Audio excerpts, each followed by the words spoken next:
UN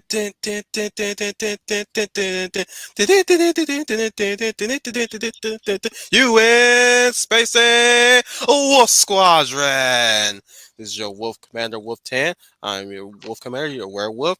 Back again for the Thursday showing of the talk of Mortal Kombat today.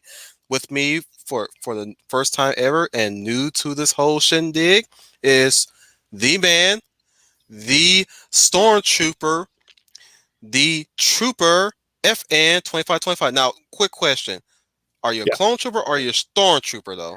I Which am one is not. it? I am not a clone trooper. I thought about that. I actually thought about that when I actually put my field number in there. I was like, I don't know. I was like, do I want to be like everybody else? Like, what makes me stand apart? I was like, no. And this was around when Farce Awakens. When the sequel tragedy was just starting to take place. I was like, you know what? It's Finn. Finn is going to be the dude. He is going to be the dude. He is going to come out of that trooper suit. He's going to be force sensitive. He is just going to rock it. We're going to find out he's like So in another made universe, his Finn is the main long character. life. Yeah. And then it turned out to be Ray, and I'm like, really? I'm like, okay, I can go with that. I can go with that. And okay, so I was with you there too. I was okay. I was very open about Ray being the main character too. In that little subversion, if you want to call I it. wanted Ray Palpatine. That was my thing. I wanted Ray Palpatine. I was like, you know what? It's cool. We had our Luke moment. Let's have our Leia moment. Let's get let's put this woman to the task. Let's rip her apart spiritually and put her right back together, and let's see how she deals with it. None of that We happened. have that conversation in another stream, but I will have to introduce my wingman, the Lady of Valor, here as well for a limited time only. I don't know how long she's going to be here, but she will be here to partake in this conversation. Leia plus size. Hello, this is your lovely Lady of Valor, Leia plus size. How are all of you today? I guess the answer will be we're doing great. Great. Yeah, my time is limited. I'll be here for a little bit, but not. I can't stay all day, unfortunately, because my Mortal Kombat knowledge is not up to speed. But I can stay for a few moments and chat about the. I don't know where you're going to start with the trailer or with the. We'll start with the trailer. We'll start with the recent trailer. Yeah, we'll definitely be talking about that. I'm pretty sure we're going to go on and on and on about the movies. Mm-hmm. And we're definitely going to talk about the games, like our experiences with the games, our knowledge of the games, and how does it affect us in life? Because we all know that this series has been the source of many game controversies over the years. Has anybody robbed a bank after Mortal Kombat's launch? Has anybody murdered anybody after playing Mortal Kombat?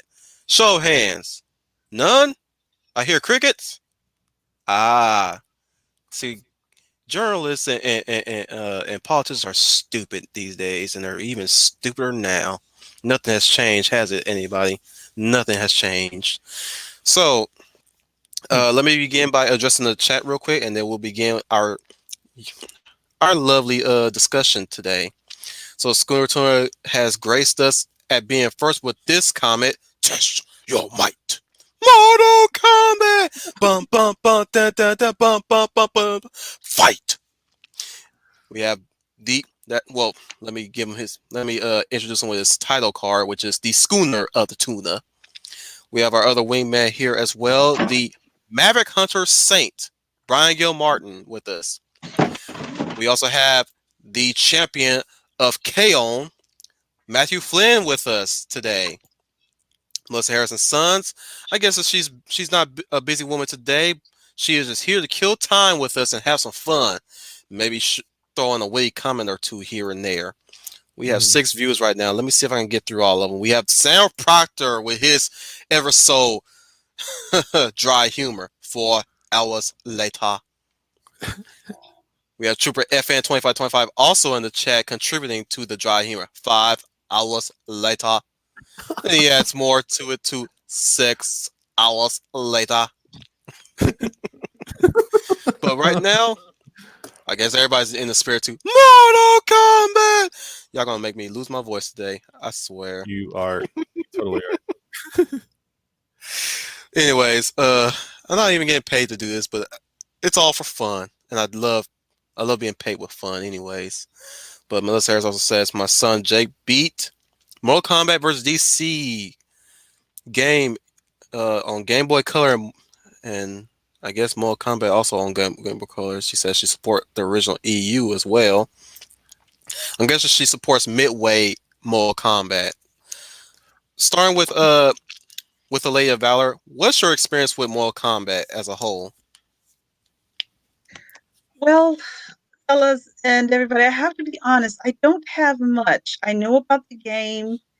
I didn't play it very often, but I was very aware of it because I had cousins and nieces and nephews that enjoyed it. And so I have that much knowledge. And I did see the first Mortal Kombat movie. And I had no interest in it. It was because my niece loved the game and really wanted to see the movie. So I took her to see the movie. So I which I didn't mind. I like I said, I didn't mind taking family members to the movies. And I enjoyed it for myself, but I think as far as I go, fellas, I'm not really that knowledgeable of the Mortal Kombat world. A quick question: who was your favorite character to play in Mortal Kombat, if you can remember? I can't remember. I'm sorry. I bet you played all of them anyways. Well, I mean, when you're a kid, like, I mean, it's new game, and now it's like there's gore involved. It's like, yeah, I want to play that. So Yeah, you don't need to input no code to do that anymore. Get over here! right, it's like, okay, yeah, I'll play all the satisfying characters. Sound when you finally enter the code correctly after what 50 tries. Well, that was like back in the day when 7-Elevens, you know, Circle K's and stuff like that, they had arcade machines from what I True. barely remember.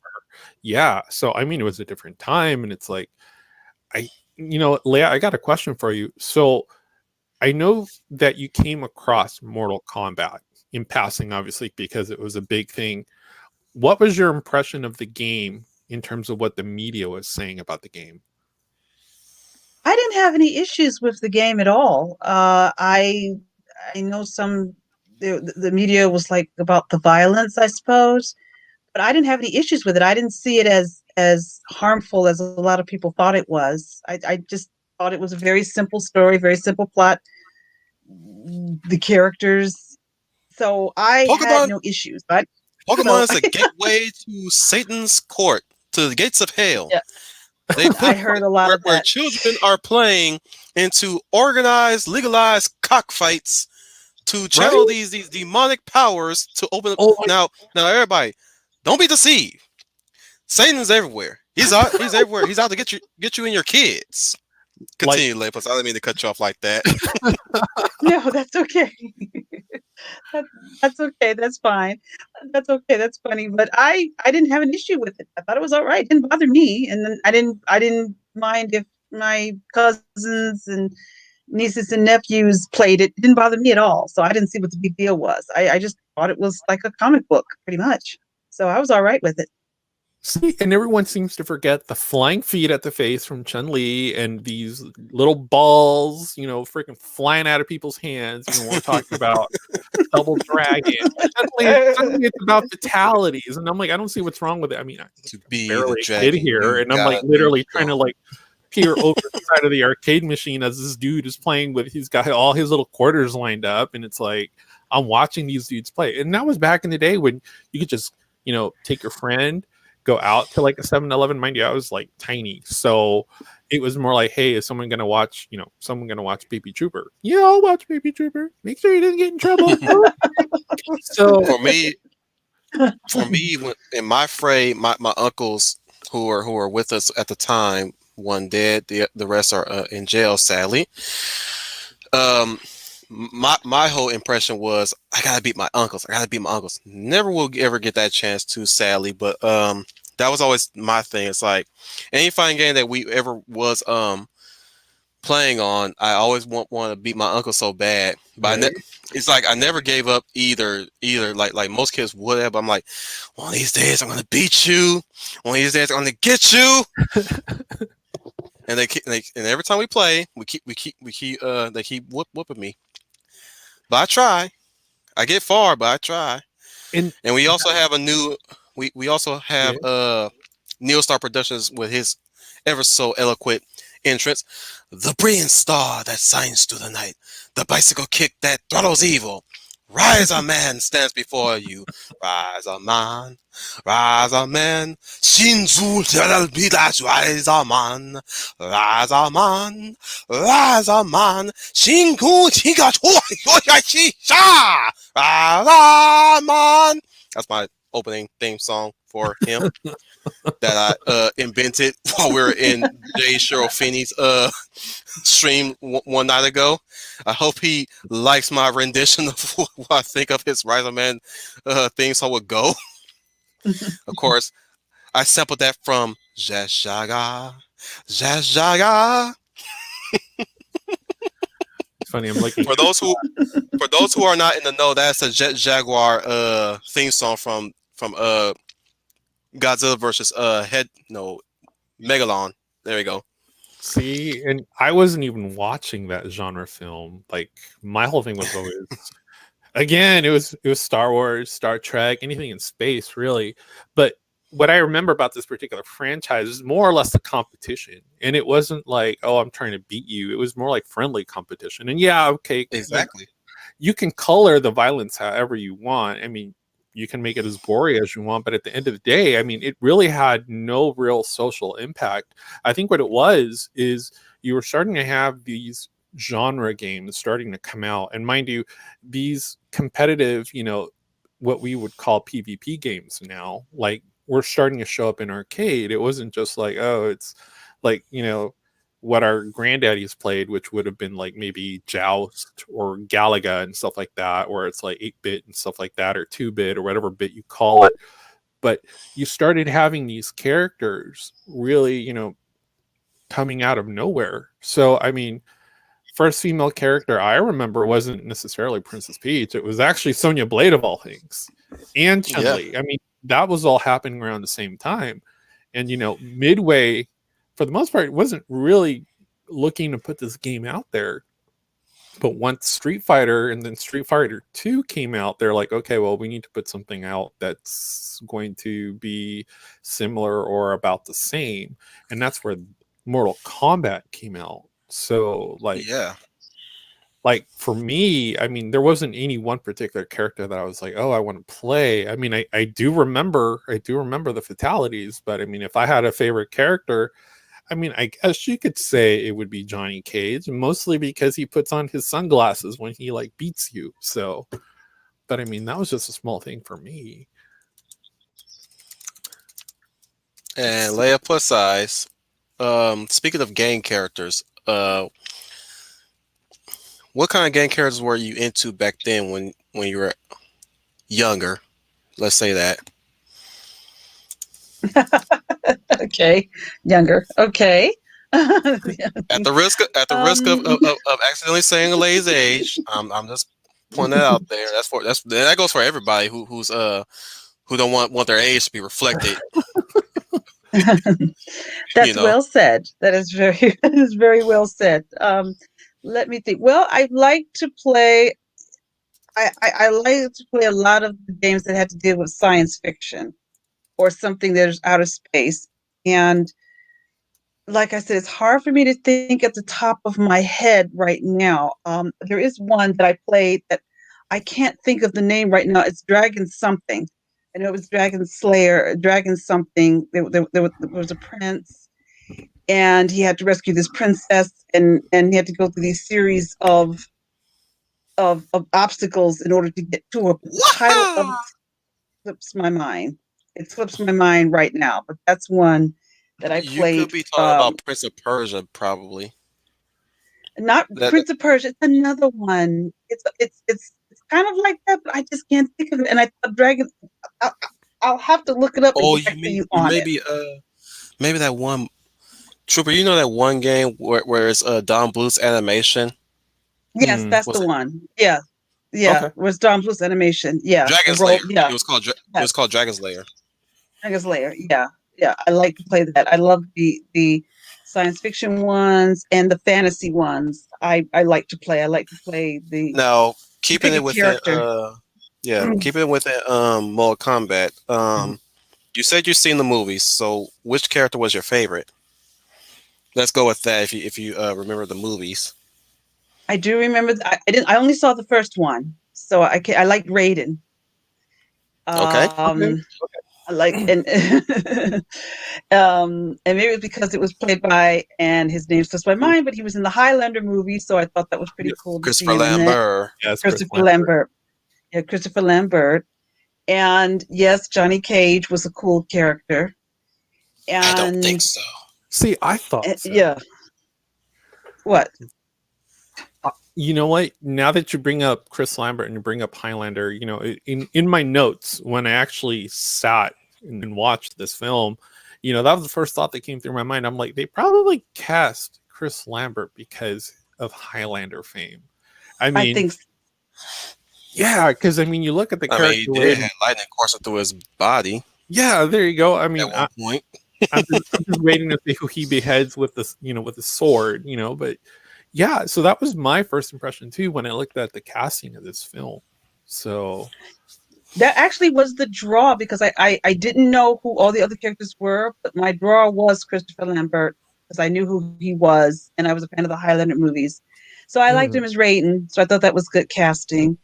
And I thought the characters Johnny Cage were pretty good. So Johnny Cage and is it Luchin?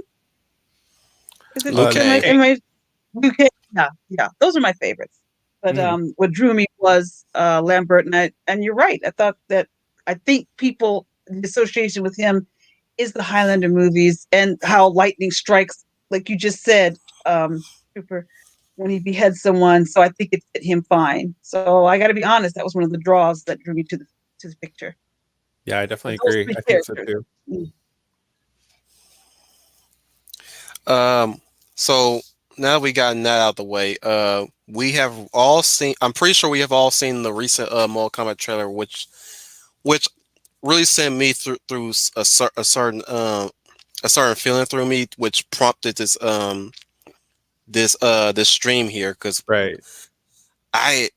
I said it in my comments Uh-huh. in Professor Geek group and of course on MeWe, even on mines.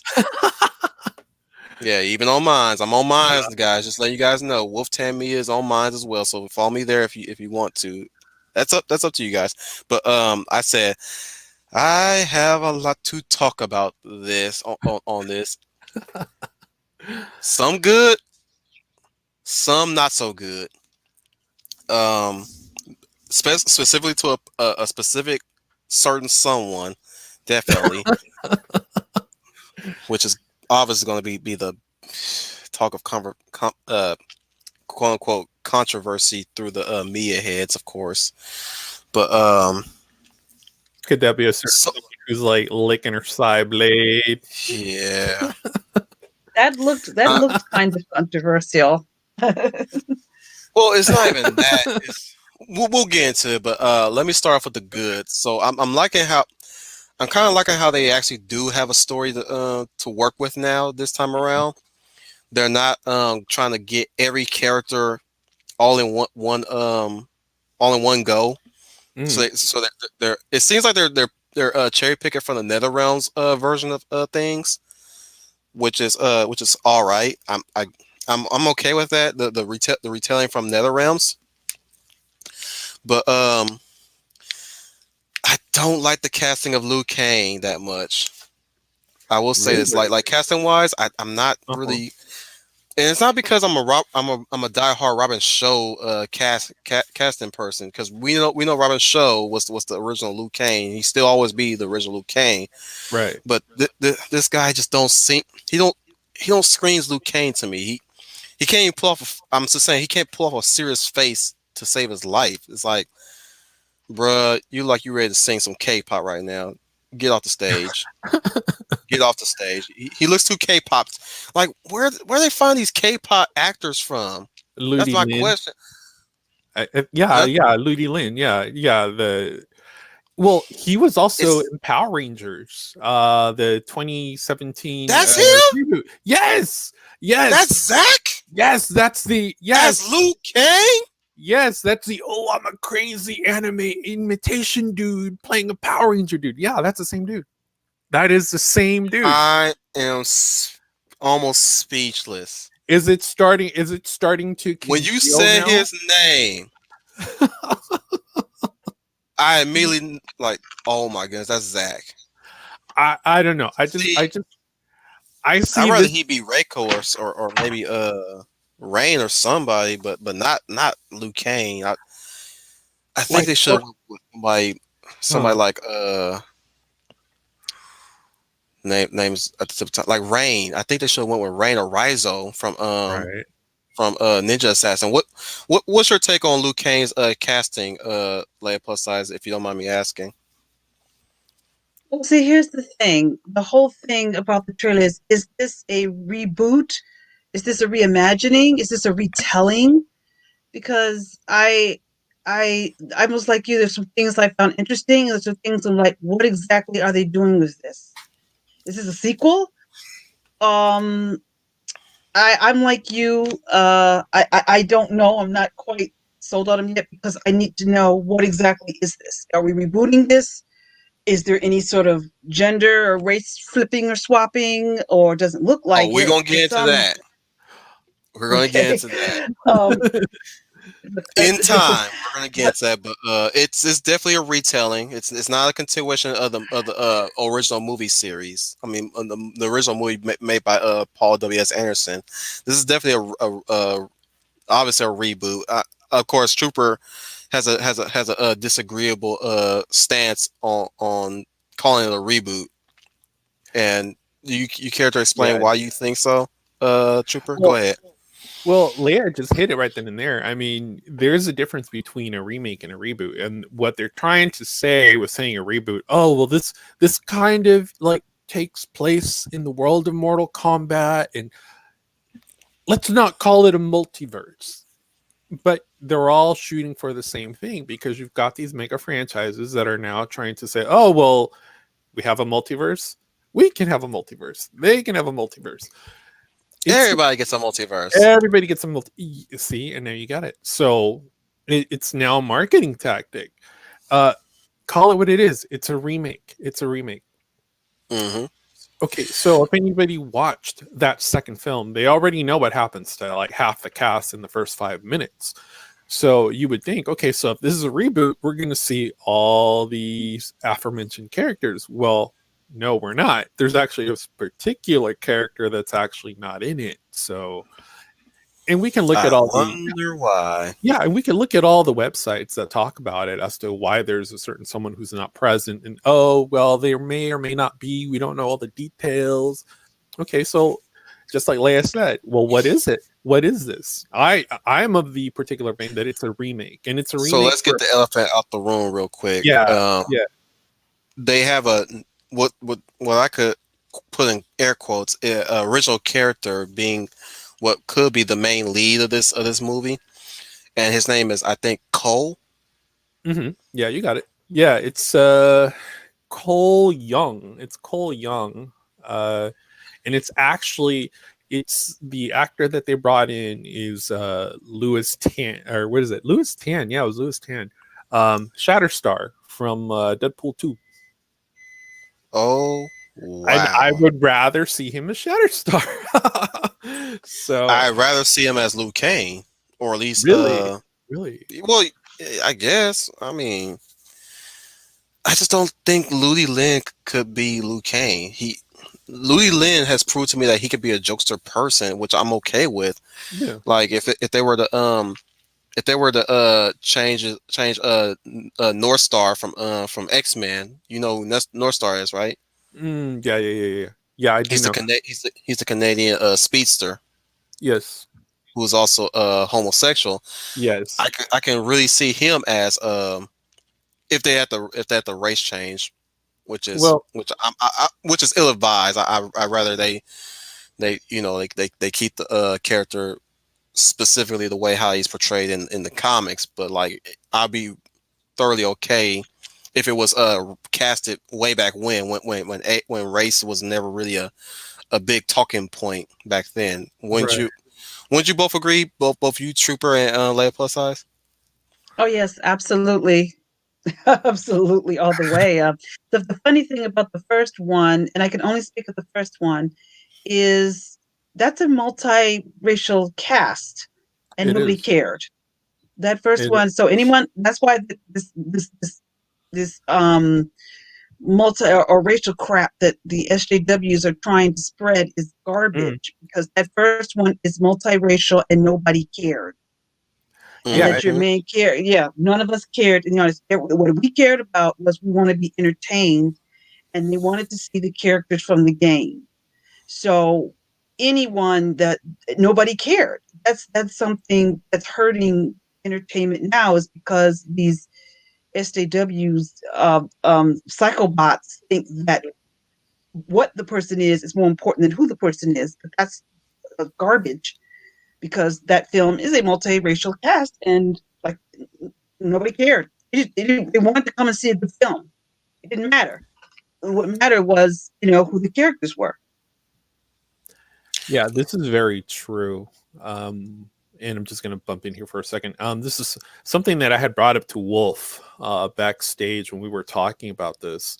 Um, the one thing, one trepidation that the movie studio really did have with that first film was casting Liu as the main character, and they were able to get around that by creating a what I call a DC Trinity, which is your Superman, Batman, and Wonder Woman. They were able to do that very successfully, and that's why it didn't really need to have a lot of story because obviously it's an action game.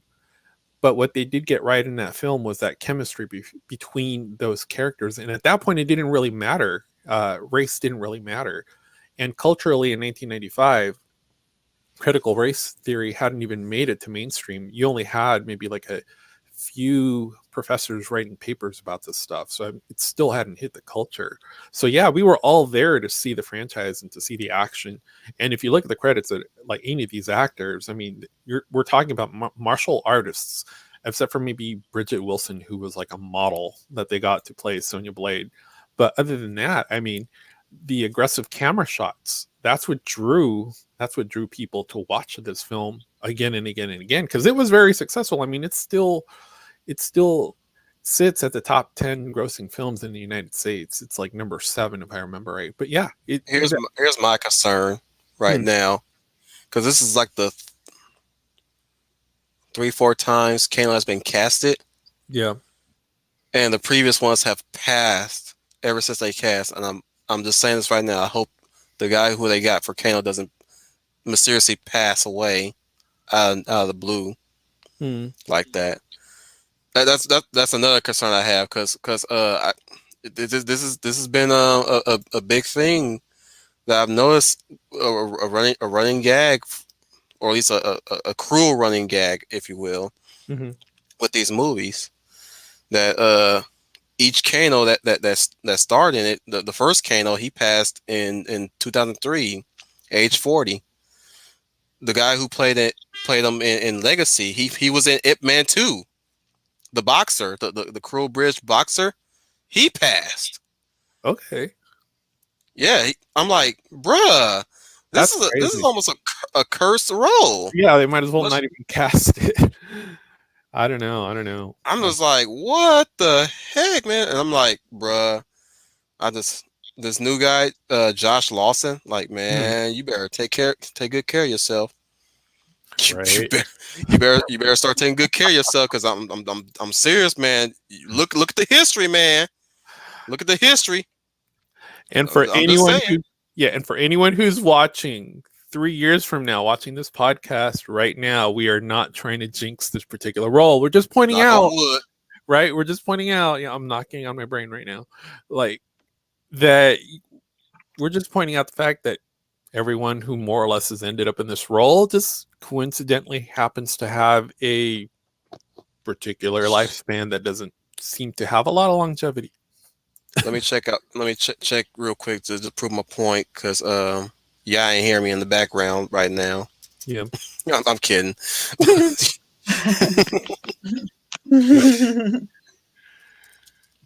Let me look up what's his face, who also played Kano in this one. Darren Shalavi. Okay. Yeah, he's a hot guy. Oh. Kidding. Died age 42. Ooh, okay. That's pretty close to 40. That's what I'm saying. That's another recurring thing. They die around their 40s. So I'm like, bruh, when you hit that 40, you better start taking good care of yourself. Start taking good care of yourself. I'm what, 34 now? Virgin of 34. I'm taking care of myself early before I hit that 40. Exactly. I'm just saying. Terrible. What can I say? What else can we say about this trailer? But other than, yeah, I'm gonna go with no, that ain't what she's saying.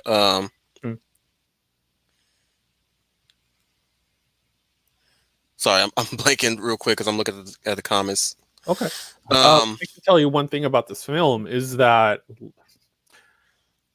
as far as the cast goes for this particular film in 2020, is that a lot of the cast came from Australia, and it's also like it was filmed. Obviously, it was filmed in several locations, Australia being one of them. But a lot of those actors are from that region. So I'm thinking, in terms of cost and production, I'm thinking with COVID and everything going on, I'm thinking it was just more practical to keep it in one central location. Mm-hmm. If you look at the first film, it was almost all completely set. But I mean, for a 90s film, it holds up pretty well. Like, it holds up pretty well. I mean, you can tell that, yeah, it's not. We're still on the trailer real fast. We can still we can go on and on about the 90s film. Pull up the trailer. Like, you want me to pull up the trailer so we can watch it together? Yeah. Pull it up. Yeah. What about you, Leia Plus Size? Are you in for a treat too? Yes, go right ahead. Let me look that up real quick. I was looking at the one that was put out by the IGN channel. Yeah, I'm about to do that now. The red band. Yeah, and it's so fast. I mean, I meant to take notes on this thing, but I mean, I watched it and I'm like, is that it? So I don't care if I get yeah, like you. I have screw you too. Hang on. Okay. Forgot to pause it real quick so we can do this share screen. So we're gonna share the we're gonna do what like how we do, and you know how we do. We're gonna share the screen so that we can all watch it together. Mm-hmm. You guys let me know if you guys can hear it. You ready for this Leia Plus as well? Yes, go right ahead. All right, are we playing in 3, 2, 1? Wait, hang on. Sorry, let me do that again. Let me enlarge it first. All right, 3. You're good. I'm with you. Yep, 3, 2, 1. All right, the aforementioned red band trailer. Yep. First learned about this 7 years ago. First things first, I'm not cool with this music. I'm not. Well, you know what? I'll make sure I hold. I've got a little insight on this one, but let's keep watching. It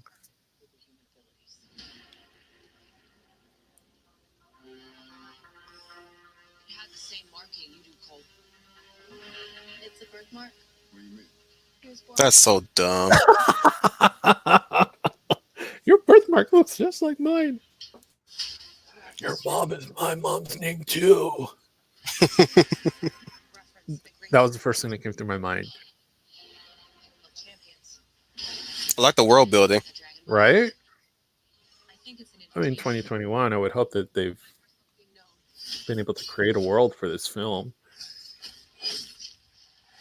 We're all adults here. We can watch a little bit of blood. I take Leia's silence as she's just focusing on the trailer.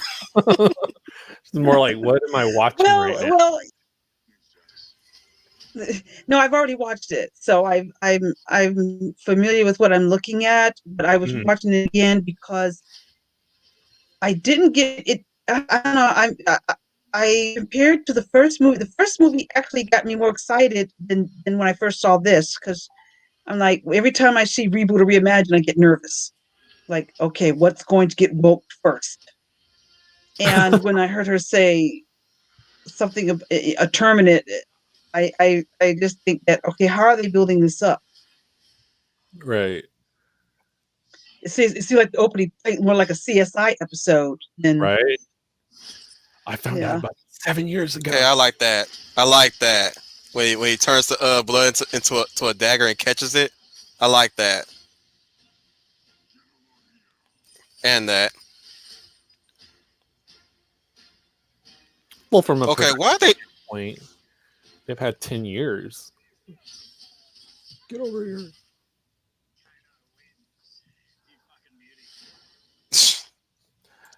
No, here's my problem with that symbol there. Why'd you give the dragon some skeleton right there? Why couldn't you just stick it to the classics? Well, Is here's my question. my thing is this: why do we even need a dragon tattoo? I mean, Yeah, let's get back into that real quick. The dragon tattoo, the birthmark. That I was like, what?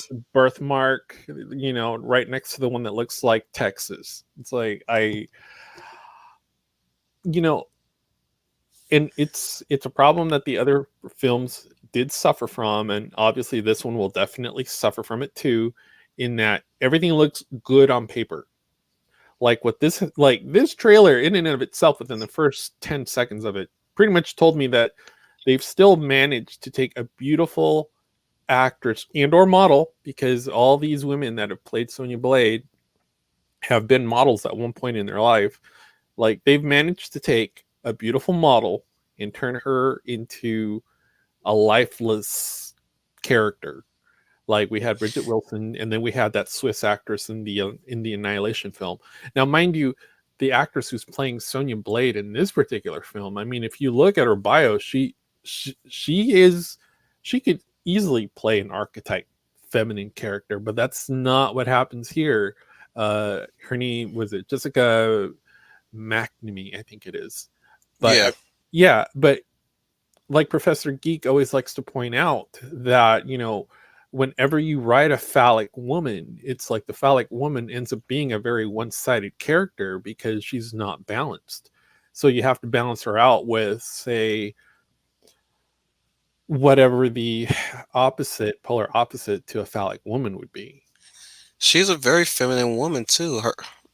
She's got the model presence. I'm looking at her at the she was in the Meg, or at least she was at the Meg premiere actually. Yeah, that was like her big film. That was like her big breakout film, which, mind you, I did not watch the Meg because that's not the kind of stuff I like. But I liked it. I seen it. I liked it. Here's my only critique and my only disappointment. Right. Jason Statham did not drop kick the Meg because he can, because he could. And I was hoping that they were. It's like, bruh, that's the only reason why I'm coming to see this movie. Just give me that movie. Just give me that that Jason Statham drop kicks the Meg in the nose and he turns around and rebounds to try to attack Jason Statham. That's all I want. That's all I asked for. Well, if Jason Frank can drop kick a dinosaur in Dino Thunder, Jason Statham can drop kick a big all shark in the Meg. Well, that's all. Just give me that. These movies just suffer from terrible miscasting. I mean, they take great actors and they just make them either look horrible or give them the worst lines to have. And I mean, at this point, you might as well. I just shared one of her Jessica McNee's images in the private chat. You can have a look see too as well. Let plus size. Why do they always want to hide these women's feminine forms and beauty? masculinize a woman, and it's. I guess. We're living in the They age, effeminating, they because effeminizing. right? And I know Go Leia ahead, can speak to this. I Leia know, plus size. Yeah, go ahead, Leia plus yeah. size.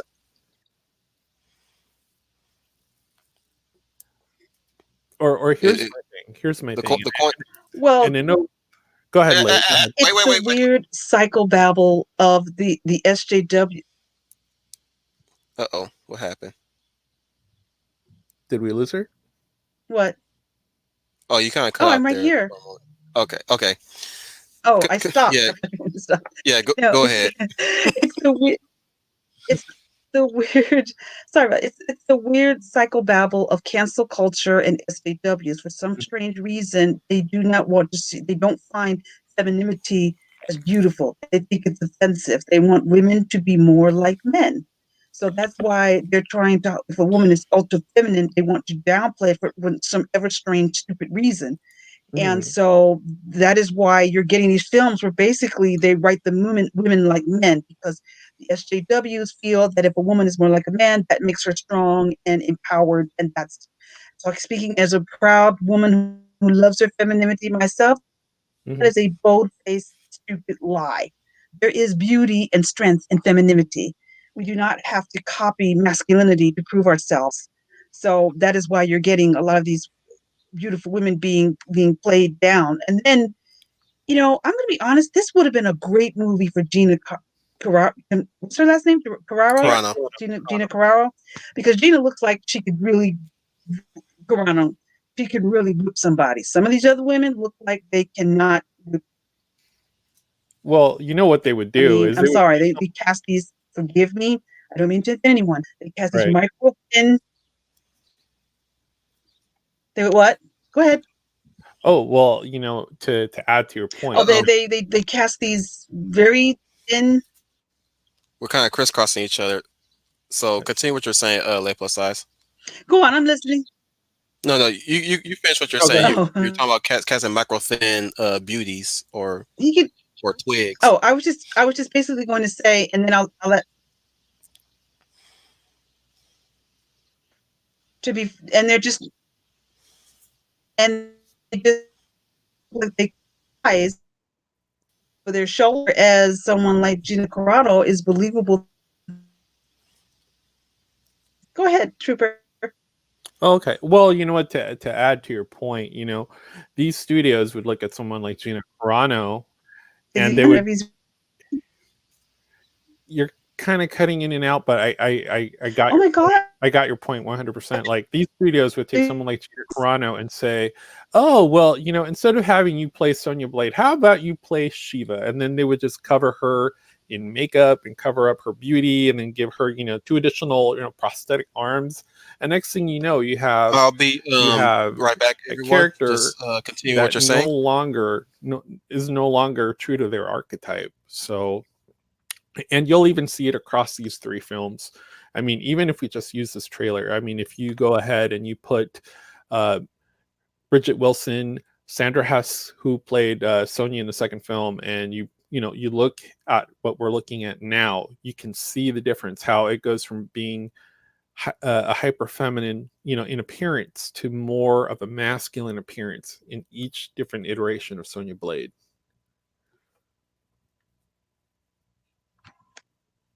And I don't like that. Yeah, I don't know why she has to be masculized like that. That's not necessary. That's not necessary. Like I said, there's strength in femininity. There is strength. You don't have to give her testosterone to make her, you know, believable as a foe. I think that's cancel culture talking. I think that's the SGW poison sinking into the Kool-Aid and trying to change this image of what femininity means, unless these SGWs just, either they're jealous or envious of masculinity, which I am not. I love for my men to be masculine, and I like to see that. But like I said, there's also strength in femininity as well in its own way. I agree. Are you there, Commander? Did we lose him? We might have, but you know what? I can definitely add to that point. The other thing that we're Go seeing ahead. here, in terms of the film, the other thing that we're seeing is that as far as the diversity that we talked about in the first film, is you're starting to lose some of that in this new iteration just by taking out the one character. But I mean, we're adding an original character, so I can't say it's not going to be a good film. But we're sitting at that precipice where this film can go either way. It'll either be really successful, it'll be very successful in the China box office, or it's going to flop because it's going to, concede to its own failings, where everyone is miscast, the costumes are excessive, and then the action becomes too gratuitous that you lose interest halfway through the film. Back I everyone. agree. Oh, welcome back, Commander. Hope you guys haven't tried to kill each other yet, but I'm back. No, Trooper. See, but this is the problem I have with the trailer, and this is along with what you're saying, Trooper. It doesn't. When I first saw it, the first part of the trailer, it didn't feel like Mortal Kombat. I didn't even know it was Mortal Kombat until I started recognizing some of the characters. It felt like I was watching a CSI episode trying to disguise itself as Mortal Kombat, then instead being Mortal Kombat. And that's one of the issues I have with the film. Is this really true to the context of what the movie is based on? It's based on a video game and creating that world. But I'm not so sure. The first half of the trailer I didn't like. I felt like it was almost too serious instead of when I think back to the trailer of the original film. So I'm not so sure about it because I think they're overthinking it. But we'll see. I could be wrong. There were some nice action shots, but it didn't really feel like Mortal Kombat until going towards the end of the trailer. The last 20 seconds or so. Now it feels like that. But at the beginning, I felt like I was watching a CSI episode or something. From where I'm standing, Well, I'll it's going tell to be you like this. It's like we're taking a franchise that is well established, a 20-year franchise, and you can almost tell that they're no longer targeting their original base. I mean, yeah, the original base will come out and see it. They'll want to see the gratuitous action and stuff like that, but they're definitely targeting a younger audience. And can you hear me all right, Trooper? obviously, this brings me back to the first point that we made early in the conversation, that to me it's not a reboot, it's a remake, and you hit that right on the nail. It doesn't feel like Mortal Kombat. It just has the name of Mortal Kombat, and that's fine. That's fine if that's where you want to take the franchise. Trooper? Yes. Trooper, I'm sorry. Wolf was trying to reach you. Can you hear him? I cannot. Can you hear him? Yes. Okay, Wolf, Commander, he can't hear you. I think what happened was when I put myself on mute and unmuted myself, it screwed him up again. He had to adjust his mic again. Can you let him know? Well, I'll tell you what, guys. I can take a Pacelli break for a second, and then I can come back in, and then hopefully that'll help the mic issue. How about that? Yeah, the Commander says, yeah, you can adjust your mic, and maybe that will help you, but your suggestion right there could do it. Okay. So I'll take a Pacelli break, and then I'll make my way backstage and come back out. Or Professor Geek break. He'll be back, everyone. What I was going to jump in on was what I was going to say was it seems like it's going to run into the same issue with Power Rangers 2017. A lot of people I think this is my assumption, my assessment from what people thought Power Rangers 2017 was that it took too long to get to the Power Rangers bit of things, and I think they're gonna stretch this out as a 2-hour, maybe bordering on a 3-hour movie, and the first couple of hours is them trying to set up the tournament, and then we finally going to get the tournament later at the end, I guess, and that's something we don't want. We don't want this movie to be taking so long setting up stuff all throughout the movie. Yes, definitely set up some stuff, but like get the ball rolling. Like you gotta find that balance. That's where I'm standing right here. It's really it's gonna be quite taxing to say the least. One thing I was gonna make mention of was going by your comments about Sonya Blade. She don't seem like Sonya Blade when she's leading this team. It's like they're building her up as this pseudo strong female lead, trying to make her the actual leader of the Earth Realm, which is originally supposed to be Raiden. My main issue is Ah, Raiden's going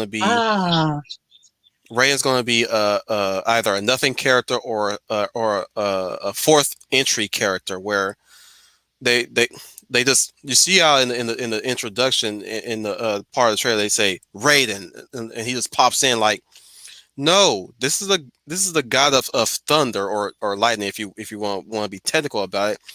He should be leading Earth's defenders, not Sonya.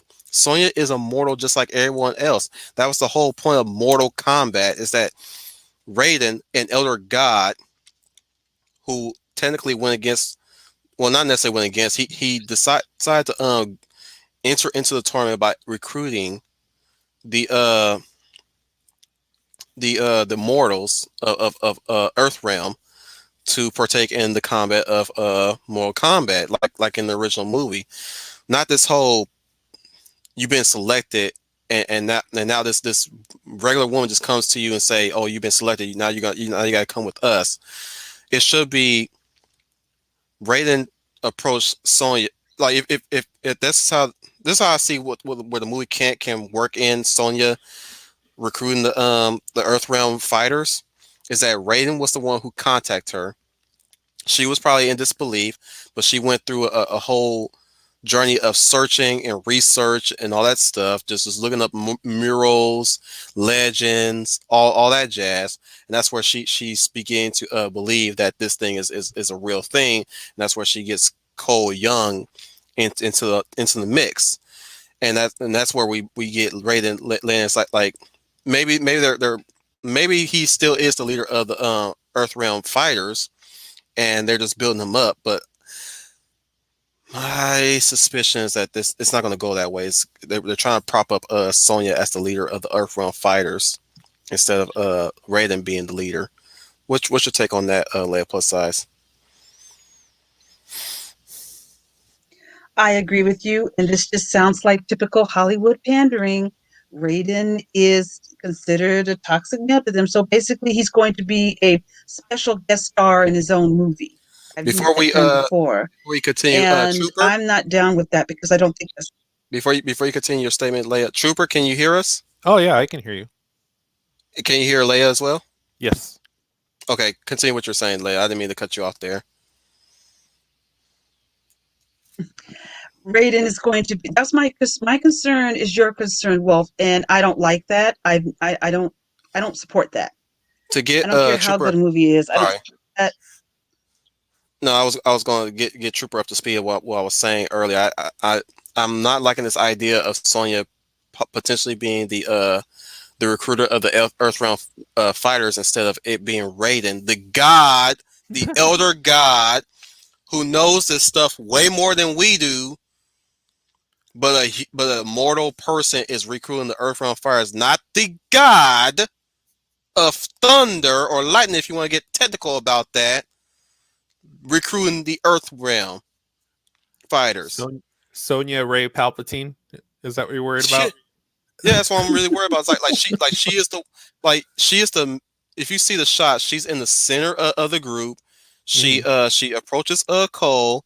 Raiden shows up sometime later in the trailer. That's where we're going with the trailer right now.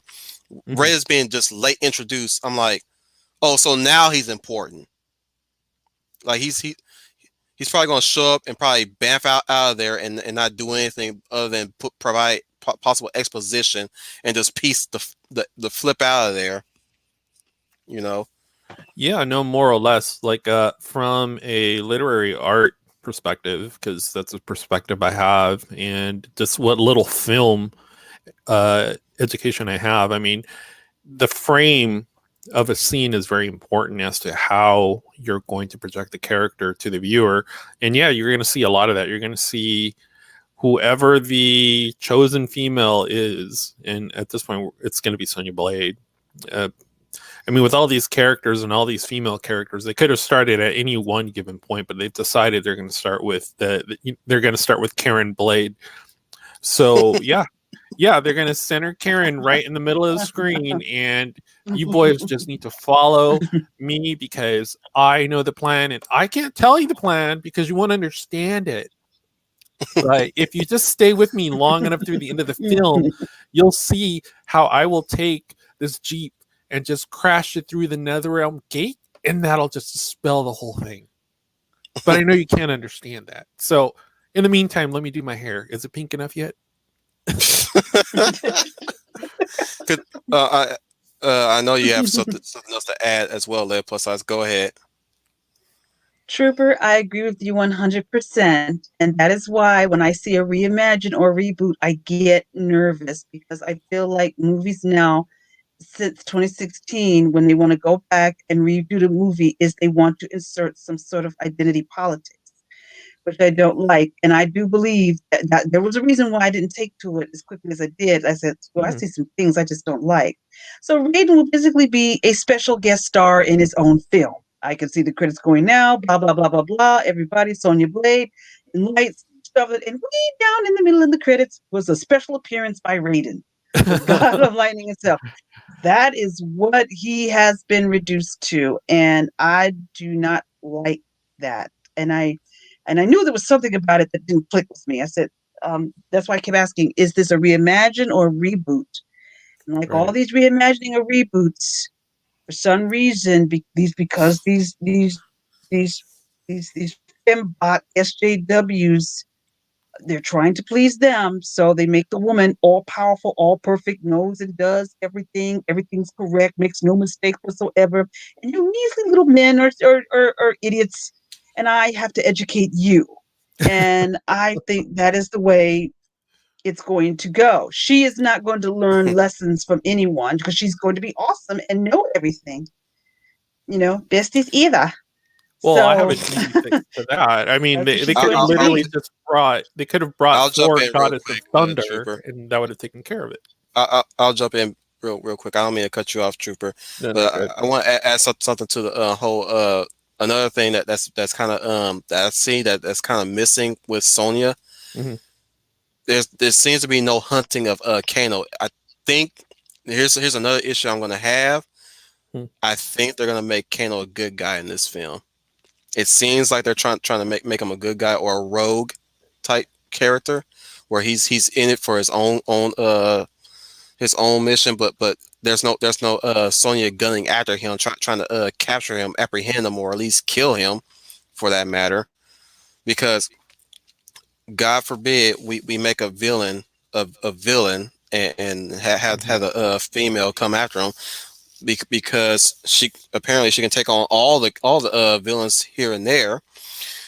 But yeah, you completely omit the one key thing about a certain character, an established character at that. Like, she's there. Let's go back to the again, the original movie. She went there because Kenna was there. She was going out to apprehend him, or obviously there for revenge, because he killed her partner. Mhm. But she was there by circumstance. She wasn't. Grant, it was fate that chose her to be part of the Earthrealm fighters. But if you remove fate, she was there by circumstance, of course. But she was there anyways, and she embraced her role in the fight against Earthrealm. So especially when Kano, when about to say Shang Tsung now, when Raiden, my head's gone cross-eyed a bit there. I know there's so many characters in this film. It's like you're watching a remake of the second film. Yeah, but like what Rain was important to her is that revenge is another thing. But the thing is, you had this need to prove that you're not afraid, that you can take on any challenge that you can. Now, he didn't say anything about her taking on the patriarchy. He was saying she wants to prove that she is strong in that movie, but she'll dive headlong into any action to prove it, and it'll be her downfall. But at the heart of that, she is afraid. Mhm. She is definitely afraid. But they don't really go that deep into it. But like that was something to point out, of course. And it was shown to us, not told to us that much, but like her being committed, that was one key factor. But the fear was told to us, of course, which it's a big no in storytelling. We all know that, but we overlooked that because so far what he's told us was true about Sonya. This Mhm. Sonya, I can tell Dick all what her motivation to be part of this motivation to be part of this tournament in. He's I'm struggling not like, to use colorful language. So- y'all heard it. Y'all heard it. Y'all, I did for dramatic effect, by the way, but still, I'm like, what is her like? What is her motivation to join this tournament other than recruit some hapless dudes to join her cause and fight for Earthrealm? What's your staking on this? That's a How would good you question. know? That's a very Like good question. that's the That's- reason why they should be putting. I'm sorry. I mean, I'm going. I'm trying to get to the end, guys. I'm trying to get to the end. It's a rant. It's a rant. Trust me. It's my famous Please, rant. But yeah, please continue. I'm like, this is the reason why we need Raiden as the de facto leader of the Earthrealm fighters. Because he's the one who's going to give the information. He's the one who lays down the stakes. He is the one that recruits them by choice, by them proving their mantle, and he takes them to possibly Outworld or whatever location they're gonna take them to have this tournament. What is Sonya's motivation for why she want to go in this tournament? She only goes by clues by this whole ancient tradition of combat, of warriors fighting for the greater good, or for the fate of the world. right. But like I said, what is her part in recruiting in on this? She only knows through legends. Mhm. And that's again going back to what I said originally when I compared this to 2017 Power Rangers. The biggest critique about Power Rangers 2017, which I didn't care that much, but a lot of people did, and I'm really gonna lay it out there.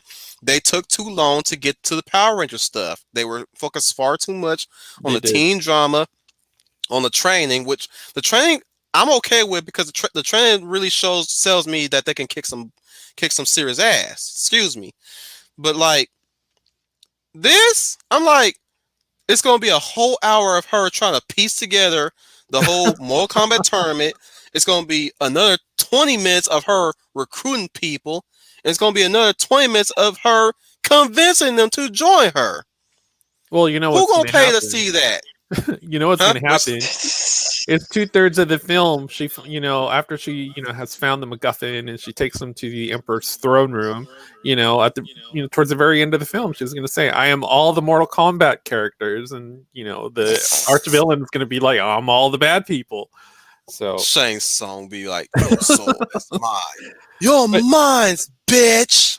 But Excuse you me. know what? To touch on the point about Kano, here's the thing about Kano. Kano is a toxic male. We can't have that on screen anymore. That's the one thing people. I guess we haven't been the people that have been in the know, because Hollywood knows better than us, hoi polloi, if you will, us working class folk. But you know, You know what I'm surprised with? I'm surprised he didn't die at the end of that trailer. and get Like it over he's with. doing Right. Even before the he's movie doing that starts. boast, and Reptile just up and gets up saying, "I have two hearts, mate," and he just bites off his head Well, like a fatality and stuff. here's the thing: the toxic male has been replaced by the liberated woman, because we can't have male villains anymore. I mean we can, but you can either, we're going to go there, you can either race or gender swap them to have the desired villain that you want. But we're even seeing that with Cruella. Cruella is not a bad person. She's not running around. She's not running around with a coat of dog fur. I'm already passing on that movie since I Yeah. first saw her grace. So I'm already past when I saw the screenshots of her in costume. Mhm. The early screens Yeah. of her in costume. I was like, pass. She look. I will admit, Emma Stone looks good as Cruella. She looks good as Cruella, but I'm like, pass, because this is a story about a woman who is, I'm going to assume that she's a fashion model. They don't really, in the cartoon version, the animated version, they don't really say that she's a fashion model, but obviously you can infer that she's mostly a fashion model, or at least Right. she's a tycoon that loves fur. Well, let's call it what it is. Let's call it what it is. It's the Joker wears Prada. That's what we're going to be treated to. Like 90 minutes Pretty to 2 much. hours of being told how I don't know anything about anything and I should listen to you because And the you know more number than one I do. question I keep asking, and this keep going through my head: where in the hell is Anita? uh, No. Did any of you guys ever watch the original 101 Dalmatians? Excuse me for the background. If you hear the background, that we have thin walls here, but I know you got a wide load. I know. but yeah, but yeah, twice in both movies, the live action and the animated version, Right. Anita, or at least Roger, in the case of both versions, Roger mentions, "Oh, that's your schoolmate from school or from college." So it was made mention that they were both students together. They were possibly roommates if they shared a dorm. They were studying the same industry, fashion. In the case of Anita, a fashion artist. In the case of Corella, possibly modeling. In the specifically fashion model. But I digress. This is a whole different topic that we can touch upon another time. Back to Mortal Kombat. Because we can go on and on and on about all these different Yeah. topics. We know this, but we in the hour mark, so we can talk more about the trailer, but let's get into the comments real quick, Yeah. shall we? Commander, Yes, Commander, ma'am. before you start reading them, I must respectfully bow out. I can only stay for an hour, so this has been a wonderful conversation, but I have to leave you for now. Okay. So, Okay. I we get to speak. I hope we get a chance to speak again. But I must leave you for now before you start reading because I have to go. But I continue and I hope you enjoy the rest. It's going really good. I would love to hear what you have to say, but I must leave you for now. Okay. So to those in the chat and to Trooper, I thank you very Yeah, much. no Thank problem you. at Take all. care. Yeah. Hope definitely we'll be seeing you next Oh, Tuesday okay. and next Thursday. Take care. All right. Bye bye. Take care. All right, bye-bye. All right. Um. Yes. I'll be here next Tuesday for the continuation of the X-Men and next Thursday. Bye bye. All right. Start from the top. Now we're here. All Start from the right. top. Now the whole team here. Start from the top. Now we're here. This is There's a gonna lot take of a long. comments. There's a lot of comments. Yeah, they've been buzzing. I kind of saw I'm this sure. coming.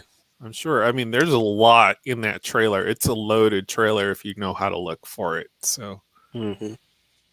I like Schooner Tuna's comment about the politicians, how they try to ban our little funsies.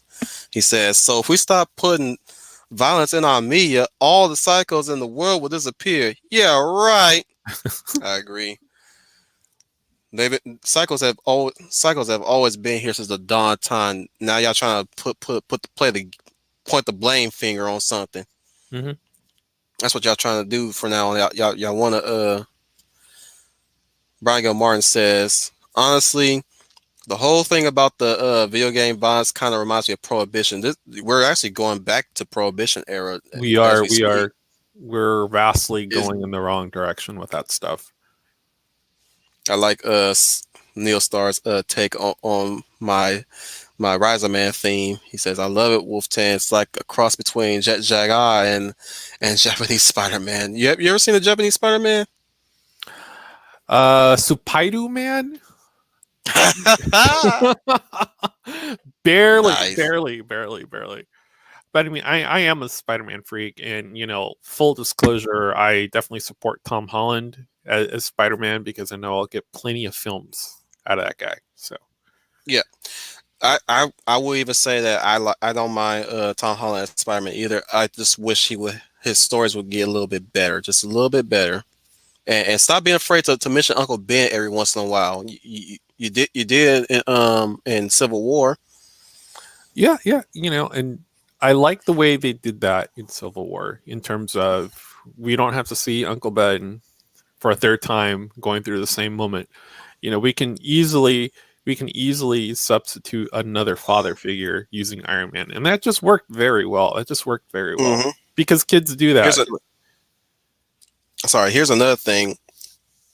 I glimpsed that Far From Home Yeah, here and there. My only issue is that they're treating the treatment of Aunt May. I don't mind Marissa Tomei portraying Aunt May. The thing is, Aunt May is supposed to have this very good bond between her and Ben. right. So it should be if even if she's like dating Happy, Hmm. which I'm cool with because she dated Jarvis in the comics, which was another Iron Man side character, Hmm. which that's why I was I was okay with her with Happy. The thing is that there should be some part of her that remembers Uncle Ben. It's like when she acting all happy go lucky around Happy. I'm like, woman, did you not forget that you were once married prior and that you had a loving marriage back then too? Like A lot of that. Yeah, no, a lot of that I think had to do with the licensing issue because in everyone has talked this point to death. Like they could use certain characters, but they could only use them in a certain way. mhm. They could sort of like MJ is not MJ, MJ is Michelle, that kind of thing. So I didn't mind too much the Yeah, they didn't commit. They didn't commit. That's the yeah, problem. They didn't commit to it in Far From Home, which is yeah. oh Instead, my goodness. well, instead what you had was happy divorcee. I larb you. Oh, he larbs me. I'm like, you didn't see that? He gave you like a free plate of food. So I'm like, bruh. There should be at least a one you know moment what? where she took pause and look at Peter. It's like you think you'd be cool with this? Because I mean, I still remember Ben. Mhm. You know, I still keep his pictures on my mantle, and people be like, you should, you know what, mate, you should not be suffering like that. I know that that's been a long time since that time happened, Mhm. and I know it'll take time for you to move on, but you should start making that process to start moving on to somebody that like if you like Happy, go ahead. Right. You know, they should have had that conversation in that movie, and I didn't see that conversation happen. Well, what's Did you? happened? Because Well, what's I'm just saying I didn't uh see all the movie all the way. I didn't really care for it. I work at a movie theater. That's why Oh, okay. I get to peek at the the theater. We have a single theater, so Uh-huh. I'll sneak a peek in during downtime in our in our work environment, and I'll get back Right. to work. And I'm like, oh okay, so that's this happened in the movie, so fine. I'm skipping. Well, from a literary perspective, I mean, we're removing the patriarch is what's happening. That's why you didn't see a lot of Uncle Ben, and I get it, I get it. And even like an hour before in Mortal Kombat, when we were talking about Raiden Wise and Raiden, imparting this knowledge. Well, because traditionally we've seen a patriarch as someone who imparts knowledge to the next person, and we've seen the matron of the family being the nurturing person. And what they've more or less done is they've tipped that on their head. So now you have the all-knowing Ray, and you have Hmm. the absent father. So I mean, yeah, there was an Uncle Ben, but let's not talk about him. Let's talk about how hot Aunt May is kind of cool, and she's kind of with it. So, and what's really And funny I'm now okay that with it. I'm okay with that. Just the fact, like I said, still treat her like a character and a human being. yeah, yeah, She's yeah. still, like I said, she was originally married. She had a husband. Mm, She don't, I'm just saying, think about it like this. mm, She don't have to impart that responsibility on to Pierce. She has to show that responsibility herself. She could just talk about how she misses Ben, yeah. but that this is Peter manning up, saying, Mhm. "Hey, you deserve happiness. You deserve to find somebody who loves you back." We could still, but as so long as we remember how Ben, how he lives, that's what Right. counts. Like you can have a youthful person tell that to the adult. Sometimes adults fall short, in their lives, and sometimes the youth can teach the adults something, a thing or two, or at least remind them of the Mhm. lessons that they taught to the youth. It's a comment that I said to Papa Chelly, and I Yeah. think it was in Green Lion Girl stream if I recall. But I mentioned that isn't it the the youth job to remind the adults why they became adults? Sebi, Yeah, no, your soul I, is you know, mine. right. Yeah, I had to quote that because I had it hanging in there, and I wanted to say it so bad. I'm sorry, I didn't mean to cut you off there. Go ahead, what you were saying, Trooper. no, what I was gonna say is, I mean, you kind of get some of that in the Spider Verse animation, but I, but you had both parents with Miles, so I mean, the real loss came midway through the film. So Yep, yeah, so I mean, when he lost the uncle. yeah, yeah, and and yeah, so you do get somewhat of that exchange, but it's not even happening from a female perspective. Like apparently a female can't have any emotions anymore. She's got to be a strong female. So I mean, the way they did the way they did it, that Uncle Ben moment takes place in the film, but it happens through a different relative and it happens at a different point in the film. It still works. It works very well. It's just times have changed. Mm-hmm. Times have changed. Uh, I don't know what the context of that is, but we'll see. Neil Star says, excuse me, my brain's moving faster than my mouth. Neil Star Project says, Kung Lao, baby. Kung Lao. Ryan Gilmar with this. Are you from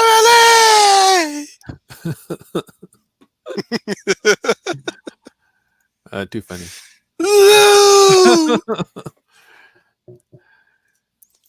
Noni Zack, the Zack from Power Rangers. I know, right? I know, right? Oh, just this crazy dude who takes care of his mom, but I'm Luke Cage. Wait. My mom's the best mom on the planet. And I don't know if what will happen if she dies. What will happen to me? Oh yeah, yeah. Total. Yeah, it's like the man child. I'll no, I'll admit when he said that, I was like, bro, I feel you, because technically he's supposed to be a teenager, and he did pass well for a teenager who's Yeah, supposed to he be did. going to school. Yeah. And I thought like, yeah, your mom's sick, she might die. You try to give her a medicine, her daily medicine, but like there might be that one moment where she doesn't wake up, and what is going to happen to you? Put you in foster care? I fear that for you, buddy. I fear that for you. I felt that fear when he said that, because I just think that his character could have been properly portrayed, that fear, rather than Mhm. just being the reckless wisecracking class clown of the bunch, where he has this chip on his shoulder because his mom's the only person that he connects with. Everybody else he Yeah. has a problem with. What's your take on that? Um, as far as that Power Rangers film, I think that was one of the few moments in the film where it kind of felt a little genuine. And I mean, you got a lot of backstory on these films. The problem is that you had almost too much backstory. So just like you were saying earlier, I mean, you get literally almost 2/3 to the film, and it's like we haven't gotten to any of the good parts. And I mean, yeah, you see Rita Repulsa like in the film, and she's got this They don't even call very her. Do they even call her Rhea Repulsa? no. I don't. They just call her Rita, At right? this point, I just remember her just eating all the gold. Again, I this like whole that. Goldar thing. Yeah. So Dare I say it, that was kind of hot. That was kind of hot how she was barfing down that gold like that. And yeah. So I mean, dare I even say it? I'm sorry. Dare I even say it? That was kind of hot how she did that finger playing in old girl's mouth there. well, I mean, Kimberly came across as too shallow. I did kind of like the the exchange Jason had with his father, but Yeah. it almost made it seem like, okay, so Jason has a broken home. Let's not talk about Jason. Let's move on to the next one. So, I mean, you kind of get some resolution towards the end of the film. Oh, my kid's a Power Ranger too. So, I mean, Give me your hand, Sam. right? It's all right. So, I It's mean, all right. that part was, it was good, but it could have been more effective if it was done differently. But I mean, again, that we'd be rewriting an entire culture of film here if we were to actually do that. But Oh, obviously, by casting Ludi Lin in Mortal Kombat, I mean, we're trying to hit that K-pop audience. Is what we're trying to do. I mean, yeah. let's not kid Um, ourselves. Neil Star says it seems silly to race swap in Mortal Kombat when the roster is already pre-diverse, diverse in culture. Yes, diverse, diverse, very diverse, definitely there. You probably heard me make that speech a few streams ago, where I said they want diversity of culture or at least diversity of skin color. They Yeah, don't really want true diversity. What I mean by true diversity is which character stands out among the group of characters. Like, what's their occupation? What's their likes, their dislikes? Was the was their skills, their strengths, their weaknesses? How do they function within the group? That's my definition. To me, the true mhm. definition of what diversity is, which is how do you stand out among the crowd Well, in a group, not as an individual and not a group think. Continue, well, Trooper. Go ahead. yeah. No, you got to remember that the definition of diversity has been rewritten by critical race theory, where you and I, we see diversity as in diversity of individuals. I mean, they're not seeing diversity of thought, they're just seeing diversity of skin color. And that's what a Hmm. lot of these franchises are starting to fall to as well, especially this one. And that was my biggest trepidation about this particular trailer, is that can a franchise like Mortal Kombat actually be told in a way that is true to the story in 2021? I don't think that is possible.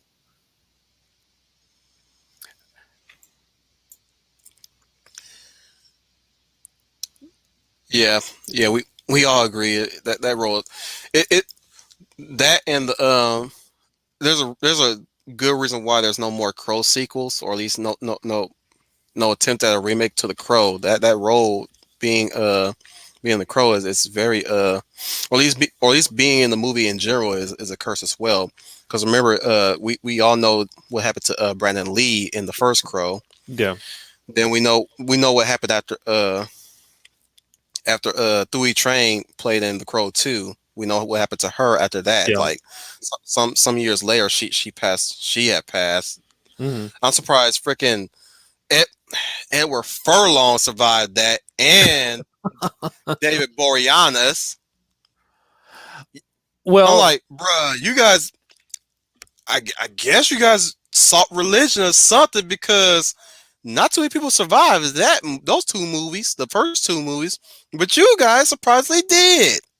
Eddie Furlong survived that because he was in the Terminator franchise first, so that True. cancels that out. And you've got Boreanaz from Buffy the Vampire Slayer, so A he was literal already playing vampire. he was already playing an undead character, so that cancels that out. So, So yeah, they dodged the bullet pretty much, but the Kano curse, oh yeah, yeah, it's gonna be pretty vicious. there's there's That's there's pretty not there's vicious. nothing stopping that. I don't, bruh. And Again, anyone the who's guy who watching in 2025, again, we're not trying to jinx it, but we're just saying, exactly, knock on wood, knock on wood, knocking on just my head. So, message to the guy who's playing Kano right now, who catches this on the backwatch, if he does, bruh, when you hit that 40, start taking, or at least before you hit that 40, start taking good care of yourself. Just saying, because it adds up, man. yeah. It adds up. Yeah, no, I agree. I agree. I mean, and it's, I don't know, it's particular to certain films, especially in Hollywood, where you have particular roles. There's just an oddity to it. And I would say, with Heath Ledger in the Joker film, I mean, that's one of the few exceptions. But then again, we don't Hmm. know because we haven't seen Snyder cut of Justice League, which I will not be watching, but Me you neither. know, yeah, I can't sit through another sitting of that. Like it was terrible. I think the last 20 minutes was honestly the best part of that entire film. It really was. Yeah, we finally gotta realize Superman that says he fights for truth, just in American way. Since when, mofo? Well, Look, here's I cracked a slight smile when he said that, yeah. but my brain took a step back and said, "Since when?" Well, you can't be patriotic in such a way that would just come across in such a way to the viewer in Until such a you way. learn to be that Right, person that everybody expects you to be. Whatever. right. Matthew Flynn says, "I'm not a fan of the desaturated colors. Me neither. That looks too boring. Well, It makes it look when it needs Matrix to be did it, vibrant." yeah, Go when it ahead. was done in the Matrix, it was done very well because it was still a very layered palette of greens and yellows. So even though it was desaturated, you really did get a sense that not everything was right when you first meet Neo in the film. Like there's something off about, the current setting. Neil Star Projector says, "Man, we can't find one model that has a martial arts background." Yes, we can. They just choose not to. They They just just want to. choose not to. They could have gone MMA. They could have gone Gina Carano style, found some Heck, they could have went with masterpiece Cyborg. masterpiece of a female and just cast that. They, I mean, they could have went with Cyborg. What, Silva? I think her name was they could have. Gino's MMA rival. I Oh, mean, she's not.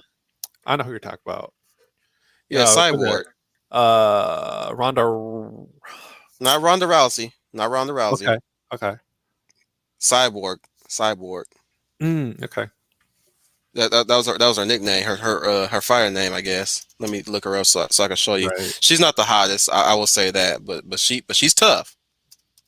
Well, okay. Now that we're talking about the hottest, I mean, as far as Mortal Kombat Annihilation, probably the Chris. most Her interesting name is person. Huh? What's her name? Chris. She's Chris Cyborg. Okay. But like I said, she's not the hottest, or at least in many pictures they tend to get some ugly photos of her. I don't know why, but they find They something. They managed find a way to to make take women look these ugly. beautiful women and just dwarf them into, I just shared her in the private chat real quick. all right, cool. But yeah, no, it just seems to be that there's a particular standard. Oh yeah, Chris Cyborg. There just seems to be a particular standard for what they look for now, and it just happens not to be, as Professor Geek says, the archetype feminine hero. It's just not. Dang, I'm just looking at scores of MMA women fighters, and they could have scooped up any one of them. Now, their acting probably won't be the best, Oh but it well, will be something. the beauty about that is you don't really need to have an acting background to do an action film, because I mean you've already got 2/3 of the part down. And that's what I had said earlier to you when we started talking about Mortal Kombat before we went live, was that Yeah, a lot of this stuff, when it was shot, a lot of these camera angles were really aggressive to really bring out the action sequences, and that made that first film that really brought out the Mortal it Kombat really makes genre. me want them to Yeah, it actually made it really pop out of cast the Ronda. screen. And then what ended up happening is they didn't take all of the formula that worked in the first film into the second film. They just, we made all this money. Let's go ahead and let's go with the smallest budget possible. Find a good list of people, make them look terrible, come up with a terrible story, terrible CGI, and let's see if we can make the same amount of money.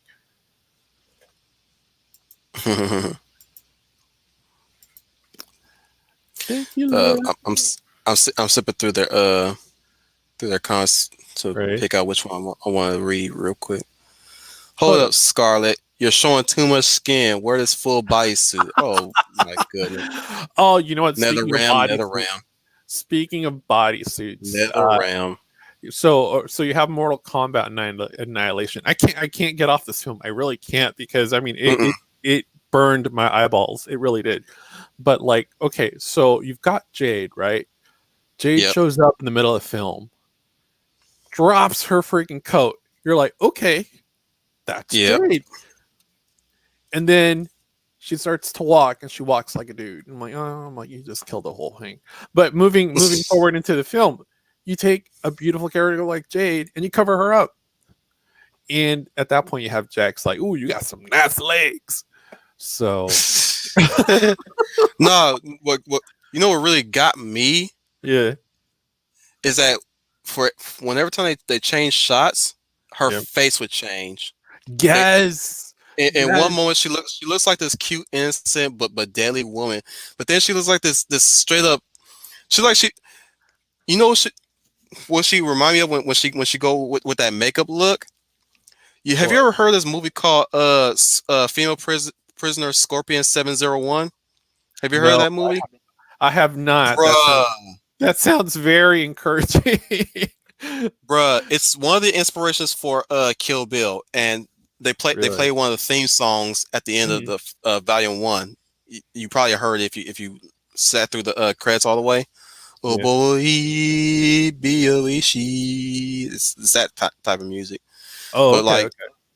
But yeah, that's if you heard that song, that's where it's from. Female Scorpion, Female Prisoner Scorpion 701, stars Mako Kanji. By the way, the lead actress. She, whoo-wee.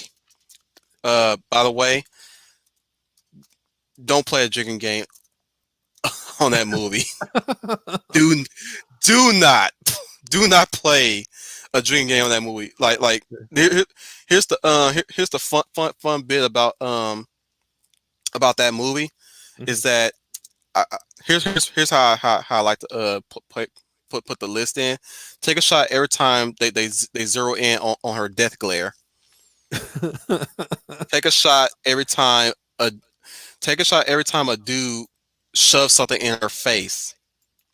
Okay. Take a shot every time a dude slaps her twice. No, not once. Literally twice. They do this very dramatic slap on her face every single time in that movie. So take a shot of that. Take a shot of let me see. Take a shot every time. I think that's it. I think that's about it. Like that's a lot of rules that's for a drinking game. That's a lot of rules. Yeah, that's what I'm saying. Like bruh. I shared her picture just now, Mako Kanji, but that's the lead actress to Female Scorpion. That she bad. Oh, okay. Yeah. She bad. I see. In short, she bad. It's got a little Z zong to it. Yeah, I see it. She's one of the, I would call her the Japanese Pam Grier of the time. Okay. Oh, okay. So yeah, bruh, I just it's funny because I happened upon that movie. Jackie Brown. She's also responsible for this one silhouette entrance too, by the way. Okay. Oh, take a shot every time she has to help a defenseless little spring chicken, or at least a very innocent woman. Jeez. At least take a shot every time the girl gets punched too, when they can't seem to punish her because she's so strong. It's one of those very female prison movies written by men for men. You know, so to speak. It almost sounds like almost sounds like Atomic Blonde, where you got the main character beating up a dude with like a high heel. That's what it really sounds like. I will say this. I love Atomic Blonde, but mostly because no. Here's my defense. Okay. In the defense of Atomic Blonde, she wasn't taking down dudes with a single punch or a single kick. She had to routinely keep punching them to get them down, and whenever time she needed to finish a dude off, she would shoot them, like literally shoot them. She wouldn't think twice. I mean, the real question is, have you seen Atomic Blonde? I saw bits and pieces of it. Crowder made a few comments on it, and that's about as much as I, had contact with Atomic Blonde. It wasn't something I was really wanting to watch. I mean, I like Charlize, I really do. It's just for me, it's action films. They have to be a certain way for me. To Bonus actually shots. Here's bonus shots. Take 2 shots for every time she gets attemptedly raped. which is, I'm guessing, literally the whole film. So Not there's only like one instance, but like take an take 2 shots when the lesbian scene happens, because it's a female prison, so obviously that's gonna be a thing too. So those are bonus shots right there. So when every time the attempted rape happens, that's where you take the double shots, and when the lesbian scene happens, you take the double shots on that one. I can tell you what will not be in this new Mortal Kombat film is you will not have a mud fight between Sonya Blade and Melina? No. I mean, well, unless the scene the scene with the bloody sword is the mud fight. I pass. It's still a pass. I'm like no mud fight between Melina and Sonya. Pass. Nope. It's such a deal breaker. Yeah. It's honestly, I think this film is literally going to fall on its own weight because, the costumes are great, but they veer too much from the original characters, and that's fine if you want to take creative liberties with stuff like that. I mean, the one good thing this film actually even had in its corner was James Wan, but I mean, he's showing up as a producer, so he's not even directly tying himself to this film. So that, if Simon, I can't say his last name. I want to say it's McQuoid, maybe Simon McQuoid.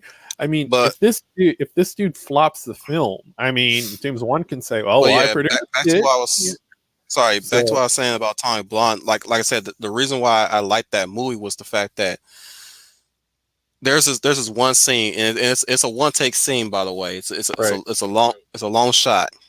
Like I said, that was like the biggest highlight of that movie was there were some dudes that she take down by shooting them, right? But they don't go. But when she shoots them, they still keep going. Obviously, they're Russian, but that's an exaggeration, of course. But like there's a scene where she punches the dude several times, right? But the dude didn't die because she punched him several times. He died because he lost a lot of blood. He died of blood loss, and he fell down the stairs. And then the main dude that's a big rival of her, the biggest rival in the movie in terms of combatant, right? Just going through door to door, just beating on the guy, and she getting beaten back. It's just a long fight.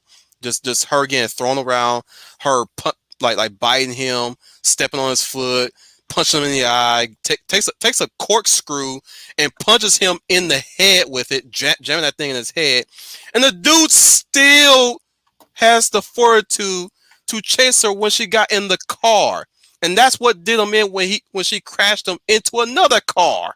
That sounds like Night of the Living Dead. It's a different genre, but it's like they keep coming, and it's like do. That scene's on YouTube, by the way, so check it out if you on your own time. I probably will after this. But dude, I'm just saying that like Atomic Blonde was like one of my favorite female-led stories that I've ever watched, and I'm like, bruh, God, money you know what?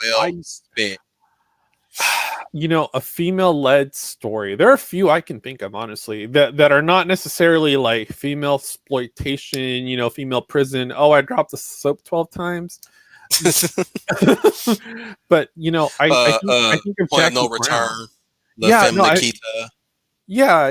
think of Jackie Brown because, again, Pam Grier. You had big names like this film is attempting to do, which, I mean, they're big names, but they're big Asian actor names. So, I mean, if you follow the foreign movie market, you're going to know these people left and right. About the only person that's missing would be if you gender swapped Raiden and made her, a female and put in Michelle Yeoh. That'd be perfect. Because it's like, oh, that's someone I know. Crazy Rich Asians. But, you've got such a cast. I don't know how they're going to be able to squeeze in time for every freaking single person. Okay, 5 minutes here, 5 minutes here, 5 minutes here. It's almost like there's too many characters going on. But getting back to Jackie Brown, I mean, Jackie Brown had a good balance. You had your main protagonist. Yeah, you had your main protagonist, and you saw the movie unfold through different points of view. And the problem that I see with this film is it's only going to have one point of view. I mean, you have all these characters. I'm pretty sure They it's try. not. Yeah, I'm It pretty seems sure like they're trying to prop up Cole. they might, because I mean, if you, I went to one of the shill sites. I'll say comicbook.com. So, you know, they talk, they talk about Mortal Kombat, and they literally give you the whole narrative right there. You know, Cole Young finds these, you know, finds these people, these special forces people, which I'm assuming is Sonya Blade, you know, to protect family members, which I assume is the sister in the trailer, Right. to the point where it's like Sonya Blade is like, wait, I know the secret. Just stick with me. I'll get you through 2/3 of the film. Don't question me. Just go to the planet with the bunny horses and go free them Yeah. and then come back. So, So I'm gonna pull Professor Geek, but I'm gonna read this. I'm pretty sure you're gonna add what we've been talking about earlier, but I'm gonna read this comment from Schooner Tuna. It yeah. says we need to stop emasculating and effeminating people. Just allow for men, women to express themselves openly, especially about their masculinity and their femininity. And I'll take a Professor Geek, and I'll be right back. Okay, okay. You can read some of the comments if you like, and add your 2 cents as well. Oh, absolutely. Yeah, no, Schooner, like you totally hit it on the nail. See, the thing with something like that is, in order for that to change, we're at the point where, as a community or even as individuals, even if you're not necessarily a literary art person, or you're just the common person who just happens to like the graphic novel, or happens to like films, or just happens to like writing stories. I mean, the best way to start is to take your favorite characters and put them in situations on paper. We're going to have to start writing our own stories. I mean, you're already seeing it with these big companies like Disney, where it doesn't matter what you think of the character, what it comes down to is the bottom dollar. And unfortunately, what tends to happen is that for the bottom dollar, they'll go ahead and they'll put everything and anything they need to put in there. So just like Cruella, they'll stick the costumes in there, they'll stick the name in there. It's not necessarily the character you know, but we know that this is the character you want. So we're going to present it in such a way that you want this character. And what it really does is it really does a disservice to modern culture and modern art, because all pop Trooper, culture can you hear now. me? Yeah, I can hear you. I can Okay. definitely hear you. Continue what you're saying then. Back to Schooner's point, is what I was going to say is that art, whether in film or any franchise, is very derivative now. There's nothing being innovated. And in order for us to move that ball forward, is we got to do it ourselves. I hate to say that. Yeah, just to bring up his continuing comment to that same comment, he says, otherwise we're going to have a future generation of confused kids, much like the ones of today. Oh, we're already there. Yeah. We're Yeah, already there. yeah. Because to answer that one, you know, it's, you know, when tuition started skyrocketing, we literally just allowed a whole generation of working class students to partake in the university experience. We're putting them right in the workplace. So what's happening is you're seeing upper middle class students, from their perspective, literally taking all over academe. And what ends up happening is what we're having right now, which is critical race theory, where none of these thoughts or none of these papers are being challenged by opposing thought. That's what we're seeing. And it's actually unfolding now. It's finally starting to hit mainstream, and it's starting to hit the ground to the common person that works 9 to 5. Sam Proctor to my Atomic Blonde description. He says that Atomic Blonde scene sounds like a Bourne film. Actually, I was Right? dare I say it's way better because the camera don't shake this time around. Atomic Born. Yeah, well, yeah, you can. Well, here's the thing: Atomic Blonde does have a bit of a Jason Bourne vibe to it, Mm-hmm. but she's not a super duper spy that has memory loss or anything like that. She's just an agent that it's really hard to piece together what was really the overarching plot. This is really showcasing how badass Charlize Theron is in action movies, which Mm-hmm. good on you, girl. You sold me on you being an action star. Good on you, because literally the first shot of the movie is her in the bathtub with a Right. bottle of whiskey and a Right. shot glass ready, and she literally emerges out of the bath water with her naked body on full display, with lots and lots of bruises on her body. Ooh, okay, that's cool. That's cool. That Like there's bruises on her face, there's bruises on her back. She's got cuts that she I'm probably misremembering, but she has cuts that she already sewn up, and she literally just goes up to the mirror and just downs a full cup of whiskey just to drown out the pain, I guess. And I'm Right. guessing she basically submerged her body in cold water in that bath. But like that's all like I was like, so I'm in it. I'm along for the ride. Here we go. Let's do this. Because I firmly can't believe that Charlize Theron could. They sold if they want to tell me that Charlize Theron can take a beating in a fictional movie. Oh, I believed it. Well, Because she was unapologetically, right. she and here's another thing, she's unapologetically bisexual. Like she has two lovers, or at least one lover and one fling that happens directly in this movie. And the reason why she got involved in certain situations because her lover got murdered by somebody, or at least he was betrayed by somebody, and she wanted to find out, and she was recruited by the I'm going to say the CIA or the agency or something that she works for, and they're basically putting her in interrogation. You got what's his face from Captain America, First Avenger, the guy who's a computer now in Winter Soldier. They had him on there. Okay. And John Goodman. John Goodman was also in there too. Oh, okay. I think his name was Stroken. I haven't heard from John Goodman in a while, other than the stuff he espouses on Twitter, which I no longer do Twitter, so I'll put that up there. Well, now that we're talking about, before I saw Atomic Blonde, he was also in The Gambler with Mark Wahlberg. Yeah, he was a gangster boss, which was interesting. If you really like a film that portrays a female character in that way, it's an older film, but it goes kind of like it goes along the veins of Mortal Kombat. I mean, Mortal Kombat, the first film, came out in '95. Long Kiss Goodnight came out in '96, and that has. I still need to see that. That has Samuel L. being full Samuel L.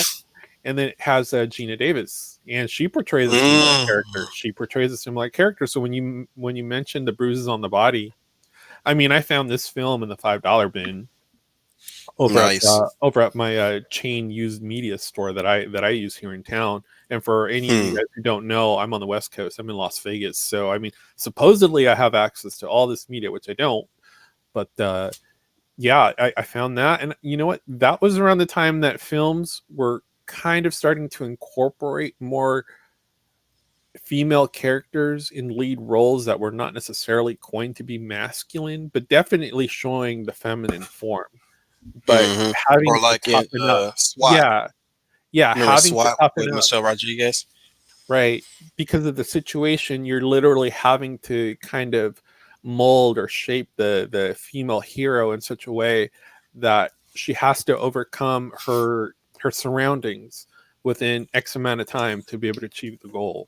I like to bring up Michelle Rodriguez in SWAT because her story in that one, or at least her role, was the fact that she was she was rejected because she was a woman, but she never compromised her femininity in that movie because later on in that film she has a daughter, and I don't know why she was inviting the dudes to come help her with her daughter or something like that. That was weird because even Colin Farrell was like there with her with the birthday party and all that stuff. I'm like, okay, like you just. The reason why I call it weird because she just met these guys. I mean, granted, they're a team, but I'm like, let's be kind to the time span of them training for SWAT, right? Let's give it about a month or two. I don't know how long it takes for you to finish SWAT school, as they like to call it, but like, that don't make them friends yet. Well, and and one of these men is a married man. Ring don't mean a thing. I guess so. I was going to say, Michelle Rodriguez. Like she's Yeah. another woman that's got a very iconic look to her, like what we were talking about early on about Gina Torres. Now that we're, Hmm. live on stream, you know, as far as Michelle Rodriguez, I mean, I think one of the more memorable roles that she played that I've come across is she in Machete. So that was actually pretty cool. Yeah, that was pretty cool. That was pretty cool. And again, I mean, you have female characters that don't necessarily have to be necessarily phallic, but can show the female form. And we're losing a That was lot of that. dumb. How she lost her second eye in Machete Kills. You only need two. So, but yeah, That was but still dumb. well, I think it was more or less to be campy. I mean, that film is definitely campy in a way that only I people like that are Machete really into One. that stuff would just totally gravitate to. I mean, I I happen like to have Machete it in One, my but collection. before we continue, let me give you a funny story. Hmm. When I saw Machete One in the theater, because I had just got off of work that day too, early. I think. Yeah, I got off work. No, actually no. Sorry. Let me collect my thoughts real quick. I had just gotten off of work. We were working morning that time, and we were done by that time, so we didn't have to do anything else because I was a janitor at City Hall, and I went to see Machete because I couldn't find nobody else who can go with me, so I went there by myself. Bruh, soon as I got through the entrance, right? You know that there's some theaters that have AMC, right? Hmm. You know the seating area is right to your left sometimes in one of these theaters, right? Yeah. The moment I literally turned left, it was like a sea of Mexicans. Oh wow. Bruh, my ignorant behind went in there not really expecting that. It's a very niche film. You could have just said, "I'm Dominican. I'm Dominican." They would be like, "Oh, okay, yeah, No, we'll sit here's down." here's the thing. Here's the thing. I did not look. I will say this. I was gonna make the joke whoa, oh, my Mexican brothers and sisters are here. I'm kind of feeling a little bit outnumbered here, but okay, Right. I'm gonna sit here and watch. But no. Here's the funny thing about it. It's like I was still relaxed around them because Right. I have friends of all walks and forms of life. Right. Period. Let's go Right. with that. I'm already. Right. Let's just be frank. I'm talking to a white guy right now, and I'm cool with you, right? Oh, absolutely, absolutely. But like, yeah, the more I stepped in there, I was like taken aback, like, oh wow, and I found it's funny, it's funny that I said that when I literally found a seat that was really perfect where I want to sit to watch this movie, and I was like, I was with them too. I was like, yeah, yeah. I was like one of the boys at that point. That's God. how it's weird how I watch movies by myself, and I'm just like there with sitting next to me. It's like a big old family, and I'm just like fist bumping somebody like a random person. You know what? I can equate that to maybe something similar. Only Go thing ahead. I've had like that in almost like Detective Pikachu, because and it's a weird comparison, but I'm sitting there, I'm watching this film because technically, I mean, if you really want to get the brass tacks, Detective Pikachu rounds out the Deadpool trilogy. You'll just have to figure out how that happens. But for me, that's literally the third film because we're not getting a third Deadpool film. But I'm sitting in there and there's all these freaking adult jokes just being thrown at you. And there's room full of freaking kids eating their popcorn, pointing out all the different Pokemon on there. And I'm like, okay, cool, whatever. It's a Ryan Reynolds film, so I'm here for the Ryan Reynolds content. And just these jokes. And I'm bursting out laughing. And some of the parents are laughing. And then some of the other people are just giving you the stare of death because that kid is going to ask what that joke's about. And they're going to have to sit there and explain it later. Hmm. But yeah, no, I'm the other type of like episode like that I had was with Farce Awakens. Like, I mean, you've got the Millennium Falcon and it's roaring by and everyone's like, yeah. And I'm thinking to myself, I'm not getting caught up in this film. I'm like, am I the only one who's seeing that it's literally devoid of content? But when I look at films like that, I'm sorry, what movie again? The The Farce Awakens. Oh yeah. Yes, yes. Not Ruse of Soy Walker, and not the last Jedi. Not any I of always those. call it Rise of Skyfaker. Well, it was more like Rise of Palpatine, to be Yeah. perfectly honest. And I can sit there and rant about that all day, but I'm sitting I have there. my own titles of those movies, but I forgot what I called them. Well, I I'm called them in the sitting stream there. like that one time, and it was like heat of the moment. Go ahead. Like, okay, so I'm sitting there, and you've got that first action scene, and you've got the explosions, and don't hold my hand. I'm like, well, how else is my hero going to save you if you're too busy being a liberated woman? At that point, I still didn't know that Finn wasn't it. I was still Okay, thinking, let me give Matthew Flynn the full context for this question here. He says, "I just came back and heard take a shot every time a guy shoves something in her face." I question, what kind of movie are we talking about? I was talking to a trooper about female prisoner Scorpion 701, and there's a drinking game I pretty much invented after several watches of that movie, which it's one of my favorite uh movies about with a female lead, as I like to call them. It's one of my favorites. I had the whole series, and I saw the first. Don't. Here's one thing I gotta tell you guys: if you manage to get the whole series of Female Scorpion 70, do not try to put them in chronological order or try to film in any kind of order at all. You will be cross-sighted. I'm serious, because I saw one movie that I'm going to assume that's supposed to be taking place before this one. I'm like, okay, you know what? I give up. I'll have to wiki this one because I usually like to be the person that's like, you know what? I want to do this by myself so I can piece together, have a little fun, trying to figure out what fits into what, right? right. Female prison Scorpion is not one of those things. I'm like, I'm going to have to use a handicap on this one. But that's what we're talking about, Matthew Flynn. I like your answer to a very good movie. Chris P is also in the house, and I also have to mention Artificial Joni, who was also here. Oh I don't know man, how if he's Joni. still in the house, but hello to you as well, Artificial Joni. Yeah, now Joni he's on is the other side fun. of the Joni's world. fun. Like, Hopefully, I've heard a few different names from Rise of Skywalker. None of them good. yeah. Oh, I and that's honestly that's how I came across this particular community, because right after that, I walked out of that theater and I'm thinking to myself, I'm like, am I the only one who saw this film for what it was? I'm like, it looks like Star Wars, it plays like Star Wars, it's got the right effects, but I'm like, it's not hitting the mark.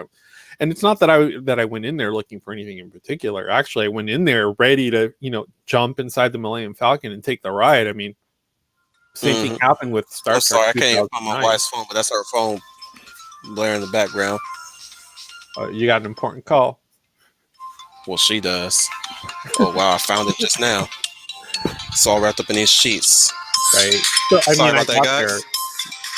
there, and I can tell you right off the bat, it's everything I wish it looked would at, just all put the them on vibrate. reviews, everything was like, oh, this movie is great, it's fantastic, you're gonna love it. Jar Jar Abrams, Jar Jar can do no wrong. Now, me personally, I already knew Jar Jar's MO just from looking at his film credits and knowing that they basically ruined Star Trek thereafter by stealing the director to another franchise, which it's kind of a good thing anyway, because Star Trek was already ruined. I just didn't know that at that point. I was just happy to be on the ride with the Enterprise. Was Did you even like what's the third one's called? what, the Ruse of Palpatine, or which No, one are we no, talking the about? Star Trek, the third Star Trek movie in the Abrams verse. Beyond Star The Trek problem Beyond. with that, the problem with Beyond, and it wasn't that it was a problem at all. It was written to be more of a Star Trek episode. It wasn't really a Right. film, and that kind of hit like the second installment of the Star Trek Next Generation film, where First Contact hits the mark, and Generations hit the mark. Now, mind you, Generations was a cross section film. We're taking the story and moving it to the TNG cast. But I'm Right. talking about these, we're on this planet. Everyone is super youthful. There's a mystery to be solved. Blah blah blah blah blah. Next thing we know, we're on this, starship holodeck. That's more of an episodic type of script writing, which that's great. The only ones I've seen Hmm. outside of the movie franchise as a whole, I've seen Wrath of Khan, I've seen Insurrection far too many times that I can count because I was a kid at the time. Yeah, me too. Same thing with Nemesis, and I could barely even understand what the heck was going on in Nemesis. Yeah, I was still okay with Tom Hardy being a younger Captain Picard or clone of him, basically. I was cool with that. Yeah. My thing, I've seen all three of the Kelvin universe movies, but I've never seen the first motion picture or Search for Spock or the Final Frontier or even Generations for that matter. Those would be films that you want. And I've seen First Contact as well. First Contact will always be my favorite. When we're talking about classic Star Trek, and I actually had to go back and I had to watch those films. I actually ended up collecting them in the very end because that to me is Star Trek. I mean, as far as William Shatner, Leonard Nimoy, DeForest Kelly, like I actually sat there and I watched all these films. Now, Next Generation does the same thing, and it's a whole different cast. It's a whole, different, situation. We've moved past the Enterprise, A, we're now in the D, and it plays very well because you have a cast that works well with each other. And we get to 2009, you do have a very nice cast, and it looks like Star Trek, it plays like Star Trek. It's 25% different Star Trek, but it still plays very well. And in the very end, you walk away, hey, you know what, that felt really good, but it's not really Star Trek. But I'm glad I got to take a ride on the Enterprise, and that was my opinion on that film. So by the time we get to Beyond, I mean, it's what happens to every franchise that either loses the creative element, or at the very beginning of the production, that director has already taken on another project and moved on to another film. So by the time we get to the screen, it's whatever magic is coming in the second film, we're not going to get. But moving on to Ruse of Palpatine, now we know that Jar Jar does not know how to close a trilogy. So I mean, in effect, we saved ourselves that grief. And Beyond is a good film. But I mean, you take a beautiful actress, and again, you take away her femininity, and you make her look like this alien, and it's like you lose the quality right there. Yeah, same thing happened when she went over to Tom Cruise's Mummy, because it wasn't the Mummy, it was Tom Cruise's Mummy. Yeah, like I made in comments before. I mean, it's a Tom Cruise film. Same thing. You take a beautiful actress and you take all the beauty out of the character. It's something that's so common in Hollywood now. Jumping into what you're saying with what Brian Gamar is saying here in the comment right now, he says, what gets me is that none of these liberated women are really liberated at all. They're much slaves to their own emotions and insecurities. That takes me back to the witching aspect of everything, where they're trying to romanticize being a witch, like in the Sabrina series that's on Netflix. This whole they equated the witchcraft to sexual liberation, the liberation from man's rules and controls, and this whole using sex as a weapon and all that stuff, when it's really promoting promiscuity of the worst kind, where it's very unhealthy, if you will. Like I'm okay with somebody's sexual awakening. I'm okay with somebody liberating themselves with sex. If you have a healthy mindset to it, yes. But it's gotten way out of hand with the rise of the the OnlyFans thing and the quote unquote sex workers. I don't call them the OnlyFans people. I don't call them sex workers. Real they're independent contractors. That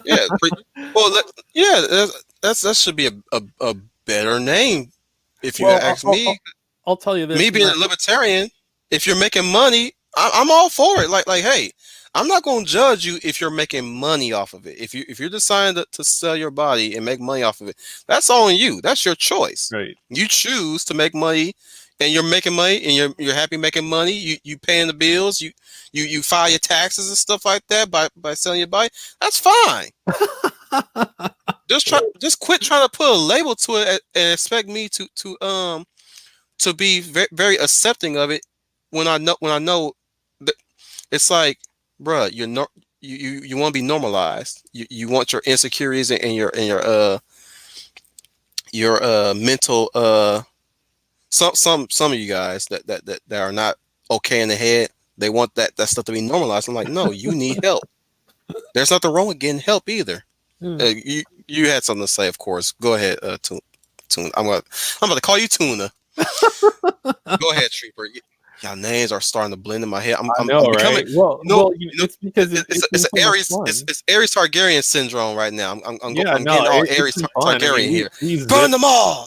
Traitors. Through this really fast. But I'll tell you this.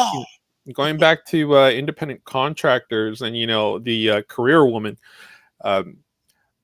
my political science professor, who is a very great man, was the head of the political science department over at my college. He put it to me this way, when we talk about the interplay between males and females, and this goes for any situation, it's, you go out on date number 1, date number 2, the man is putting down their monetary value on the table. And the way he explained independent contractors to me, because obviously I live in a state where, outside of Clark County, hey, you can do whatever you want. It's perfectly legal. And I got stories for that too. But if you're putting down your monetary value on the table, then why are we going through all this interplay and, all the peacocking and the grandstanding and seeing, hey, do you see, do you see what I have to offer? Well, yeah, kind of, let's see what else you have, so you have this interplay between masculinity and femininity to the point where you both agree, okay, let's go do something awesome.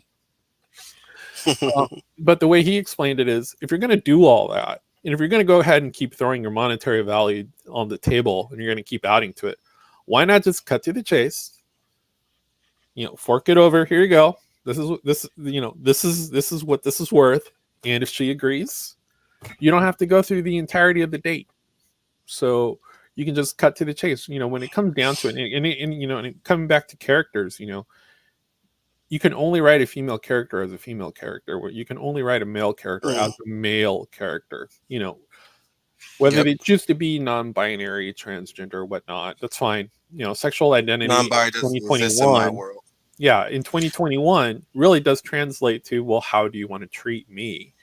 And at the very end, we're either, of one male or female identity. I mean, if we're using 2021 terms, but at the very end of the day, I mean, it's still an interplay between yin and yang. And isn't it easier just to hand over the $300 than, sit here and try to debate for 3 hours to figure out how much you're worth? So that's all I'm saying. Go ahead, make money. Pretty much. That's monkey Dan. He's comment right here. So be prepared for the consequences. Yeah. I can tell you this: working in Vegas, I've seen a lot of consequences. This is gonna be one of those times where I'm actually gonna have to come, bring people on and tell me what it's like over certain locations they live in. Like if you're willing to share. Oh, absolutely. Absolutely. Like, I mean, I have stories, it's, whether it's at the hospitality level or at the EMS level or, talking, retail investigations level. Like, I mean, I've had so many experiences, and I mean, my tag kind of alludes to it a little bit, but I try to keep it more towards the comic, Star Wars end of it. Right. So, but we gone way off topic with the Mortal Kombat, and we're in 2 hours in. We still have a lot to cover. That's crazy. We have a lot to cover from this trailer itself as well. Yes, it's very ethnocentric. A lot of characters. You're probably not going to have enough time with your favorite character in the film. You're going to get Mortal Kombat, but it's not the Mortal Kombat It's the Cruella knows martial arts type of Mortal Kombat that you want to see on film that you didn't know you wanted. So I also have to bringing up the fact that Melina, and I was hoping Leia Plus Size was going to stick around with us a little bit longer, yes. but unfortunately she couldn't. But she'll catch us in the back watching. Hopefully she'll lend in her comments at the end when she if she chooses to finish the whole thing. But my issue is it defeats her role in the story of Mortal Kombat as a whole. She's meant to be a clone of Kitana mixed with Tarkatan blood, and this is too soon to bring her in as well. Like this is way before part two even pops up, and she pops in for Shao Kahn to even come up with that. So is Katana no longer a hero? Is she gonna be the villain, or are they gonna make Melina the hero since they race swap her now? They're trying to make her own character now, and not a clone of Katana. That's my main concern. And Well, if yeah, no, I have the same concerns too. And here's the thing with having so many characters, 20 years of Mortal Kombat, you didn't necessarily have to throw every character at the film to see which one would stick. I mean, you could literally Harry Potter the thing and end up with 7 films easily. Because I mean, movie number 1, book of Katana. Movie number 2, Sindel, the Undead Queen. I mean, if we're gonna have to use females, I mean, we have female characters. Let's go about it that way. Movie right, number 5, Johnny Blade, the unwanted Hollywood star. You could literally grow this franchise, and I don't think that's what they're looking for. They're just looking to see to what sticks on the wall when you throw at it. I mean, the second film suffered from this a lot. I mean, we make fun of it, but I mean, at one point you had, you had a mud wrestling scene in the middle of the film, and it's like, okay, well, mommy, what are they doing? Don't look. Okay, you can look now. especially yeah, as no, Sonya. yeah, the thing about that is they're already breaking up the narrative before the movie has been on film. So, like So I said, it far, is a remake. It's a remake. Like, how so much far, of I'm looking at the IMDb. I'm sorry, let me cut you off there, but so far, I'm looking at the IMDb, and Jessica McNamee is top billing right now. She's top billing of Hiroyuki Sanada. I'm not sure who he is. He sounds familiar. He looks familiar. Oh yeah, well, he was in the Wolverine.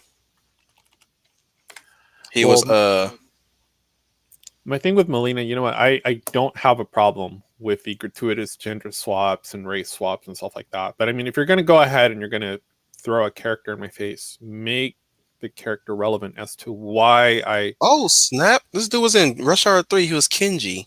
I'm telling you, these names are, I mean, yeah, like you might not know the name right off the top of your head, but the moment you start seeing the billing on these characters, you're like, oh, okay, I know him from there. I know him from here.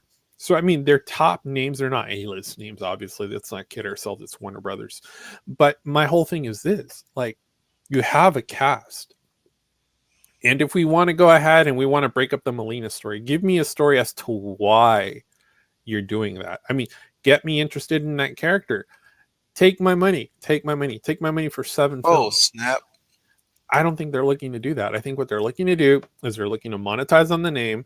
They're going to try to make it, a big I blockbuster in like the Lewis. Chinese market, You know and the what? American No, market is no just going to get what they disrespect get. to Lewis Tan. Sorry, Lewis Tan is cool because I liked him in Wu Assassins. This one show on I'm Netflix called Wu telling Assassins. I'm telling He you, was, these are not weird, and obnoxious he was. characters. I mean, if you look at the Chinese and the Asian film market, these are big names. Like I said earlier, about the only person that's really missing is Michelle Yeoh. I mean, if you're going to go ahead and do whatever it is you're going to do with Raiden, might as well give me Michelle Yeoh, Mm-hmm. right? I mean, she was terrible in STD. I mean, it was what it was. It's Yeah. again.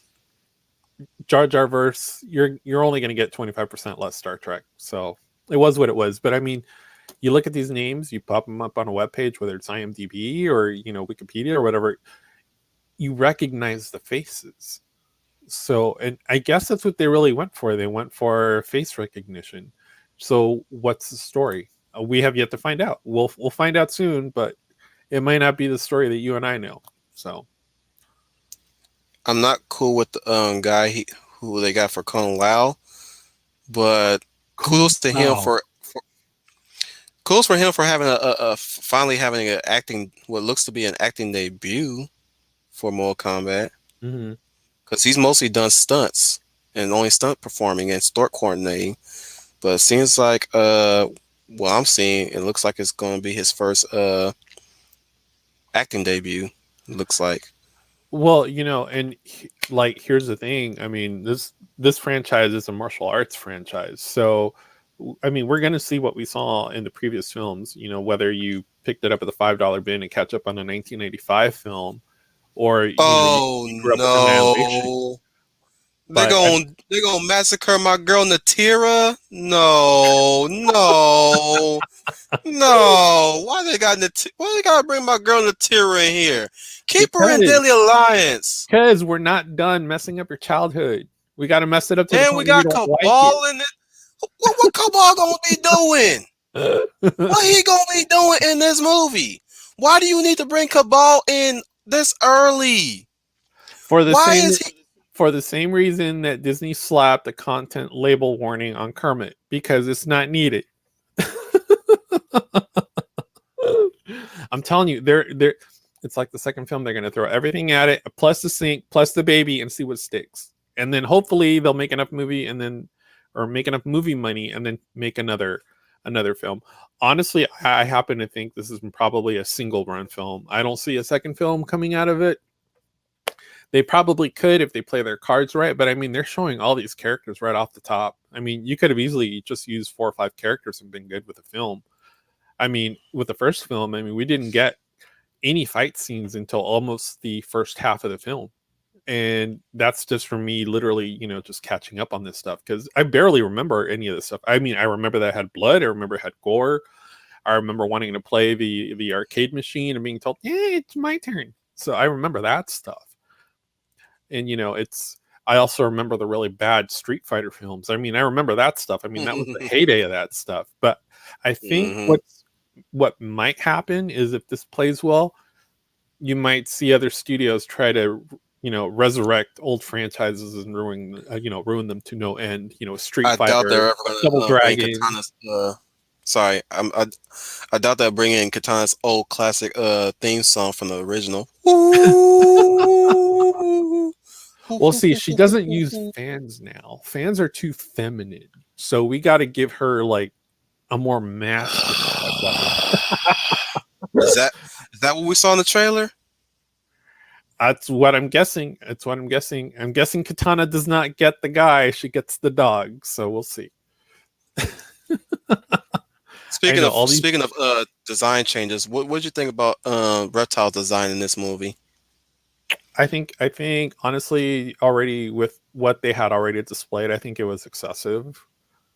With a lot of this Looks stuff, like Killer Croc. yeah, with a lot of this stuff, you almost don't even really need it because it'll sell itself. But what's going on now is you have a whole generation of people that don't really know what Mortal Kombat is. So they're making it into this Crouching Tiger, Hidden Dragon, with House of Flying Daggers, with not Michelle Yeoh, with a little bit of crazy rich Asians, including, a guy like, Louis Tan, who, has the charisma to, bring you to a film. Oh, that's Shatterstar. Who? That's also Big Brother. Forgot his name in Wu Assassins, but he's a cool character, and again, he's a cool character in that one. I like. I did kind of like the look of Goro, but I doubt he's going to be a presence in the movie. I think he's from the way how they displayed him attacking that one rando in that one shot. I think that's going to be a flashback, probably a flashback of maybe the original Kung Lao, or they're going to go with a Bat v Soups, and that's literally the last fight of the film. Oh shit. Where they literally just tossed out the last freaking 20 minutes of the film to see if that would attract you to come and pay $14 to sit. Probably pull feet Amazing apart Spider-Man 2. Yeah, to sit 6 feet apart from your girlfriend or boyfriend or both, if you decide to bring them both, and watch the film 6 feet apart. Because this thing is actually going to play. It's going to play 31 days after the 16th on HBO Max. Like, all this is like a massive campaign to get people to sub to HBO Max. Let's not kid Right. ourselves. That's what it is. That's why when you saw a lot of these dudes complaining, well, why are they showing a trailer of, Kong, v Godzilla with this Snyder cut, blah, blah, blah, blah, blah. And I'm like, bro, they're not advertising the movies or advertising the content that you're going to find on HBO Max. I'm like, it's not rocket science. Like, it really isn't. But I mean, you have dudes doing, 30, 40-minute videos on that. And I'm like, no, no, no, no, no, no, no. I'm like, what they're pushing subversively is to get you to sub another $12 to another streaming service. So you overextend yourself and cancel something else because this one has a new flashy content. So that's what I think. So I got the I got the this 30-day HBO Max free trial from when I purchased Cyberpunk, and it's telling me add your payment information. I'm like, I'm not doing that. Like, I'll be honest, like with D Plus, I ended up getting a promotion through, my cell carrier. I was like, yeah, cool, whatever. 30 days. What I was going to do, I was saying my plan was, I mean, cut you off there. My plan was I was going to see Godzilla versus Kong in the theaters, and then activate the free trial. Just keep watching that multiple times, and then just bow out once the 30-day free trial ends. That's my original plan. But I looked, I was like, payment information. Like, yeah, they already want to. They might jip me before I even decided to cancel. That's usually how it works. It's how it works. Oh, well, before you can see your free film, please give us our payment information to verify your ID or whatever. It's typical for a paywall to do that. The thing about that is, once they lure you into, oh, well, you know what, it was a pretty good film, maybe I'll stick with it, they get another 30 days out of you. So I mean, as far as Disney, and D Plus, I'll be honest, when D Plus came out, there was good content, but it was all content I was already familiar with. I only watched it for one thing, and then once that was over, I was like, hey, you know what, there's no need for me to watch it. So I watched Mandalorian. Yeah, I watched that. The moment that was over, okay, I gotta cut it. I don't need to see it anymore. I already seen it. So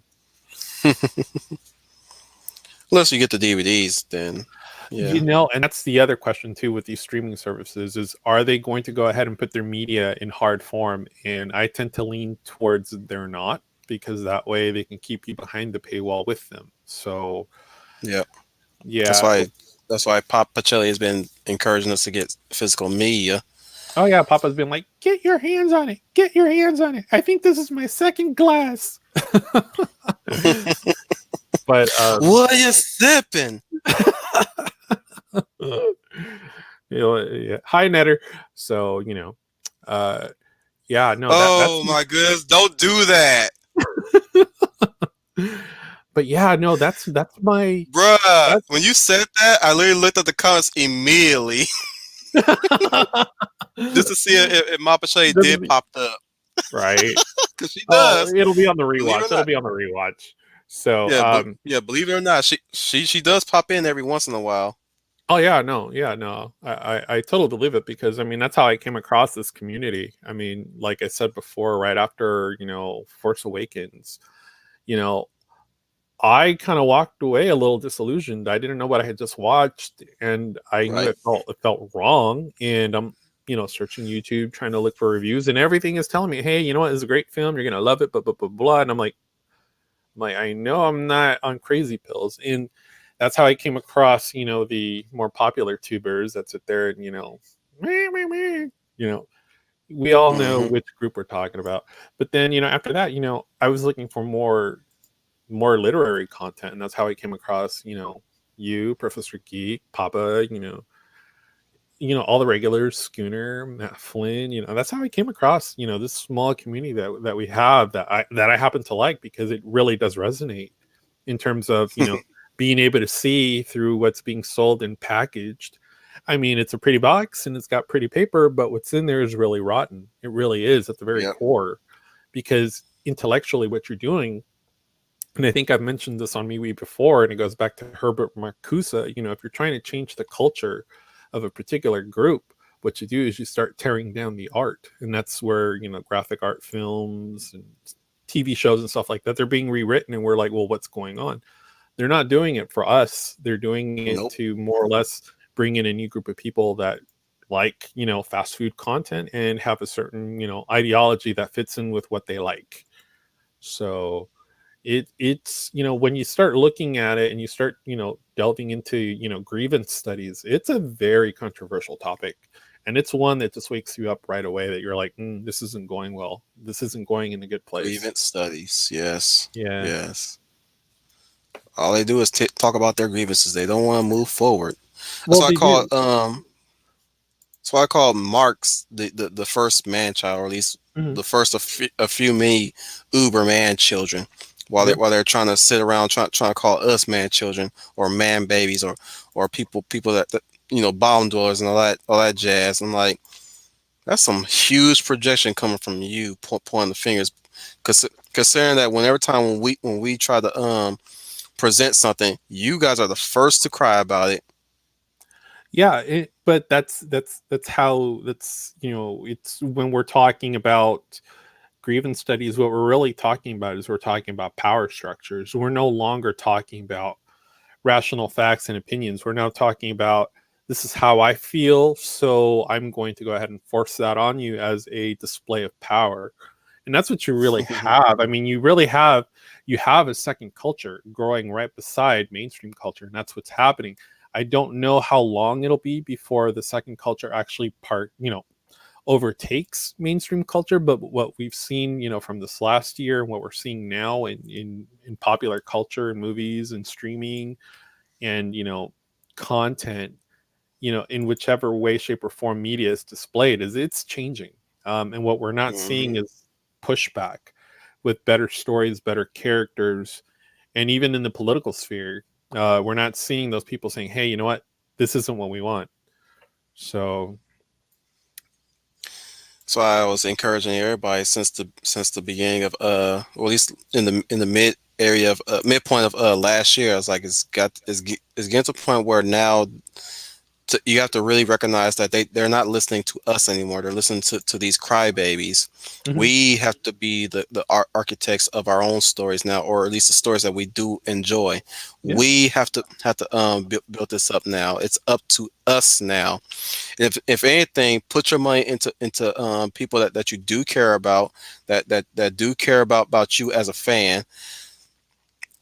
But you have to take in consideration that can only go so far too, because even then that person could cave in as well Mhm. to the social justice stuff too, the social justice narrative. So like I said, you got to keep your wits about you and start creating your own product now, or at least invest to a friend who's creating their own product that you enjoy as well. Oh yeah, absolutely. Because you got to remember, you know, these man childs and crybabies that you know that you mentioned. I mean, you know, once they leave university, they take business positions and they bring that ideology with them into these other businesses, into these corporations, into big box retailers. And then what you start seeing is you start seeing these diversity, inclusion, and equity boards, and then you start seeing diversity training, and you start seeing what happened with Mhm. Coca-Cola. And I'll tell you, like, you know, as far as, you know, my personal experience, I've started to come across it too, in the common workplace. I mean, that's how entrenched this is. So I mean, unless someone is willing to go ahead and start either investing in content creators that they like, supporting the media that they like, or, you know, for lack of a better term, canceling, you know, canceling certain outlets, certain brands, stuff that you no longer Mhm. want. It really comes down to voting with your dollar. It really does. Yep. Like, I mean, like, I was telling you before, you know, as far as One Division, I got it. From an art perspective, I know what it was trying to do. It gets lost in the weeds towards the very, you know, end, but that in and of itself is not going to want to make me subscribe to D Plus when I'm watching, Lucasfilm, just devolve in front of me with what they're doing and what they support and what they call, What they're willing to hey, support. yeah, what's considered acceptable behavior towards, the common person or, your coworker. I mean, this stuff really does bleed in everywhere. So, I mean, if that's what you're willing to support, I don't support that. There's no way. That means that I have to belittle the next person next to me to get them to see my point of view, when it's just as easy as having, facts, figures, rational thought, which unfortunately is very lacking now. So, Facts don't care about your feelings. They so fake. yeah. Whoa. No, I agree. So, I mean, you can only fight facts with more facts. If they don't want to listen, hey, you got to move forward. So, Hmm. Hey, what about that time in Sound Engravers stream this Monday? I mean, last Monday.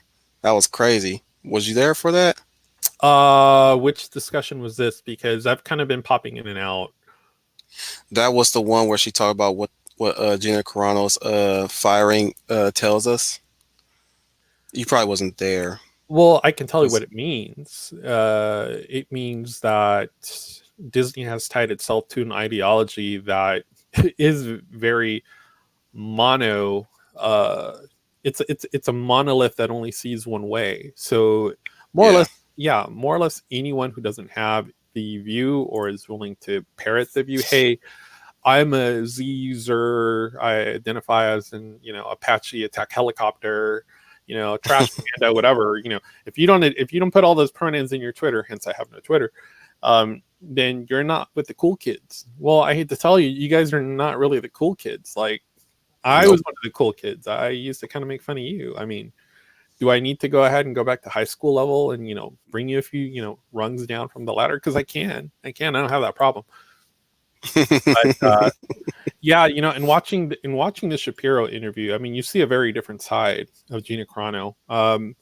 And I put my money where my mouth was. Is I went ahead and I subbed. I have a year subscription to Daily Wire. I'm waiting for my Liberal Tears mug, which will be fantastic. To Liberal Tears, nice. It is. It goes with my Louder with Crowder mug. So Yeah, I threw my 2 cents in that discussion. I said I see this as the future of work ethic in the workplace. Oh, it is. And It is. and the work code of conduct. They are now trying to replace that type of tenet within working in business. Oh, That's going to lose. They're going to lose a lot of workers that way. At some point, they're going to be workers that are looking, who probably were probably, I wouldn't say good friends, but like good coworkers to a coworker, and they see that coworker getting fired for any arbitrary reason. They're going to walk. Some eventually will walk away. Some are afraid to lose their jobs. Yes, and I get that. I really get that. You don't want to lose your job. Maybe you don't think you have a fallback job on anything like that. You always going to have a fallback job, or at least like if anything, take that as a warning sign to always look for another better paying job, or at least a better paying job that will respect you as a worker, not as something that they can use to hide their insecurities at best. No, I absolutely believe At worst, it. I mean, tell you, no, I can definitely tell you, not last year, but the year before, I literally had 2 jobs. One was more eyes wide shut than the other. Yeah, it really was. I mean, I had. I believe you. I had diversity training, and I mean, I was watching these videos. Whoa. And all of these comments that were being thrown out to the viewer just happened to be, anti-Anglo, anti-white rhetoric, and I'm thinking to myself, I'm like, how many clicks is this before I have to go ahead and close this? I mean, I can be honest, like, as far as testing and stuff like that, my GPA has always been high. I've never really had to study. When I do and I get low, below 90%, I want to throw myself out of a window. But I'm clicking through all this stuff, and there's just videos that you just have to sit there and watch. And just like the framing of Sonya Blade, at the center to show that she's the gravitas of the group. I'm watching these diversity videos, and you've got your in group and your out group, and your out group just happens to be making comments that just happen to be of a certain background. And I'm thinking to myself, that's never come out of my mouth. Not once. Nope. Not once. But I'm not gonna step into work and reaffirm that I am of the poor minority that needs saving. oh yeah, I'm no, gonna. yeah, no, I will. They're gonna be scared of me. I will say this: they will be scared of me because they, number one, they have not met me. Number two, Yeah. they don't want to meet me because I will tell them right there in their face, like you need to sit down and shut up and listen to the black man right now and I'm telling you right now, I'm not your pet PLC. Right. I refuse to be referred to as a PLC. I'm Right. not your pet. I will not be your pet. You're not gonna be my pet either. You're gonna respect me. I'm gonna respect you. We are Right. human beings in this workplace. I'm gonna Right. tell you right now. You don't like what I'm selling. You can get out. You can write your resignation and walk out that door right now. That's assuming if I own a business, by the way. Now if I was an employee there, I'm like, now we gonna respect each other. You is not gonna reaffirm to me how you are somehow ruining my life, which you're not. You never are gonna ruin my life. You can try, because I'll tell you right now, if you try, that's really telling something about you, more so than it's telling about me right now. I can tell you with those particular type of situations that I've had, and I tend to be very opinionated and very wordy. Obviously, we've witnessed that here. But Hmm. for me, I've gotten to a point where, as far as the dialogue goes, it's not necessarily that I've shut down. It's more to the point of I no longer am wanting to engage, and that's going to be that technically is a problem, because what's happening is that while we have this in crowd of eyes wide shut people, what diversity training really does, and Robin DiAngelo can call it white fragility. I mean, we can look at the same coin through different ways, but that type of training, what it does, especially to the person that is being marginalized, is it makes that person not want to engage. Nope. Especially if you're a very smart and intellectual person and you want to sit there and you want to discuss and you want to bring your argument to the point where you want not necessarily to win the person that you're speaking to over to your side of the fence, but more so for the third person who may be listening in the background. I mean, you take away that dialogue and it's like you're already losing communication with that third person who might hopefully come up later and say, hey, you know what, I feel the same way. This isn't right.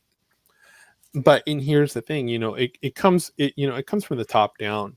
So I mean, you take it to certain people that are in a higher level. They're like, you know what, be that as it may, this is the training. So you're going to see a lot of that. For me, honestly, what ended up happening with me is, like you said, at one point you're going to have to either decide what you want or lose the job. And it's like, I decided, you know what, I'm going to make my own choice. And I stepped down from the less eyes wide shut job for the other, eyes wide shut job. So yeah, I did that. And I can tell you, it definitely, it was a burden lifted, to be perfectly honest, because, coming from a background of, the background I have, watching the house literally burn, all around me. It's not fun. It's really not fun. No. And, Professor No, it's Geek has not. talked about this also on his streams where, it it gets to a point where you have to make a choice. And sometimes you just have to be able to just, stick to your own convictions, and that's how things are going to be. And if the movie that's playing all around you is not what conforms to you, then maybe it's time for you to change the channel. So Hmm. mm-hmm. I said this at Green Lion Girls stream yesterday. It seems like my own people is trying to inadvertently make me want to despise them more and more every time I see them scream at people. It's like Well, not these days, whenever time I see any black picture or any picture of a black person, I right. cringe, and I'm like, what happened? It's like not. It's like even if the person is a sensible person, talking sensible person, I cringe every time I look at them. It's like they did a quick hypnosis on me to hate my own people. Well, what's the context of the picture? Like, is it like a film or is it some type It could be of? a film, it could be a photo, it could be a show, it could be a comic book. It's like the moment I see a black person on display, I'm like, ugh, I don't even want to look at that right now. Well, when And it yet comes to, when I it, yeah, I'm go sorry, ahead. I'll finish, but like, and yet when I look at everything other, like an Asian person or Oriental person or a white person or even a Latino person, I feel a sense of bliss for Hmm. some reason. It's like I completely bash myself from the mentally bash myself from the black community Hmm. and embrace other forms of cultural communities. Like I left the in a way you could say I kind of left the plantation. Yeah, yeah. No, I know exactly what you're saying. As far as the particular message, I mean, the message of intersectionality is slightly different for each person of color.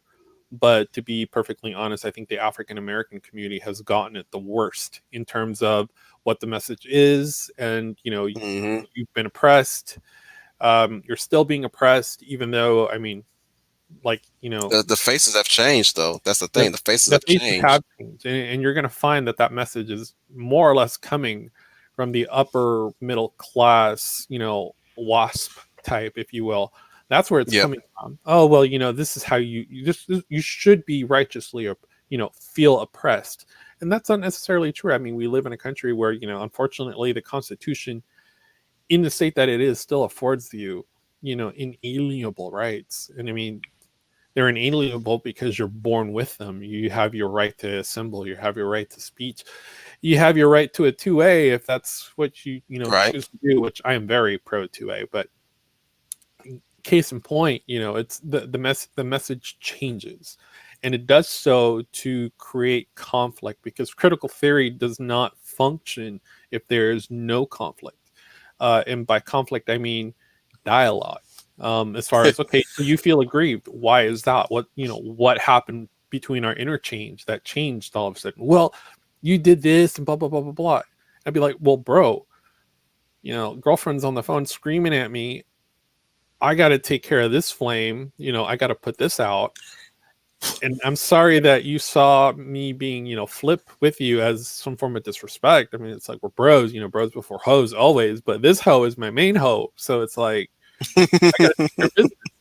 So, but, when it comes to, and for as much BS that comes out of my mouth, when it comes to intersectionality, I find that the more of a fringe group you are, it's kind of like you get more of the oppression pie. Well, if I'm a Right.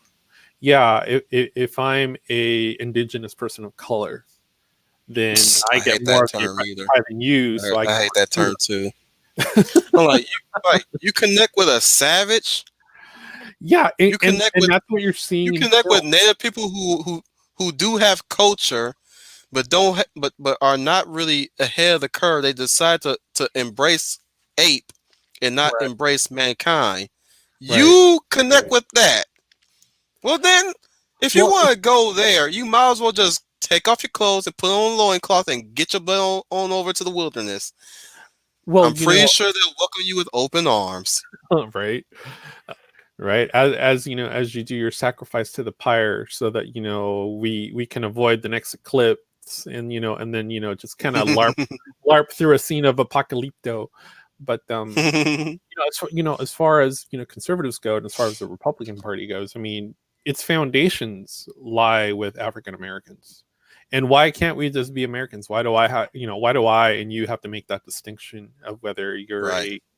a white American, African American, Hispanic American? We're all just Americans. But again, it's in the founding of the country, the Constitution is flawed, but the vision is what we're trying to conserve here. And when you have, Republicans, Trooper, what's that? trooper. I'd like to share a revelation that I've had during my time here. It came to me when I tried to classify your species, and I realized that you're not actually mammals.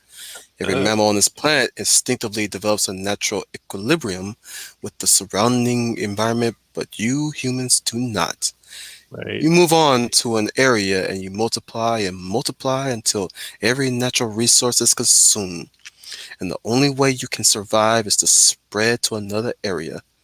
There's another organism on this planet that follows the same pattern. Do you know what it is? A virus.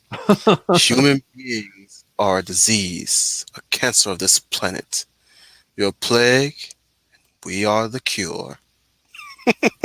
brought to you brought to you by the DNC. But it's Yeah. you- well, and here's the thing, it's whether you identify as You know, I'm sorry, there was another movement that said that before too. They usually start with an N. was it not hashtag not my potato, maybe? Yeah. But yeah, no, I mean, and here's the I thing, love Agent Smith. In short, I love Agent Smith. right? Traditionally, when we look at the history of African Americans, I mean, African Americans for a large part of history have always been associated with conservatism. It's like, why Yeah. would you not want to conserve the rights that let you be free, or try to reform that which doesn't work to make that vision better? But what you've Mhm. seen, especially with the message being kind of, conflated a little bit, again, where traditionally one demographic has been seen as You conservative know is what's now funny? almost implicitly now on the other Trooper, end of you the know what's spectrum. funny? What's I funny? think the chat stopped because we went way off topic to what they really came here for. Oh, that's crazy. That's crazy. Either that or they're just waiting for us to get back on topic because they're using us for background noise so they can operate doing what they're doing.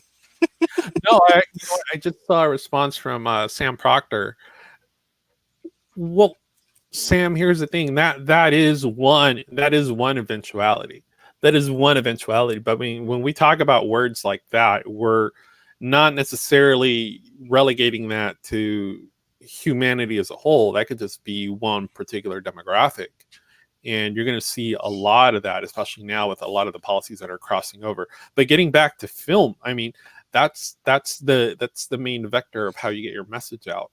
So that's why you Oh, don't see. worry, Schooner. We know y'all here. I'm just saying y'all's like we'll do what we can in the background.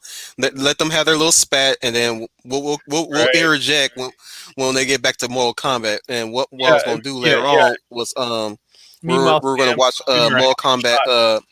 Yeah, we're gonna Yeah. do the.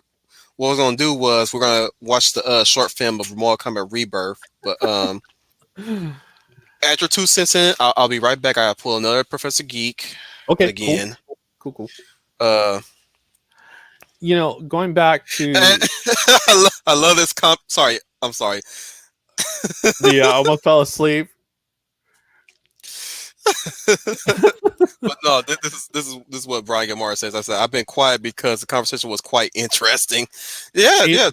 Well, I mean, we went from mud fights and in the female form to the current ideology of modern pop culture, which unfortunately happens to be derivative because nothing new has come into pop culture to make it relevant anymore. And I'll be back while you say that. Yeah. A good example happens to be, everyone's talking about, this new Superman on the CW. Oh, it's better than Batwoman, and as long as they stay on this track, it's going to be fantastic. The problem with something like that is you're already comparing it to, season 2 Batwoman. That's a very low bar. With a low bar like that, you can dress up anything in whatever shape or form or add lipstick to it and say it's good. So that's what we're seeing right now. In terms of going back to Mortal Kombat, now that I kind of have the mic all to myself, um, the problem that I see with this film is that not so much that they've thrown all these characters at it, because they've consistently done that. Is that my question is this more geared towards the Asian movie market, or is it geared to the American market? Because you got to remember, this started as a franchise, based in video games, and that was back in the early to mid 90s when gaming was starting to take off again, and we had all these genre games starting to come out with fighting games. Again, Double Dragon, Street Fighter 2, and that was a little bit away from, say, Contra, and some of the other games that were coming out around that time too. I mean, we were seeing So we're talking innovation. about Contra now. Yeah, well, what I was getting at is there was an innovation of technology that was happening in the mid 90s. Right. We're going from Super NES to moving on to bigger consoles. I mean, now we're on PC. I mean, before, watching Professor Geek play KOTOR, I mean, that's a very old game that was still early 2000s, but I mean, you go to GameStop, and the cartridge that you would get for these games were like huge. And then in some They're of these still games, selling them. yeah, in some of these games, you had like 5 discs. I'm like, I can only equate it to WoW, because WoW is like that, where you literally get, now it's different. Now you can just get 1 disc because it's been so overwritten so many times. You can only do it with, you don't need a handful of discs now. You only need like 1 or 2, and then you're ready to go to WoW.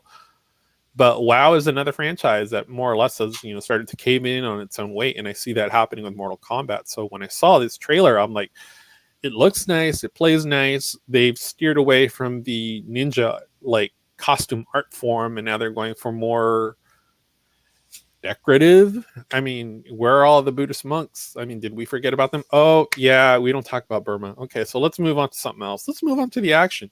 So I mean, I see that happening with Mortal Kombat. I mean, it might play well. I mean, it's obviously going to make more than the second film, so I mean, that's an automatic success. But that's like comparing Superman and Lois to Batwoman. If you're using Batwoman as your lowest bar, I mean, you got to pick a higher bar. You just do.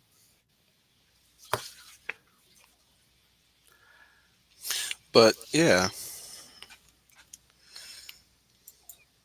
sorry, something caught my eye. Oh yeah.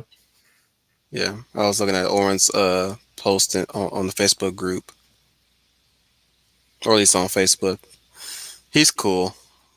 he has a question he wanted to ask. And I was getting ready to answer, but I was like, yeah, another time. Sorry, I didn't mean nod off a bit. I heard what you're saying. Yeah. I heard exactly what you're saying about the technology, about the games, and Professor really loves him some KOTOR, as do all of us.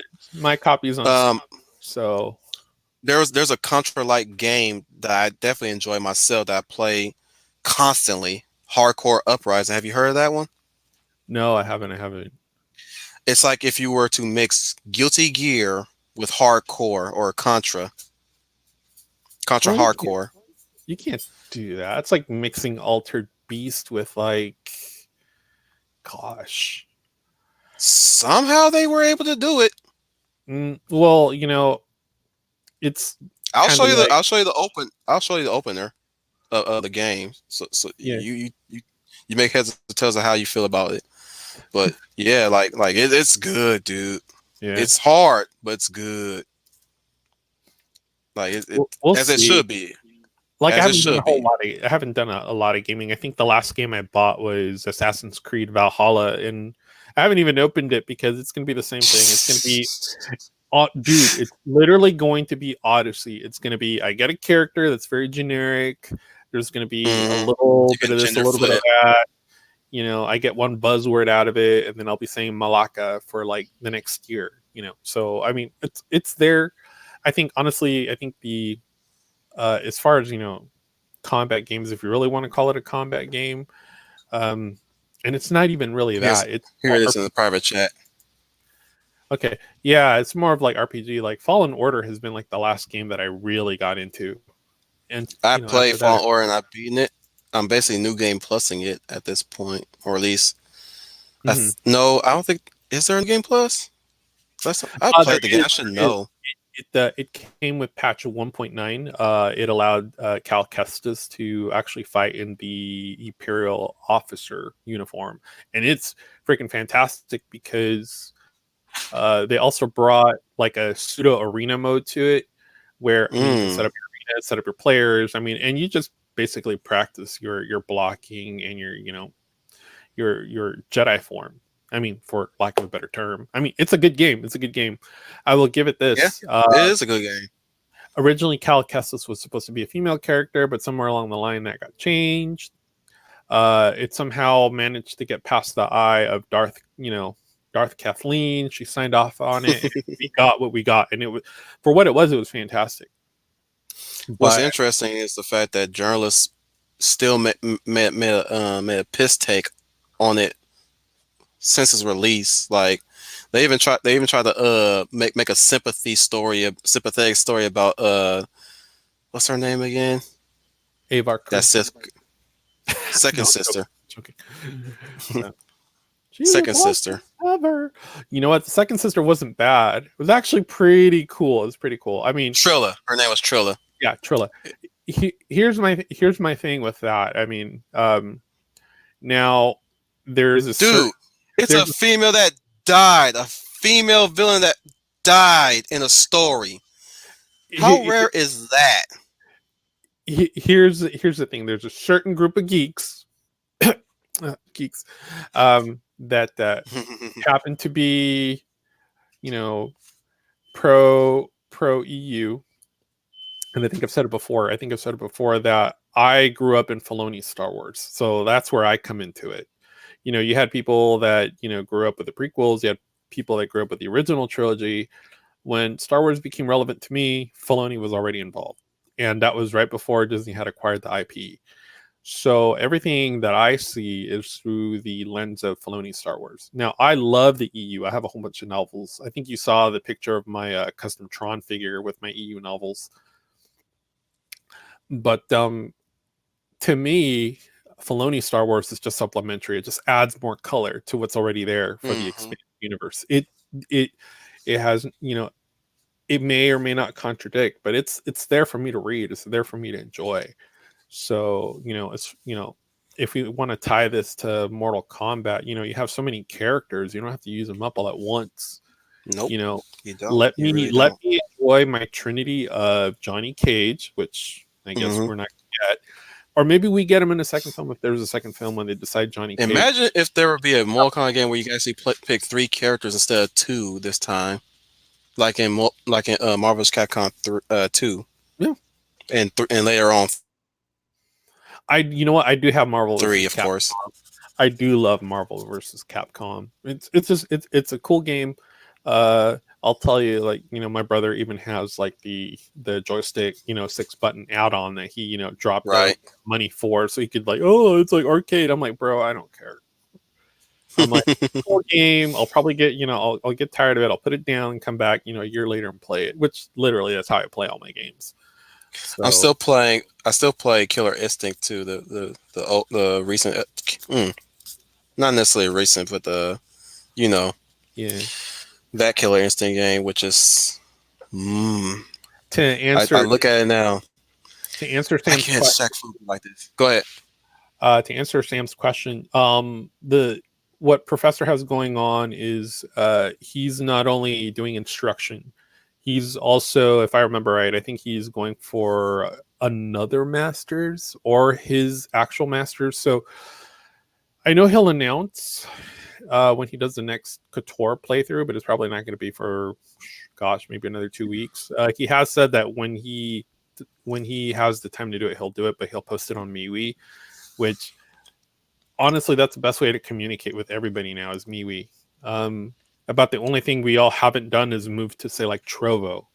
Like we're still on YouTube. Like we're still using the YouTube platform. Some tubers have moved over to Trovo. Some people use DLive and they're already uploading on Odyssey. I like Odyssey. I've been using it for a while anyway. I'm on my way to make an Odyssey account too. Oh yeah, Never can have too many backup accounts. Yeah, no, it'll mirror all your videos from YouTube over to Mm. Odyssey, and it's a really cool platform. There's a lot of cool content, creators already over there. Quartering is over there. Salty is over there. D-Day Cobra of all people is already over there. If you're into Bitcoin, BitBoy is over there. So I mean, Odyssey is becoming the new platform. This is a dead platform, more or less. It really is. We haven't seen enough out of YouTube other than warning label. You may or may not use a clock method. So it's like, okay, cool, whatever. I already know that. So, but yeah, no, it's as far as the apps I'm using, like I'm on Telegram. Might be looking into that too myself. Oh, Telegram is awesome. Telegram is awesome. Savannah Hernandez is on there. Hmm. If you don't know who Savvy, if you don't know who Savannah Hernandez is, she worked with Alex Jones in InfoWars when she did her internship. Now she's on her own doing her own content. I'm trying to think of, Salty is over on Telegram too. Like all your independent media is starting to decentralize, which is actually a very good thing because it really forces the sorry. content creator. I don't mean to come up cut you with off. stuff. I got to read Sam Proctor's comic because this resonated me so well. He says, "What annoyed me the most about Fallen Order was whenever there was a locked door. He says, lock. Got to find a way around it. Looks at his lightsaber. Oh my goodness, the Metrovania style does not fit so well with this game that much. Not nearly as much as it like to be. But man, that used to annoy me to no end. Whenever that happened, it had the so appeal of being almost sandbox, but it wasn't true sandbox gaming. I mean, true sandbox gaming, there's a lot of resources that go into it, and it's fantastic when you get it. I mean, the closest thing I have to free play is Dragon Age Inquisition, that I still like to this day just think is fantastic in terms of what you can do within it. You and I have differing opinions about that game. Well, I come at it from Origins versus Inquisition. In terms of role play, I get to decide my job class, my armor, right, my group, who I'm going to romance or not romance. There were some beautiful cinematic montages done for it, and that really is what was eye catching. In terms of we take another franchise within that same within that same EA, I guess. You look at Mass Effect Andromeda, and I just like WandaVision, I see it for what it was meant to be, but its execution just did not go to full completion because whether either they didn't have enough time or there's not enough money to put into the mechanics. Why did they get rid of the desire demons? Why? They would have looked good in HD. You could look. I'm all for them covering the breasts. I would have been all for it.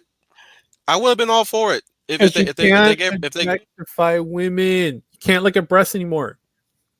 I'm just saying, like if the mandate was that their breasts get covered, because we all know that the desire demons walk around. That's why boobage movement went away from a lot of these combat games.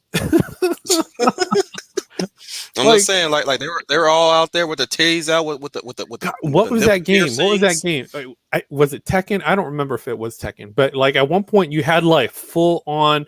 You didn't have a setting for boob movement, but it was it came with the game. Most likely it would have been DOA. It might have been DOA because DOA was infamous for that. Was very that and of course Soul Calibur. Soul Calibur was very infamous about that too. Yes, Soul Calibur. You had the chick with the freaking whip, and she's like, Ivy Valentine. I'm like, it's you're gonna squirm. It's syncopated rhythm with the whip. I'm like, let me do that again. I'm like, ooh, I like that. Squirm. Kneel. So I mean, you have seen a very big change in gaming, and it didn't start with Anita. It really didn't. I mean, it was already coming. That was just one of the few people that monetized on the fact that I feel marginalized. No, you don't. No, you Everything's don't. sexist, everything's racist, and it's up to us to point it out. Like, no, it's not you because you're nothing but at this point, you are the boy who cried wolf, and you're wearing a flannel jacket to go with it too. Sorry, Anita. You can try to be that champion for whatever it is that you're supposedly active. Your activism is supposed to be propagating, but you're not Right. that. You're just. I always call them. That's why I call them the boy who cried wolf committee. Yeah, yeah. Well, I'm looking at Schooner's comment here. It says, "Can't look at boobies. Does this apply to anyone in the LGBTQ community?" I didn't think so. Uh, Schooner, you got that abbreviation wrong. It's LGBTQIA. And they, they added and so many. whatever There's two official letters to that now. I can't we keep call up. it, the alphabet community. Yeah, Basically. the alphabet people. I mean, I Hmm. I guess I would fall as an ally, maybe, if I were to say, yeah, sure, go do what it is you do. Just don't take up my time Pretty doing soon they're it. gonna pretty soon they're gonna add F for furry, and I'm like, yeah, don't put me into that crowd. I like what Brian says. I like what Brian says. Jiggle Let me physics. highlight it. Jiggle physics. Yes, please. Yes, please. Now, if I can get that in 4K, we're good to go. Says what gets me is how all these women complain about jiggle figures now, where themselves very overtly sexual in real life. I, I, This I is very I'm this is very true. This is very true. I'm trying to make sense of what he's saying, but I think I have an idea of what he's talking about. Like they're trying to they sexualize the women themselves, is what they're Well, saying, or they sexualize well, themselves. what intersectionality allows is that you, as a female or a female of color or a female of color that identifies as as a helicopter or whatever, you can wear whatever you want. If you want to wear floss to the mall, you can do that, but don't look at my floss because my floss is mine because I bought it. And that's what it really comes down to. It's you're trying to yeah, you're trying to take away what makes you stand out.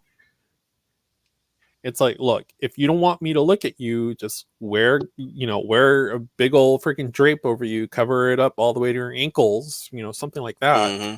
It's and that's what the post really means. It's like, okay, so there's a double standard where I can wear my $20 yoga pants from Target, but you can't look at my $20 yoga pants from Target. Well, what if I noticed your $20 yoga pants from Target and was like, maybe you should have bought the $40 ones? Am I still sexist, or am I trying to point out the fact that you have poor style choice? I don't.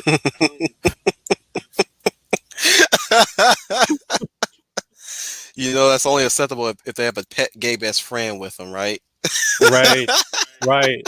They got to have the llama. They got to have the llama too. Oh Like, yeah. but here's the thing. Here's the thing. While homegirl is trying to make sure her floss isn't you know moving or isn't falling in the wrong places, the llama's like, so what's your name? Why do you need to know my Hmm. name? Well, because what? I just want to know your name, dude. It's on my tag. I'm like, I'm They not gonna literally have asked you that. play with. Well, yeah. I mean, how else are you going to start a conversation? Like, you could just ask me for the price of something. I'll make sure I scan it for you and tell you the price. They look at my name tag and they just say my name, but like I never Or heard or nobody or or really ask you with the name tag on. yeah, or that you show up to you're an EMS and you show up to a call, and you're dealing with a call, and the person's like, so your name is Trooper? I'm like, it's what it says on my tag. Um, let me work on your family member that's choking right now. Like, we can have this interplay later, but I'm not Whoa, here. whoa, whoa! They literally try to hit on you while you're trying to do your Oh, job to save somebody's life. here's the thing. Here's the thing with the double standard now. It's anything that you would consider more or less behavior that you wouldn't do normally in any type of circumstance. Like, you do have people out there that just don't have don't have that in their brain. Hey, maybe I should just kind of hold off on that right now, or maybe right now is not the time for that. Mm-hmm. Because you got to remember, facts don't care about your feelings, just like feelings don't care about facts. They just Right. don't. So I mean, it works both ways. So back in doing dispatching and stuff like that, I would get that too. I would get a call, and I'm taking down details and stuff like that, and I'm getting ready to dispatch a unit or whatever. What's your name? I think I told it's like I don't understand it. I don't understand it. So I They so definitely gaga that they lost their train of thought. right. So what's your name again? Oh, you so handsome. Oh, I wish Lamb Right. Plus Size was. I wish Lamb Right. Plus Size was still here to hear this. Right. Now, Oh, she. yeah, no. You It's have, it's it's definitely have people that are it's funny very. that she sell. I would say this. It's funny that she sells in me poking fun at when she look at her male characters and Mhm. she swoons. But Mhm. like, yeah, it's like I'm pretty sure she would add on to the fact that yeah, most women are like that, you know. But like I said, Well, we're no different. I try to make sure that everybody hear who's listening. Like yeah, I poke fun at her for swooning, but like hey, you guys can make fun of me for swooning too at female characters. Come on now, like I'm not safe either. Nobody's safe in no one really WCR. is. No one really is, and that's the thing. Like I said before, it's like that communication, that interplay is going away. Now it's, oh, did you just assume my gender? Well, no, I assumed you needed my help. Can I help you? So it's, yeah. So you're getting Did a you lot ever of, have somebody ask you that? which Like one? literally? I assume their This, gender. yeah. I did it once. I did it once, and it was just in conversation. I'm taking a report, and I'm taking the report, and I'm like, well, sir, are there any other details that I need to add to this? Oh, well, yeah. No, I'm a trans man, so I guess you could call me sir. It's like, so wait, did I need to ask your pronouns before I took your report? Like, is this how I need to introduce myself to you now? I So, think we need. I think there need to be a program to, you know what program I would love to show these nincompoops, these troglodytes, mm, Bowser's minions. The you ever heard this one little flash video called Bowser's Minions? I think so, because isn't It's the one where it's the one where one of the Koopas try to attack tries to attack Mario, right? And Mario jumps on him. He don't jump on him, but he jumps like literally over him and be on his merry way. And he's like, "Damn it!" And like one of the Goombas comes, he's like, "What happened? The Mario just jumped over me, but I can't turn around." He's like yeah, but the red ones can only turn around, right? It's like yeah, but yeah, it's like they're basically complaining about their programming. yes, Me bullet, me hit man. No matter what direction he go, stuff like that. And of course, Bio comes in like what is all this nonsense? It's like you like all these things that you're trying to do is making our jobs really really hard. you mean you I'm like, actually have to think? Like, I know critical thinking is what the theory says, but I don't think it's actually taking place. But you know, truth be told, the transgender community needs to buck up on this because the thing is, hmm, whatever gender you do decide to transition to, you are of that gender. Yes, I will say this: you're not the real deal, but you are of the gender. If you're a man that wants to be a woman, you are a woman. You are not going to adopt the he she or the they them. You need to conform to language because language doesn't work like that. well, see, If you I go to any country, language do not work like that. well, you see what's happening with you know Latinx and Philippine X. You've That got That ain't you've gonna got these fly. languages that are inherently gendered, either gendered feminine or gendered masculine. And Hey, you know something? what's that? Speaking of that, I'm sorry. I don't mean to stop you. Stop you. Midway, but Huh? they complain about colonizers colonizing language and colonizing voices, right? Yeah. Isn't what they're doing with the Latinx and the Philippines and stuff like that Colonizing language. colonizing colonizing language? It is. It is. It is. But they don't see it that way. It, They it never do. well, it's what critical theory is entrenched, and to kind of save people the time and energy. It's like I've thrown out a few names. I could throw out Foucault if I really wanted to, but Hmm. going, it's when it comes to the society they're I trying have to a Filipino wife. I should be asking her that too. especially in pop culture. I mean, the way that you're going to change it is you're going to change it by influencing popular culture, and language also has its own culture. I mean, here's here's the thing: like we've evolved, into intellectual, discussions, and now we're digressing back to pictograms. I mean, we're back. Emojis are pictograms. Yeah, So yeah, so I mean, we're literally reverting back. And I'm I'm guilty even of it. disgusted at the fact that they're giving emoji skin color changes. I'm like, why is that important? Because you need to To be say able the to least. identify with your emoji. And here's the thing, speaking of gaming, I've seen that happen a lot in the Sims 4 community where you get a lot of these people that are complaining, I can't identify with my sim, and I think to myself, the sim is not a direct reflection of yourself. It's an avatar that None you of these things play. are a direct reflection of yourself. Right. Get It's the an avatar that you play seek to go some ahead and have fun therapy. with. So I came across a posting because I follow. There's only one popular Sim 4 person I still follow. Hmm. All the other people are either generic content.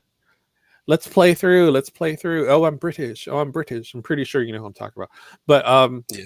you have all these other content creators from the Sim 4 community who have since moved on.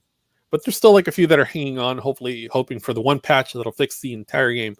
So there was this one patch where they're like, I had a hard time identifying with my sim, and I'm so because there's a new patch where they added a whole bunch of skin color palettes to it, to where you can make your sim as light and or dark as you like. Mm. And the video, total clickbait, blah blah blah blah. I forget what the clickbait was, and I clicked on it, and it talked about the palette, and I had just experienced it because it killed all my mods, so I had to sit there and upgrade all my mods. And I just went on a full on rant on that video, and I'm sitting here typing this thinking that it's a glitch or it's a workaround, that way I can go ahead and fix my mods or whatever, and you guys are basically crying that you can't identify with your sim. I'm like, that's not reality. Put the game Mm-mm. down and go do something else. Go live your life. Mhm. Go live your life. Read a book. Get back into school, pick up a trade, pick up another game. So yeah, But that's so hard. emojis are yellow like Legos. And yeah, an emoji's an emoji. But yeah, now you've got these, different colored emoji fists, and you have all this stuff just literally just invading just the culture back and forth. And it's coming from every which side. Literally right now, the last bastion of the graphic art novel is literally anime. And it's, Hmm. back a few streams, we're now, people aren't paying attention to this, but Disney is now encroaching on it, and you better They believe are that trying to. they're gonna find a way, just like Netflix, that they're gonna try to find a way to colonize anime. There we go. To go back to going back to your language point, they're gonna do that. They're gonna go ahead. They're gonna stick the flag down Yep. of diversity, and then you're gonna get diverse fudas, and you're gonna get diverse, yandere. Best hope that the Japanese fight like they normally do when somebody's trying to change their culture. Well, and here's the Because thing. It's you're not going to see a lot of pushback from a certain country that has a certain one country policy. because that that particular country in and of itself only recognizes their culture as legitimate. So when you start having these studios trying to be all baizuo, trying to take up this ground of a particular genre that's been developed over decades to tell their own stories so that we can use it to tell, quote, our own stories, it's going to be a very sad day. And it's going to happen so slowly and so quietly and so remotely that we won't see it right away. And I'm hoping that's not what happens with anime. But right now, anime seems to be about the last bastion that has not been too polluted by intersectionality, but we're getting there. We're definitely getting there. Probably not going to be as extreme as how we have it here in America. I'm pretty sure the Japanese will find a way to actually craft good stories on what they want. And I doubt they're ever going to sink their teeth into that one because it's not going to be the way how they would have written it. I'm sure there would be a non-binary character somewhere in a Japanese story, but it'll be a well-written non-binary character, or only which I'm willing to read. Audience, like what they're doing with Star Wars. You know which the High Republic. Yeah, because you got to be high to watch it. But my whole thing, I love how Neon says it. The High Republic. Hello. But like, yeah, I know with High Republic, and that's the thing. I mean, that's honestly that seems to be my opinion, is that the main motivation behind getting rid of Gina Carano was to put more focus on the High Republic. Here's the thing, that was not the way to do it. The way to do it was to let her have her part and do like a lot of these big box retailers do and a lot of these companies do, is they start giving you less and less and less work to the point where you have 0 hours. So why show up at work for your schedule if they're not giving you 0 hours? At one point you're like, you know what, I quit. Pay me out, give me my money, I'm good to go, blah, blah, blah.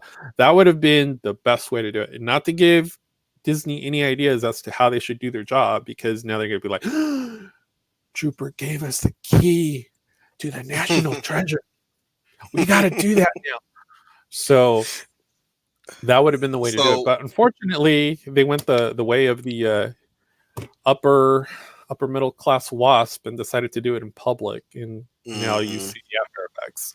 So we're in the 3.5, the near 3.5 hour mark. You want to look at Mortal Kombat Rebirth for old time's sake? Yeah. Let's knock them out, and then whatever you want to do. So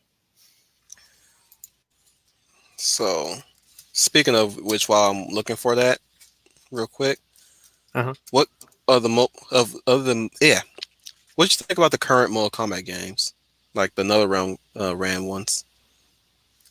With NetherRealms and stuff like that, yeah, it's hard to say because that particular franchise is kind of in its own bubble. Like, if you didn't stick with it, you wouldn't have known that there were comic books and there were NetherRealm games and more added backstory to the narrative that they're going to absolutely destroy with this film by literally gutting it. And look, Melina, she licks blades. Blade is phallic.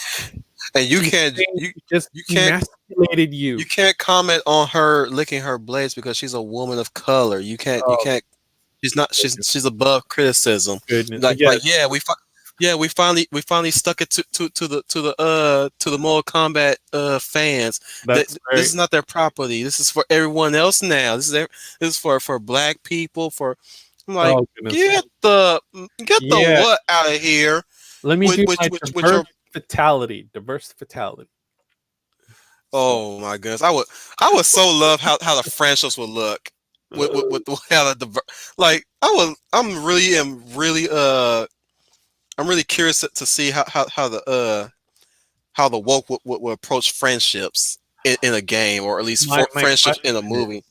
And I'm gonna go full woke here, but my question is James Wan or Simon McQuoid going to write the strong female black character correctly? Are we gonna get Coffee Pam Grier, or are we gonna get the generic Monica Rambeau that we're being given pick me, or as I like to say, pick me replacement Negro? and we joke about it, but that literally is what the state of popular culture is now. Is It's a that pick me. yeah, it's Why? we've created a cafeteria line of characters, and you get this one, and you get that one, you get this one. Let's sprinkle a little this on here. Let's see if you like the turd sandwich we're giving you. Oh, you're gonna like it. You This is the turd oh, sandwich that you wanted, you but you say you didn't know mentioned you the needed. bastion, the bastion of entertainment is Japan. Pretty soon we're probably going to have to gravitate towards furry too, to Oh, some degree. oh, But don't worry. even then the furry community is in danger too, because now they're non-binary personas Yes, and trans personas in the yes. animal kingdom, no Even the less. furries, I will tell you this, even the furries are starting to get a little shook because they're getting it too. Like I used to, I know of a furry. Um, Mm-hmm. so this dude identifies as a circle. That's great, cool, whatever. But It's that a was, circle. yeah, that was his main concern I'm too. familiar with those things. Yeah. That's why I chuckle, because I'm very familiar with those things. Those things were all arranged in the thinking the double digit odds. Yeah, so, yeah, and that was the thing, and it's like I tried to tell him, I'm like, dude, I'm like, you are not safe from this. It's going to be coming to your neck of the woods. Mm-hmm. It's like, you're gonna get these people that are, oh well, I'm a husky, but I'm technically other kin. I'm like, okay, how does that work? Oh well, I'm a transfer. I'm like, transfer or transferring? No, No, I'm a transfer. Trans hyphen fur as in furry. Yeah, I don't no, know. no. Yeah. I will sit there right in their face and say, no, Hmm. you are, get out of my den. Yep. Yeah. Speaking as No. a werewolf, get out of my den, Hey, you hey, I was labeled a tiger. evil I was thing. labeled a tiger. I earned it. So Your kind is not wanted here in these parts. So I'm gonna begin. I don't want to keep everybody waiting, but I want to play Mortal Kombat Rebirth in the count of three. Are you ready, Trooper? yeah, go for it. 3, 2, 1.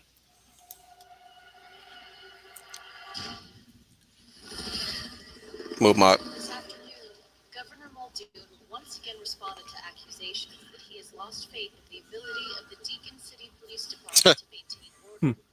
He insists that Captain Jackson and his violent crimes unit have his full backing and support. Trying to get this out. There we go. Attack the attack helicopter. 2010. Save Is it me. too loud? No. It's good. It's good. I'll just turn it down just a little bit for everybody. For the people in the back who probably can't hear it Maranui. too good. Maranui, you are not late. All you got to do is hit the rewind button, and you get to listen to me talk for close to 3 hours. Oh yeah.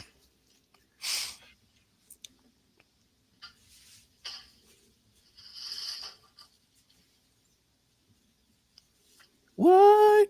What, Jax? What? Wonder.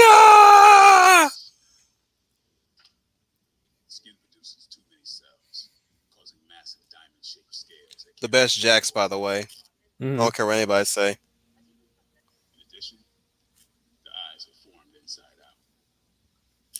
Just gotta love his voice. Well, it rings like Denzel. It reminds me of like Man on Fire kind of stuff when he was doing his stuff back in the day. Like, there's a whole bunch of films that Denzel did, but there was a little segment in there where he was just like he was a cop or he was a detective and stuff like that. That's kind of stuff I liked. I'm just glad he's away from the Tyler Perry shows. Oh yeah.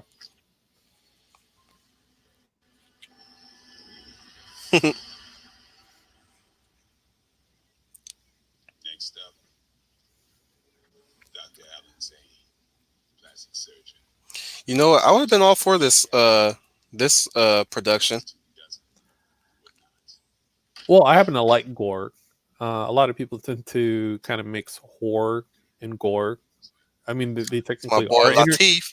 yeah, like they technically are interchangeable, but I mean, as separate type of genres, like if you get the right film, it's Hmm. awesome. Like Midnight Meat Train, back when what's his face? Guy who voices Rocket Raccoon. Uh Uh, I know his name Cooper, too, but Cooper, Bradley Cooper, Bradley Bradley Cooper. Cooper. Yeah, like for a while there, Rocket Raccoon comes out. I'm like, oh, cool, cool. Let me see what he's about. I came across that film, and that film is What legit. film? Midnight Meat Train. Mm. Yeah, if you can get that on stream for say under $3 or $5 or whatever, or you go to the alleged website that I allegedly viewed an alleged show at, I'm pretty sure it's on there. Yeah. I always call it less than savory means. Right. Yeah. See, I would be cool for a story like that. Absolutely. Atomic Blonde was similarly like this too. The action in Yeah. Atomic Blonde, similarly like this. Crowder did this where he tried to beat the snot out of, Jared with a shoe. It was the Hmm. most funniest thing I've ever seen. That's awesome.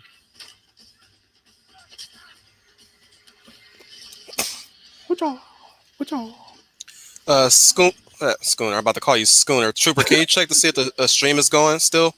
Um, it was. I had a comment from Mata here a second ago. Yeah, Well, Melissa. we'll see. Yeah. Melissa says 3, 2, 1. Let's jam. Like we're jamming already. Let's do it. Yeah, stream Okay. is good on my end. I actually have several windows open. I tend to do that. I tend to be very, very ADHD somewhat, but Hmm. it all works in my favor. Because Ishii's stream recently, one of the streams got shut down because of particular images they showed in the stream. Well, don't mention the E word and the fraud word in the same sentence regarding a certain year, and you'll be good. Okay. And I'm sure it had something to do like that. The like I try to explain it to people, this is all about terms of service. You got to look at it that way. You got to make a grab for it right now while the iron's hot. And Mhm. once you get put to the fire, and they say, hey, you can't do this or that, you've already gained all this ground that it doesn't matter. So If you strike me down, I'll be just as powerful. Schooner still here. Cool. That works. Oh yeah, no. Speaking of Gina, when she got the Obi-Wan treatment, I was like, yep, I see it coming. I mean, so many people that have gotten the Obi-Wan treatment this year and last year that I'm just like, you guys are doing this to yourselves. I'm like, come on. I'm like, do you guys not watch popular culture? Like, it's in the films.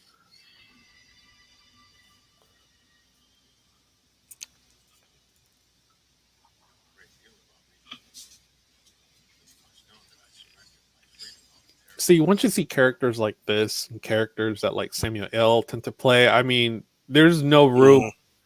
for any type of character. And to be perfectly honest, once you've hit the nail on the head, you don't need to come up with all these pseudo characters. It can always be the same character with a good narrative, and you're good to go. You're good to go. Mhm. You just need a good story, a compelling reason to tell it, maybe some semi decent graphics. You don't even need that because you can use practical effects. And a really good film doesn't employ a lot of it. So This is a Sonya we want in the movie. This Sonya right here is the one we want in the movie.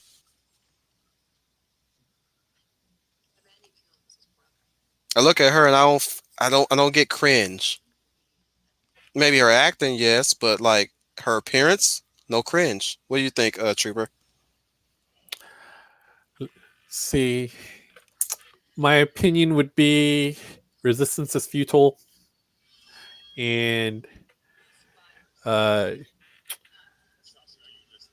with a compelling actress and a compelling story, even if it's bad acting, it doesn't matter. It doesn't really matter. I mean, that's technically, I mean, not to throw any shade whatsoever at Cara Dune, because Cara Dune is one of my favorite characters from that particular series. But it just goes to show you only really need a good story and a character Exactly. to tell it. Same thing with Seven of Nine.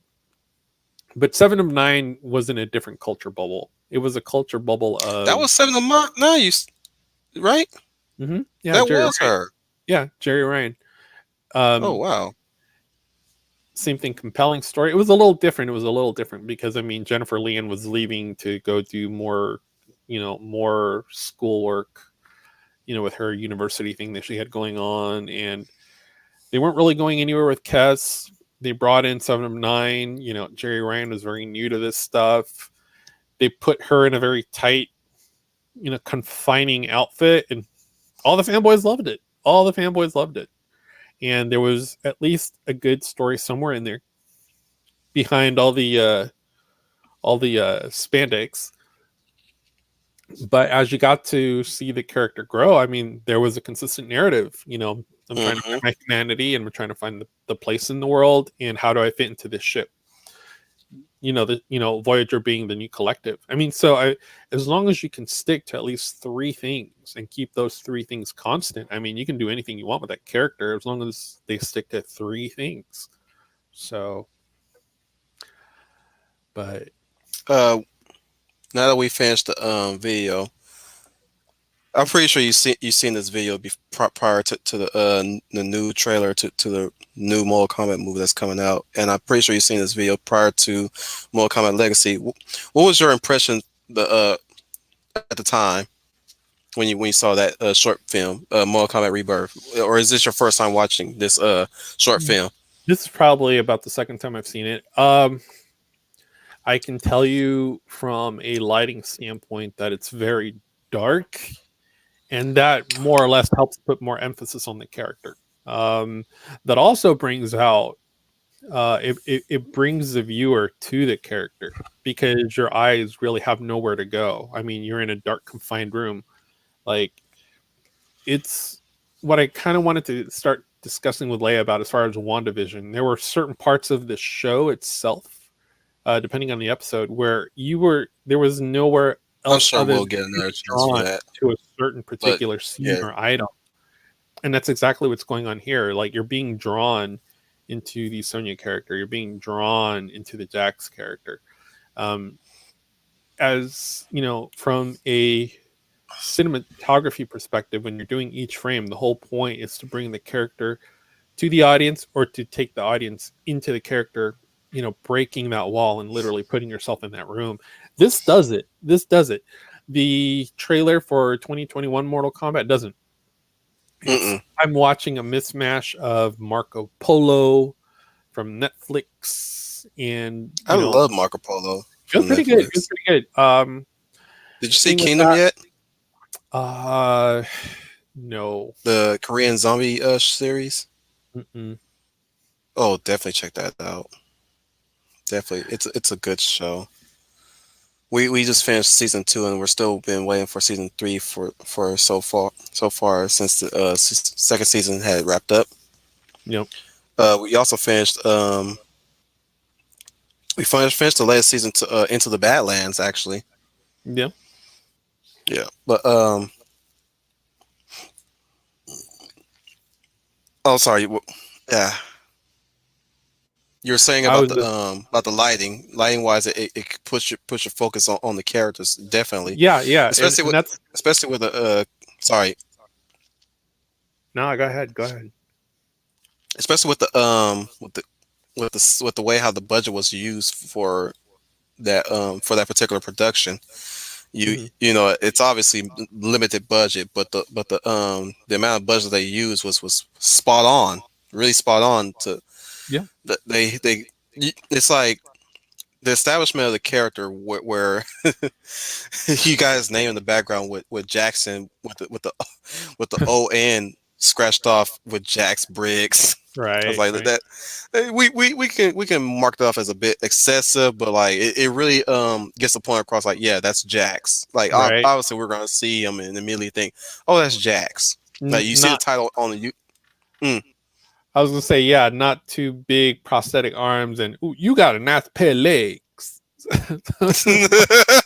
You know, it's like or woo woo woo. Yeah, that's what I'm talking about. I'm like, wow. And you know what? You see a Shout lot of out. that. You see a lot of that in Aquaman too, like the just the bro speak. And I'm like, me, yeah, I technically am technically a bro, but I That's mean, it. I've learned Good. to kind of Just get away doing it. from that somewhat. So, Permission. Permission to come on board. right. Call me Black Manta. Says the real question is it solo dark? Oh, I have a rewrite for Solo in my head. How about no solo whatsoever? I'll Yeah, take definitely. no But solo.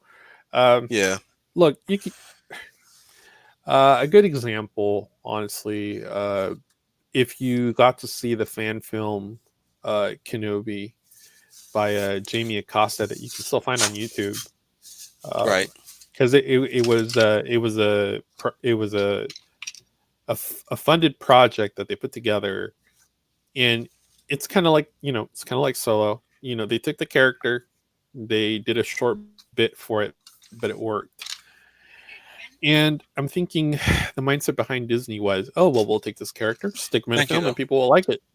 That's not really how stuff technically works. I get it from the dollar mindset if you're looking at a balance sheet. But Right. at one point, the character itself can be compelling, but when you take the character out of the setting and you put them in a setting where this is the character you didn't know you wanted but you need, then Oh my yeah, goodness. Yeah. it takes you out of the frame, and that's what tends to happen in film a lot. Is you tend to be taken out of the frame a lot now. You're no longer My in the big film with a question I lot of keep these asking films. every time I think back, I say, excuse me, why didn't they just hire Anthony N. Gruber? Because that man can impersonate a good Solo. Have you seen that man's demo reel of impersonating Han Solo? Would you like for me to share you a link to the video? You can. I've seen it. I've definitely seen it. And he does a very good. He does a He, very good solo. I will say this.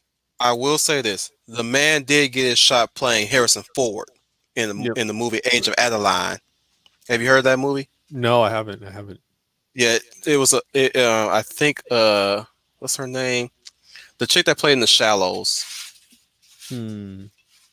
She was it's that one lady with the shark that was attacking her while she was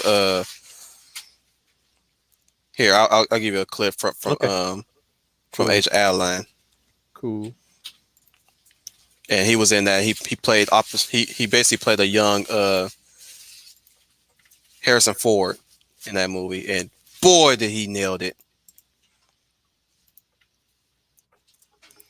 My goodness, it's playing even when I'm trying to share the link.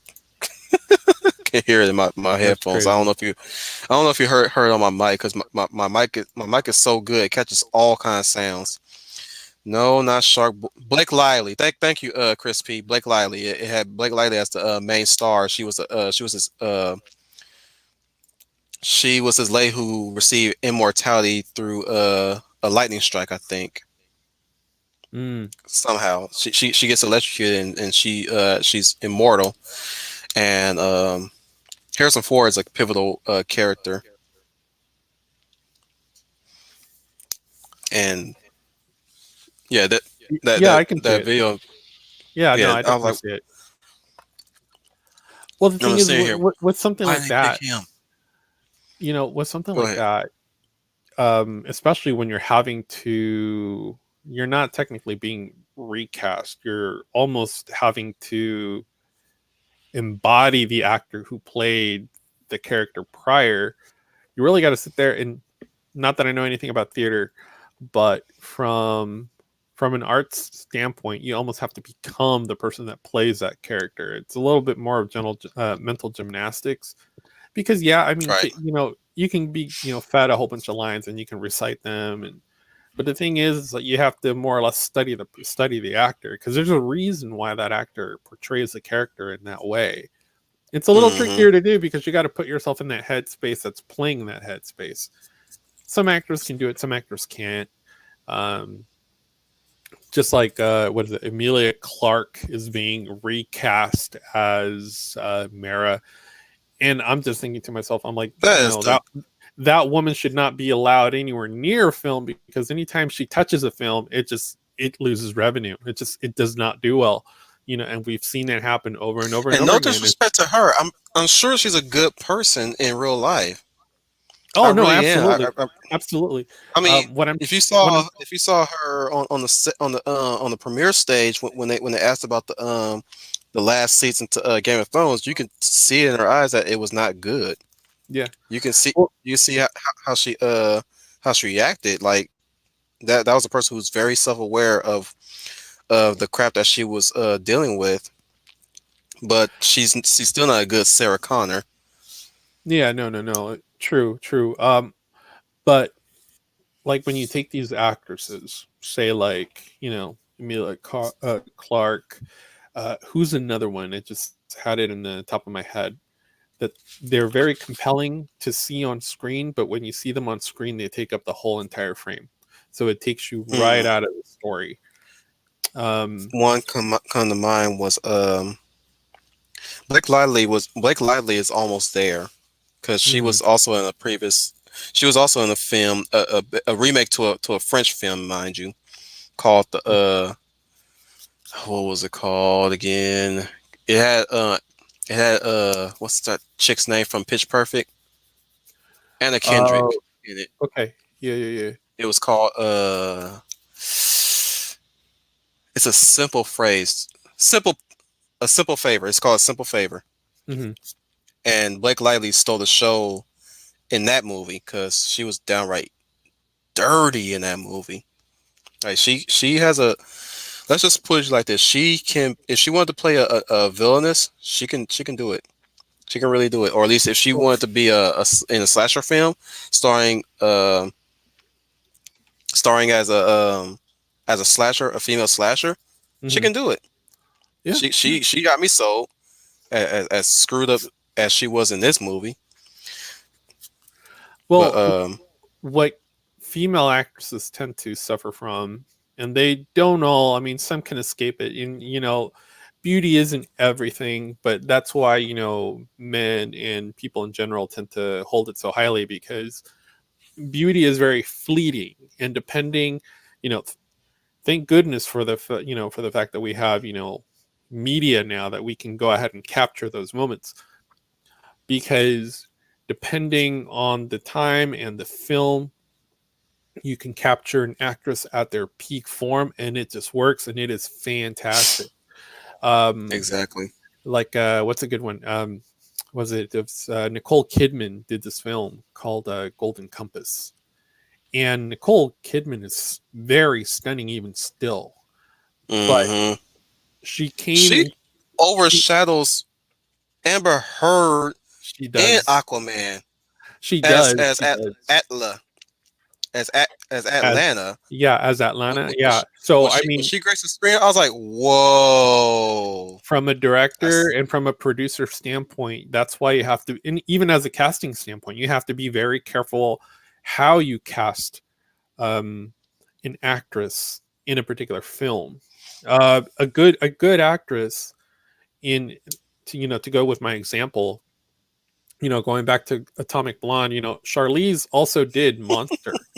Charlize also did Monster, but the yeah. reason that worked is because of the adding of weight and then getting into the mindset of Eileen Warnes.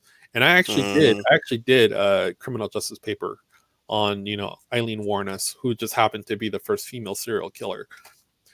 But yeah, that's one way that an actress can take herself out She of was the out of the Warnos was presence of the also eye. in sorry. Warnos was also in American Horror Story Hotel. by the way, Yeah, yeah. played by one of the actresses who plays different characters in each season. Did you ever watch American Horror Story? No, not all of it, not all of it. But that's a very good Hotel was one of my example. favorites. That's a very good That's- example of how you can take a very stunning female actress and wash her into the frame so as to not have her literally soak up the attention, and you've already lost the story because you're too busy. You're too busy being taken out of the frame. And some people call Mila generic. She is not. It comes from a standpoint of you have to be more keen to the eye, as a casting agent when it comes to actresses, because some actresses should not do certain types of roles or certain types of films, especially if you're looking to achieve a particular goal, whether it be how she's portrayed within the frame or how she portrays the character.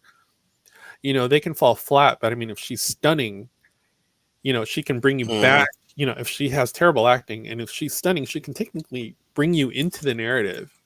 Like Sendell. Yeah, and the problem with that was the makeup that they did on her was terrible. And she is a very beautiful actress. Uh, if you look at the roles that she's played throughout her career, she's still very, very, very. Was it Musetta Vander? Still very, type of look that just brings you in and can hold your attention. Mother, my mother You has know, died. Too bad you will die. that wig was terrible. That wig was terrible. I was like, I don't know, man. dude, It worked for me. I don't know. I don't know, because I mean, I'm seeing what the video game looks like, and it's like this old lady with a gray wig, and here you bring in this stunning model. I'm like, okay, so they almost look the same age. I kind of get where that's kind of going, where she died early on and she never really aged. But I mean, if she's Oh supposed to my be older, goodness. they shouldn't really look She's the same age. oh my That- goodness. that- She is that's smoking kind of like now. that's kind of like being in high school and being dropped off by your mom, and then your buddy's like, "Oh, your sister's hot." It's like, bro, that's not my sister. She was in SG1. So, but yeah. So I mean, with men, it's a little different. Men either have it or don't. It's what happened with Yeah. Solo. But here's the thing. As far as Solo goes, fine if you want to tell a Solo story. Maybe the actor isn't Solo, but give him his own genuine look. I mean, again, the character is malleable to an extent, in the sense of he's still a scoundrel. He still has a moral code, which you and I have talked about. You know, regardless of where you place yourself in the spectrum of what you consider good or what you consider bad, you still have a moral code and you stick to that. And then you can kind of play with appearance a little bit, but you got to be true to that character in order to be able to pull that character off. That doesn't happen a lot. And it does happen sometimes where the male actor can be too well cast for that film, and that's how they end up being typecasted. It's who that character is from now on. So anyone else that plays it, oh well, that's not him. That's not Captain America. That's not Captain America. Supposed to be chiseled. He's like this man, and when they did the shot, she hadn't seen the dude, and they opened the capsule, and she's like, "Oh my goodness!" Yeah, I remember that conversation. So I'm sure. I'm sure. I'm sure. Yeah, you were there for that. I was there for that. So Oh man, we had a lot of fun that Thursday, man. I know she was having a lot of fun. I was like, I'm curious. I'm just asking because I'm curious. I want to hear the female perspective on this one. I really do. I want to hear the female perspective on this, and then be honest. Like you wanted to marry the man, didn't you? When he popped out that machine, you wanted to marry the man, just like Yeah. how like I love my wife. Yep. Make no mistake about that. Everybody knows that. Everybody knows I love my wife. I interact with her a few times while I'm streaming as well. I'm like, sometimes I can admit, like there are some of these hot women that pop up on screen, and I'm like, dang, that's wife. That's waifu. That's waifu. That's waifu. So yeah, no, I'm looking at Schooner. Schooner says, I don't know, I can't see Amelia and Momoa as having chemistry. That's the thing Oh too. way. That's the thing too. It's a good example was Gwyneth Paltrow and RDJ, with Tony Hmm. Stark and Pepper. I mean, those two can't be in the same room, but you hit action, you kind of have to do the job. So yeah, I mean, it just depends. It just depends. Like me, It's like strange that Amber when Heard you is bring her Mara. up, but So I mean, I don't care if she took a brick on Johnny's bed. You've already cast that character. To me, that's who it's always going to be. mhm. Now you're gonna have to top that. Not that I think Amber is like of a particularly striking appeal, but it's like you've already shown me what the character looks like. So what is the next actress going to bring into it? Is I don't she? know, man. She molded that image now. Yeah, I can actually move on. yeah. If Like if her attitude is ugly, I don't want it. I don't want to it, see her. they're going to have to refine. They're going to have to refine that look for the character a certain way to bring out her best I think qualities. I got one. So you can be like, you know what? I like that version more than the original. Hmm. So I think I have one idea, one casting idea, which I hmm, know they're not going to pick anyways. But American Dream. No, I was thinking of her, but she's older, but she looks too young next to Jason Momoa. I was gonna suggest Sophie Cookson from Kingsman, the not the Golden, well, yeah, the Golden Circle and Secret Service. Lancelot. She was Lancelot designation. If you ever watched Kingsman, I did. or at least Roxy, her name was Roxy, Yeah, I could see and that. I could see that because yeah, I mean technically they don't really resemble them like like if we're talking about Amber and we're talking about, Sophie or whatnot. I mean, they tend to have the same characteristics that the character has in terms of okay, build, the striking look. I mean, the look is almost there. It's let me put it to you this way.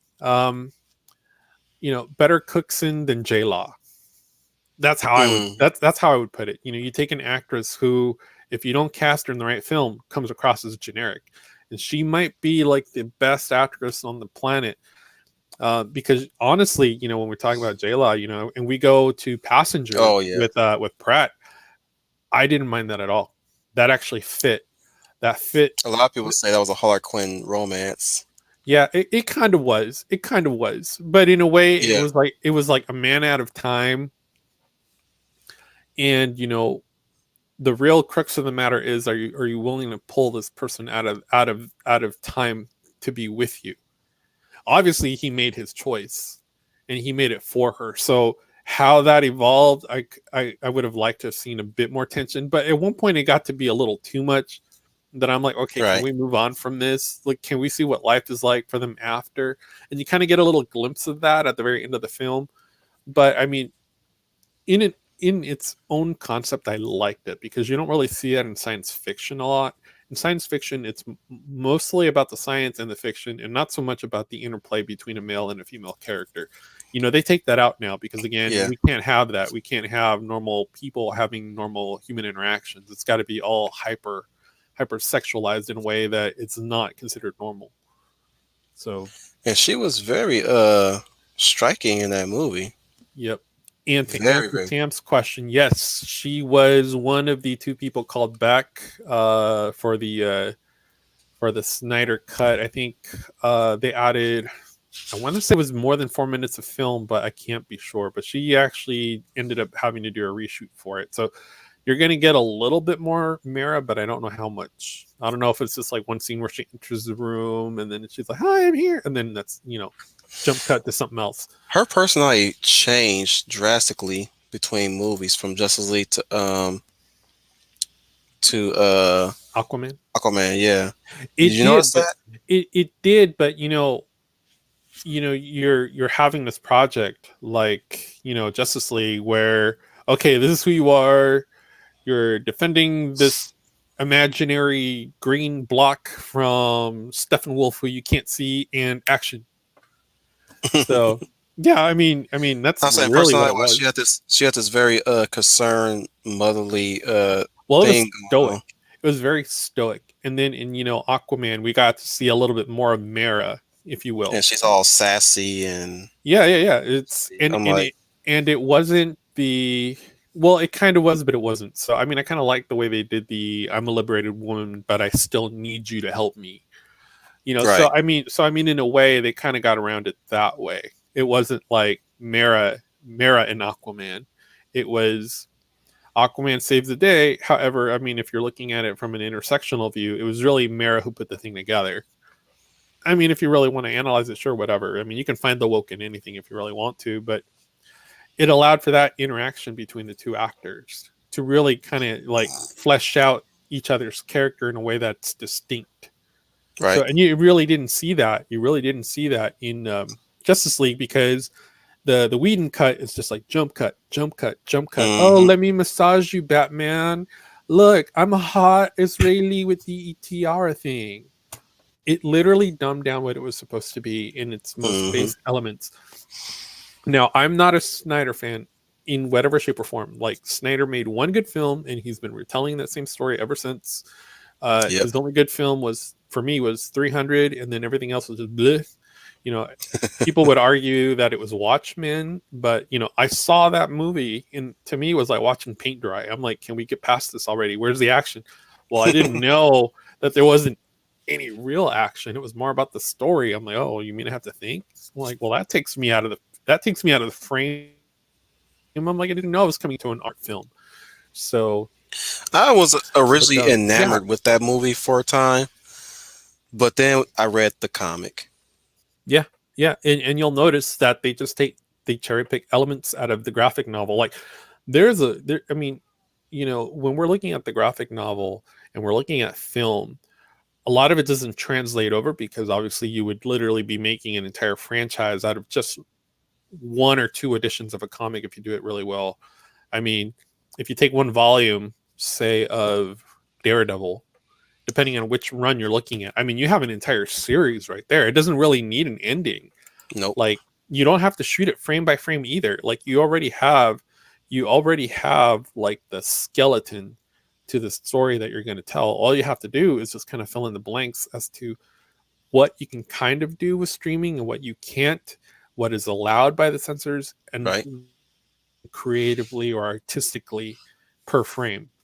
Uh, And we had that with Netflix Daredevil because yeah. they ran with the color theme where Daredevil, it was all muted reds.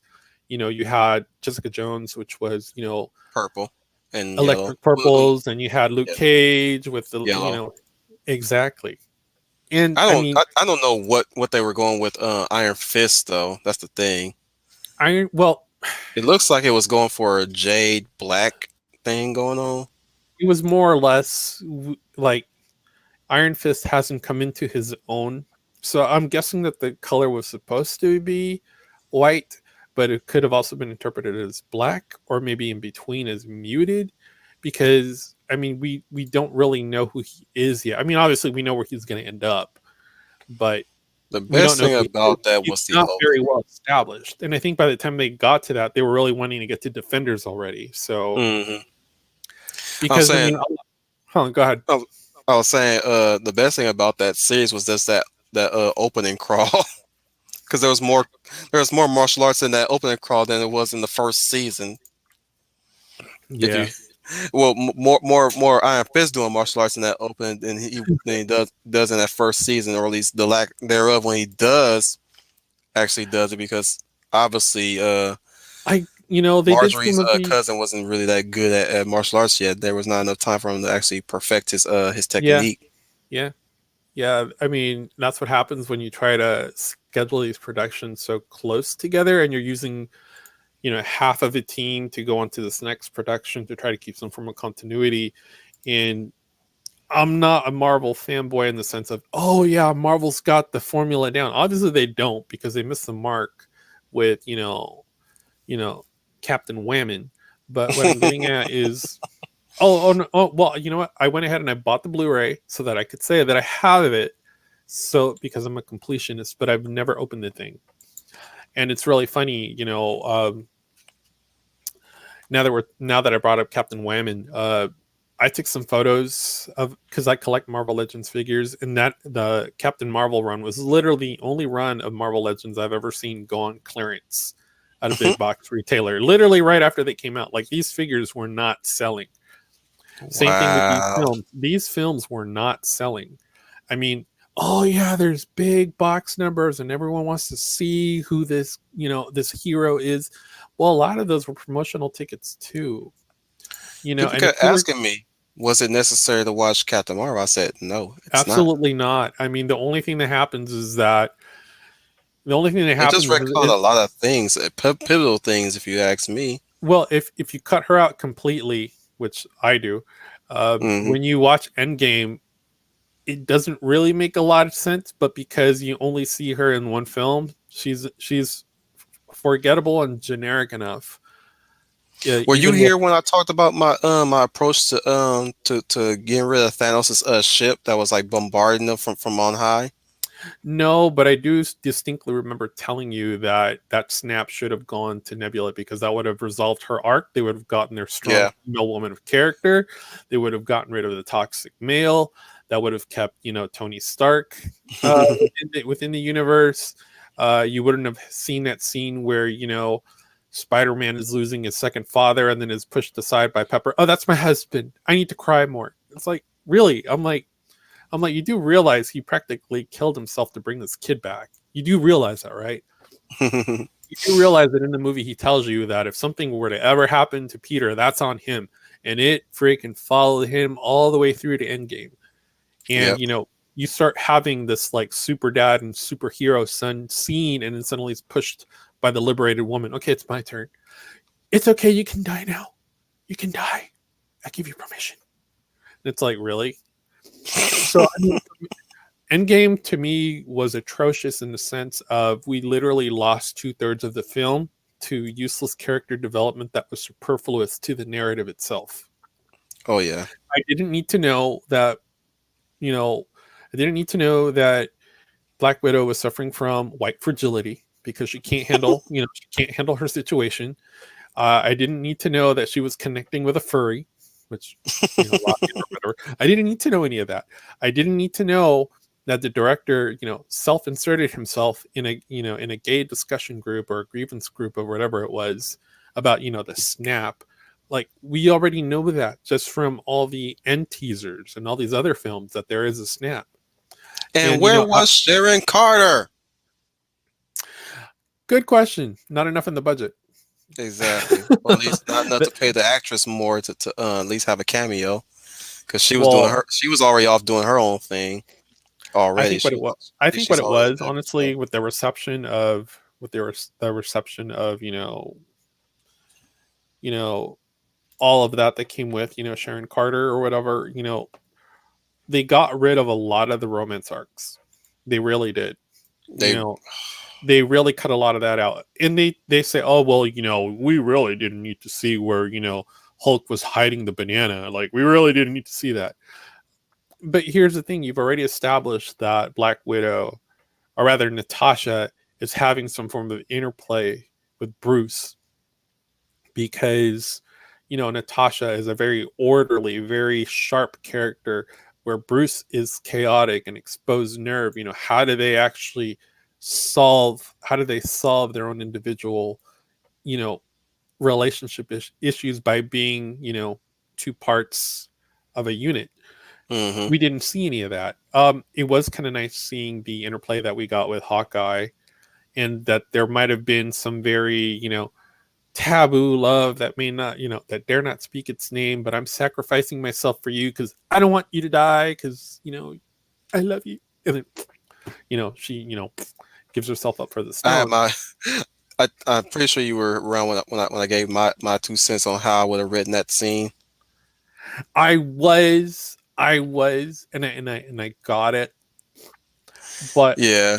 I flitted to the fact that they got rid of the Gamora that we knew and they brought back the 2015 angry female Gamora, who's like a total man hater. Yeah.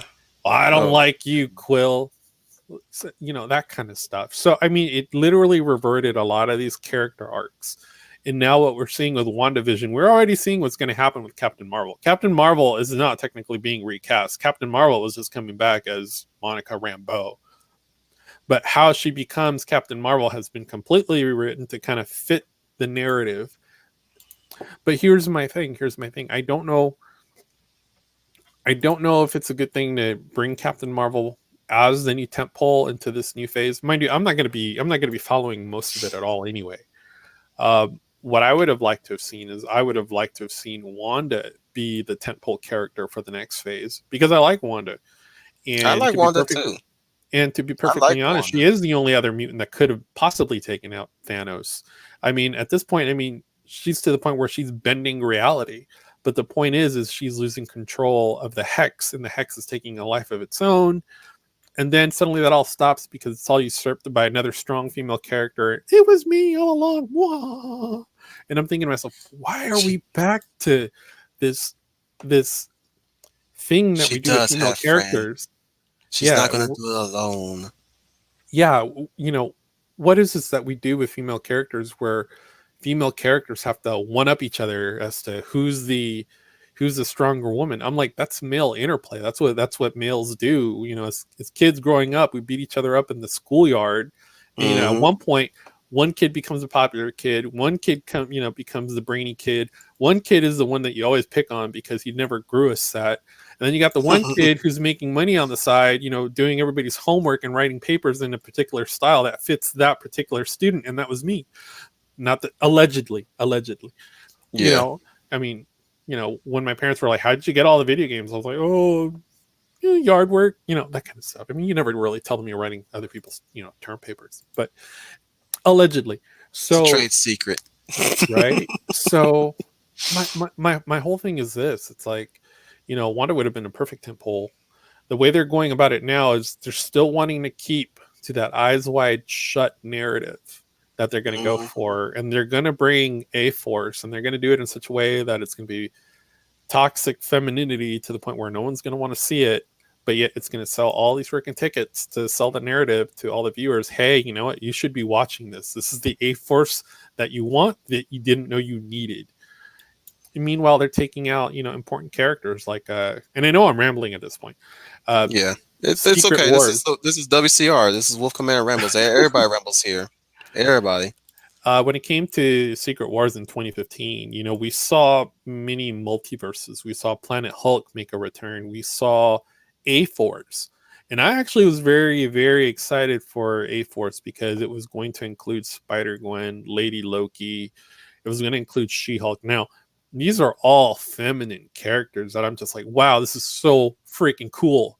It's like Spice Girls on acid. You're gonna have these women kicking butt, taking names, being sexy, yes, with the graphic, with the graphic art, where the colors of the world, every boy and the girl, where like they have these like feminine poses that characters like Dazzler are known for in the graphic novel. We didn't get any of that. We got a lot of cat fighting. So tell me what you want. What you really want to say? Say what you want. What you really, I want a badass bitch. That's what I want. That's right. So, excuse me, guys.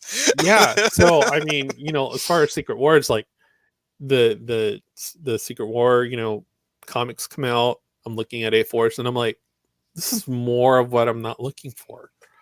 So.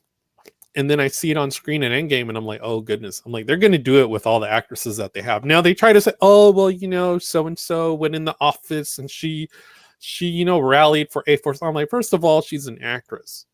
She doesn't know squat about graphic novels or the comics, industry. I don't think she's ever seen a comic book in her life. And you're telling me that she came up with we all got to be A-Force. No, I'm like, you're selling me a narrative that I'm not buying.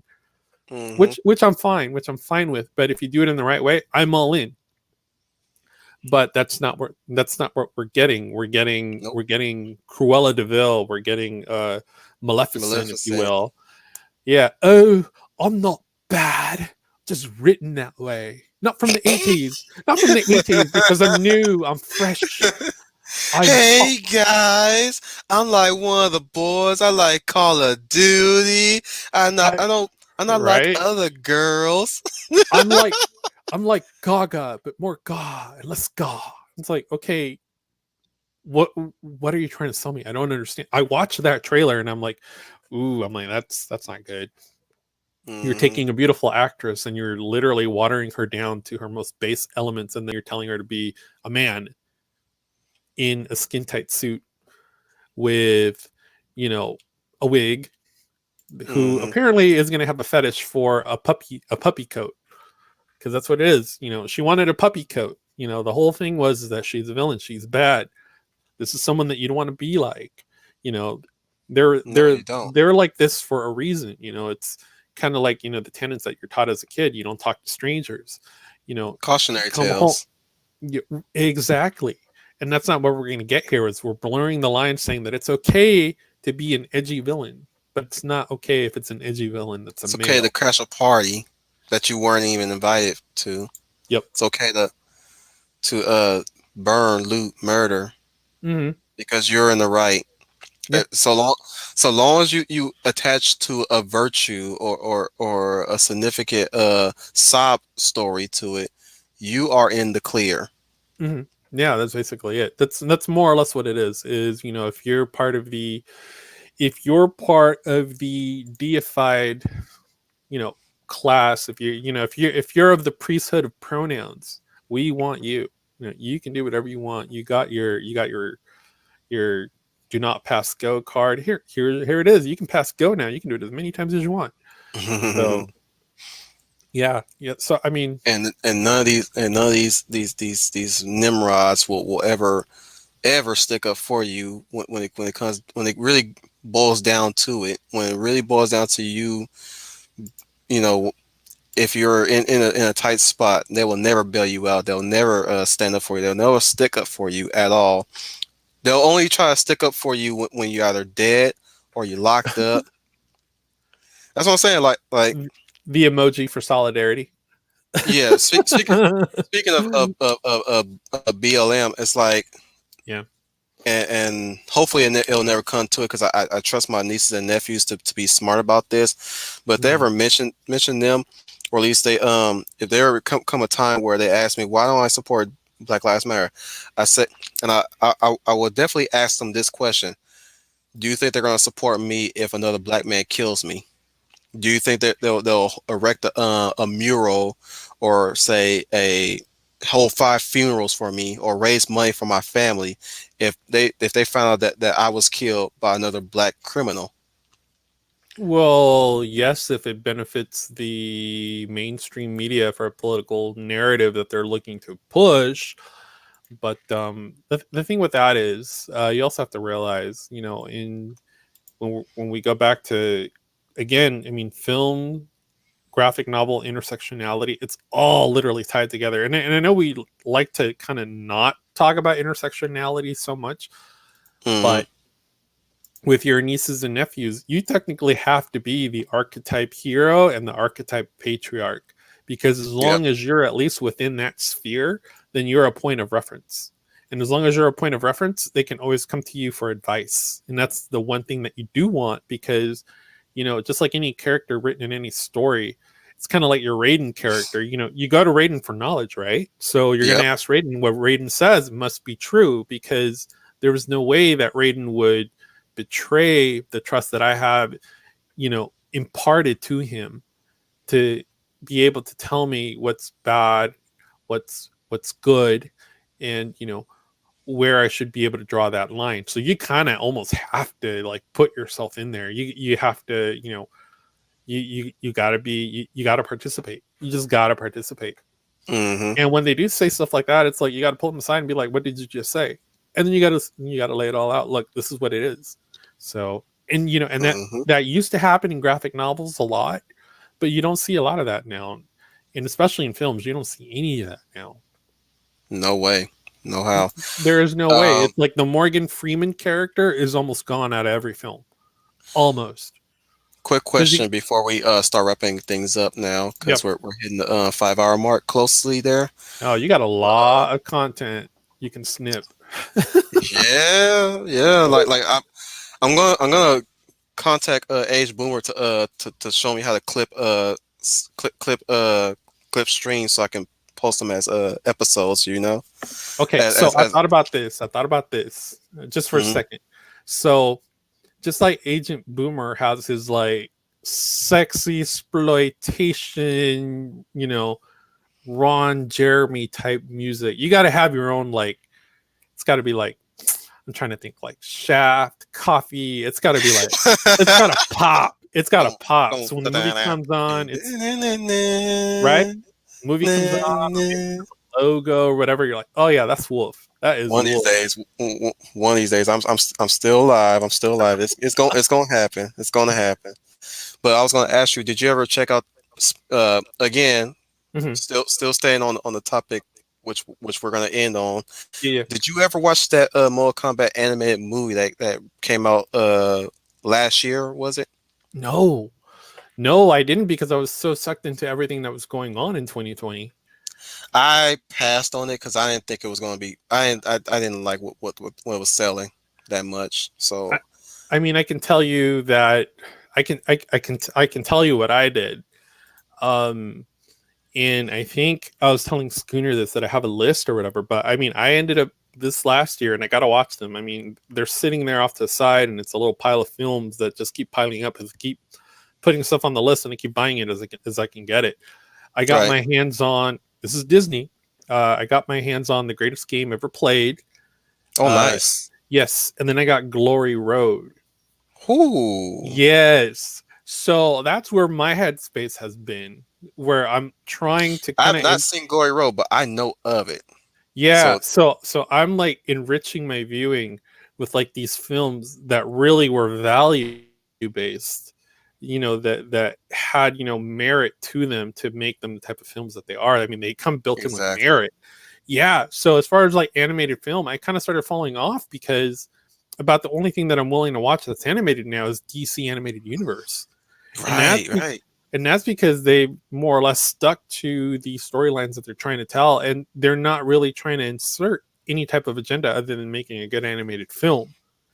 I mean, if you, like I said, if you look for woke, you're going to find it, but it's not in your face where you're like, oh, Zatanna is a strong woman. It's not anything like that at all. It's like what I was saying. If I I was like to do, there's this comment right here. It says, "I recommend looking for the perfect beat as an intro." I'll have to look up that yeah, song yep, yeah, to get the context. it's got to be like pop, pop, pop, pop, pop. They'll have to have my cadence. UN Space Wolf Squadron and Echo. No kidding. Well, continue what you were I'm gonna saying. get you, sucker. That kind of stuff. With a little howl. Oh! Yes, something you're like, oh, okay. I'm watching a wolf. I'm watching a wolf snippet. Mm-hmm. Let me get my coffee. Let me sit down for this. So Probably use Stray from Wolf's Rain. Stray. yeah. Stray. Schooner's like, you gotta open up those DVDs. I'm like, I know. I'm like, bro, you don't understand.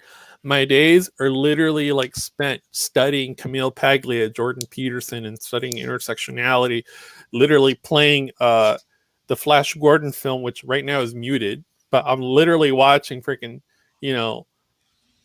I'm watching Flash, and right now he's like being close to being Flash. thrown into the vortex. Oh, Bow, save bow. the universe. Boom, See, boom, that's boom, the kind of stuff I like. boom, boom. So He'll save every one of us. yes, He'll because save I every mean, one of us. like stylistically, it's got a particular style that you don't see, and it's like what's really funny is you're watching the fight on the platform with these spikes, and these are rubber spikes, but if you watch, Mm. like at one point Flash gets thrown backwards and his head kind of hits one of the rubber spikes, and you can kind of see that it kind of hurt, but they're still going at it. I'm like, that's hilarious. But I mean, you got to look for that That stuff. dude's a trooper. Much like the trooper For that's reals, talking with. for reals.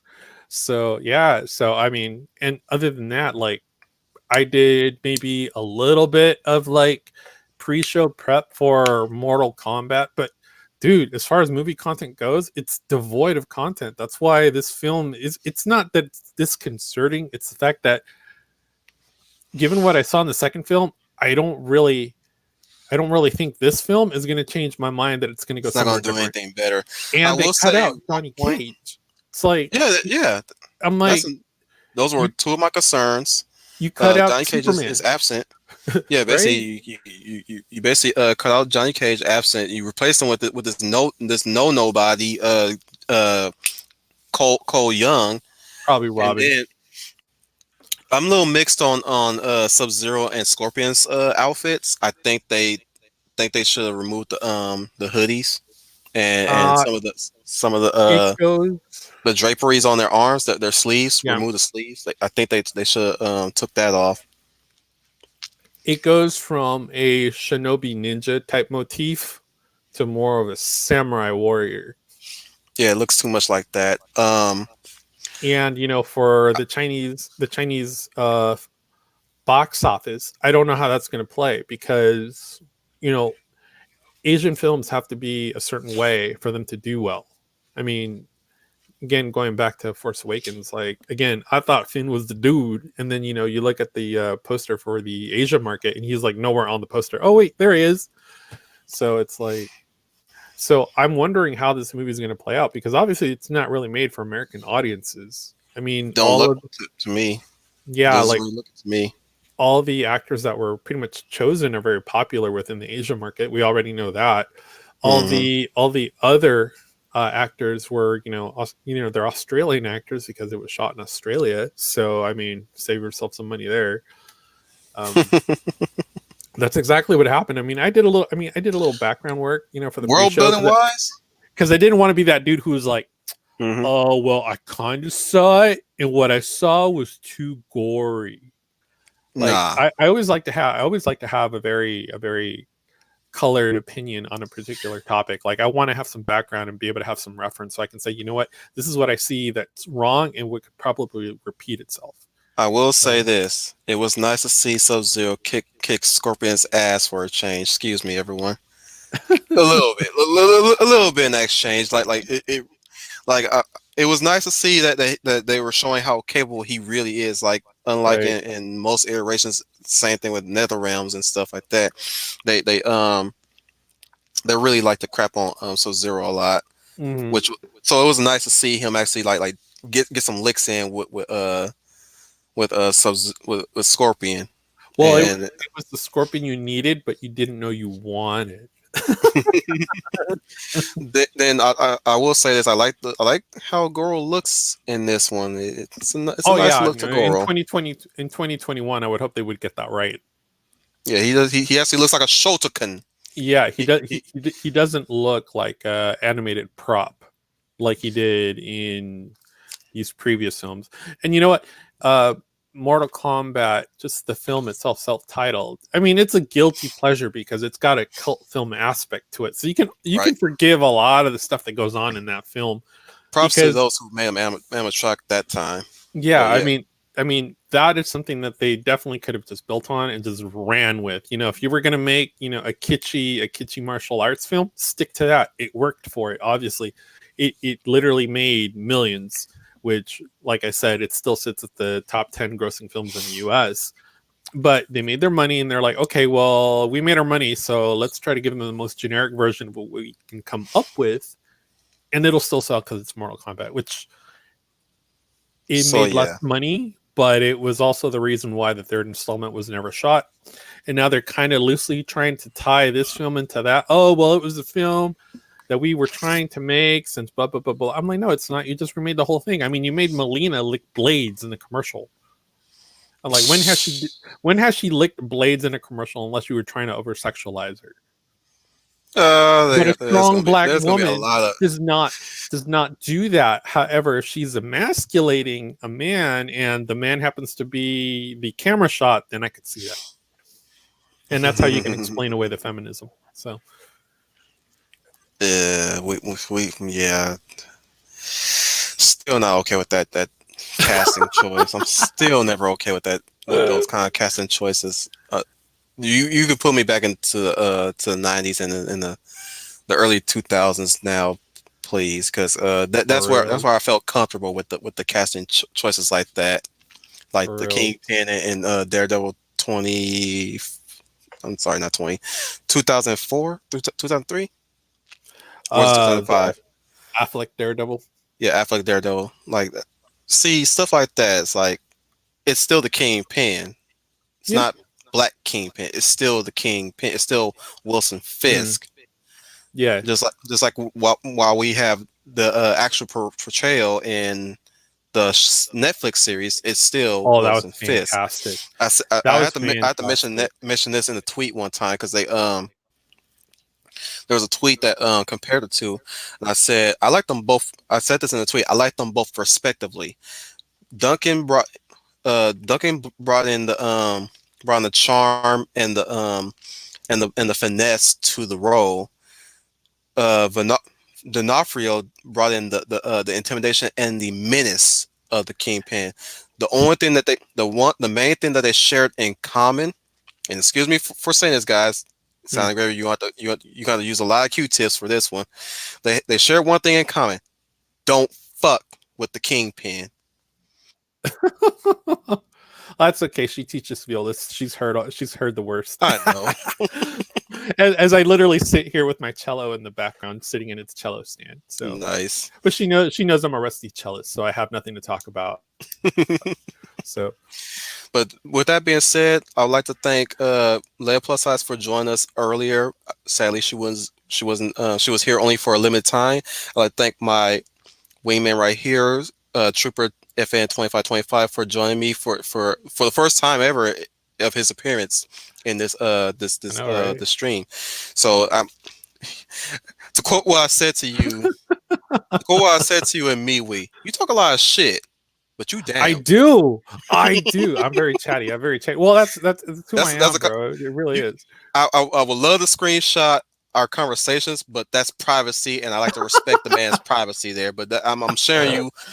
You know, he gave me some talking points to really ponder on, I and did. my response was, "You talk a lot of shit, but you're down."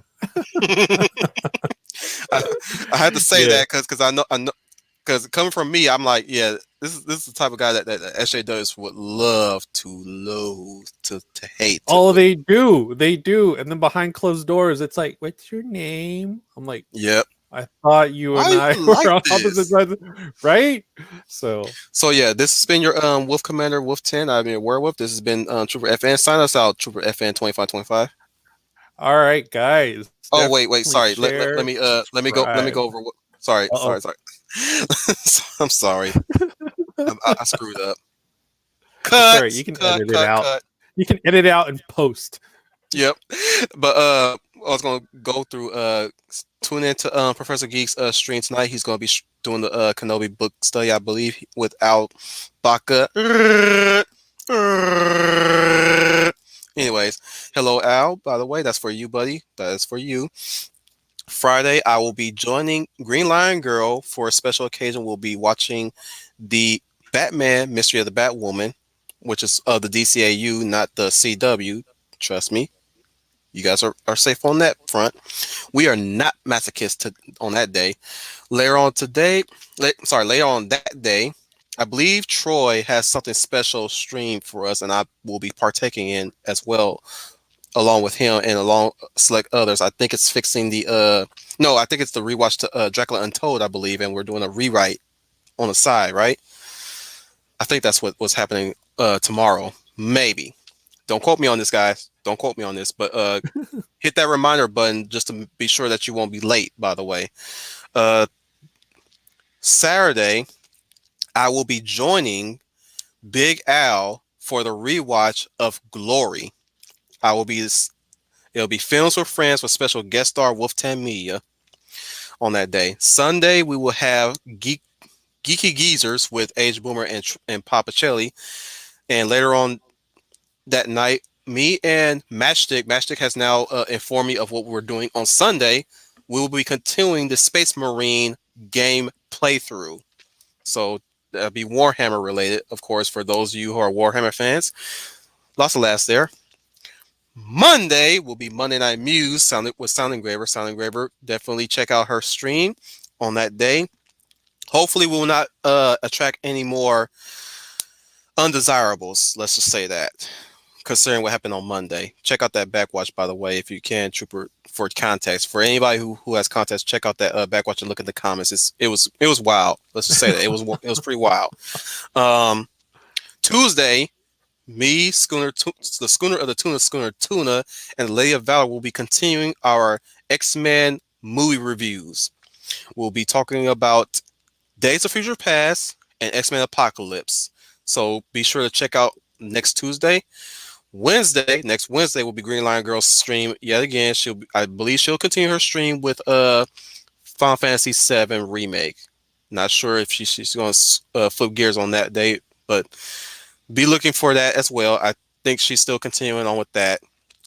Thursday, me and Green Lion Girl will release the Wolf Commander cut to the body positivity discussion. She was not here the last time when we did the body positivity stream. So this time we will have, for sure, the Lady of Valor talking about body positivity and her thoughts and her perspective this time around. And not just the Wolf Commander standing alone this time. So that's what's going on next Tuesday, next Thursday for WCR. Be sure to hit that reminder. Trust me. We're taking this show on the road, guys. We're expanding. And I have to announce recently I have a new subscriber, so I'm at 54 subscriptions right now. So this channel is growing. Surely enough, I gotta find a way to promote myself more though. But there we go. It's I'm still working on it, guys. But thank you everyone for joining us again. This has been your Wolf Commander Wolf 10. This has been Trooper FN 2525. Go ahead and sign us out this time, Trooper FN 2525. Oh, that is very awesome. Hey guys, I am glad you guys stuck through. We made it. We made it to the final point of the night. Now we can go on to our daily routines and do what we need to do. So if you like this, share and subscribe. Hit the like button. Go make yourself known. You see the eyes wide shut. You got to say, hey, you know what? That's not what I'm about. Make sure that you support your content creators as much as possible. Same with movies, same with graphic art. You know what to do. Hit the like button. We'll catch you guys next time. Take care, everyone. This has been your Wolf Commander signing out.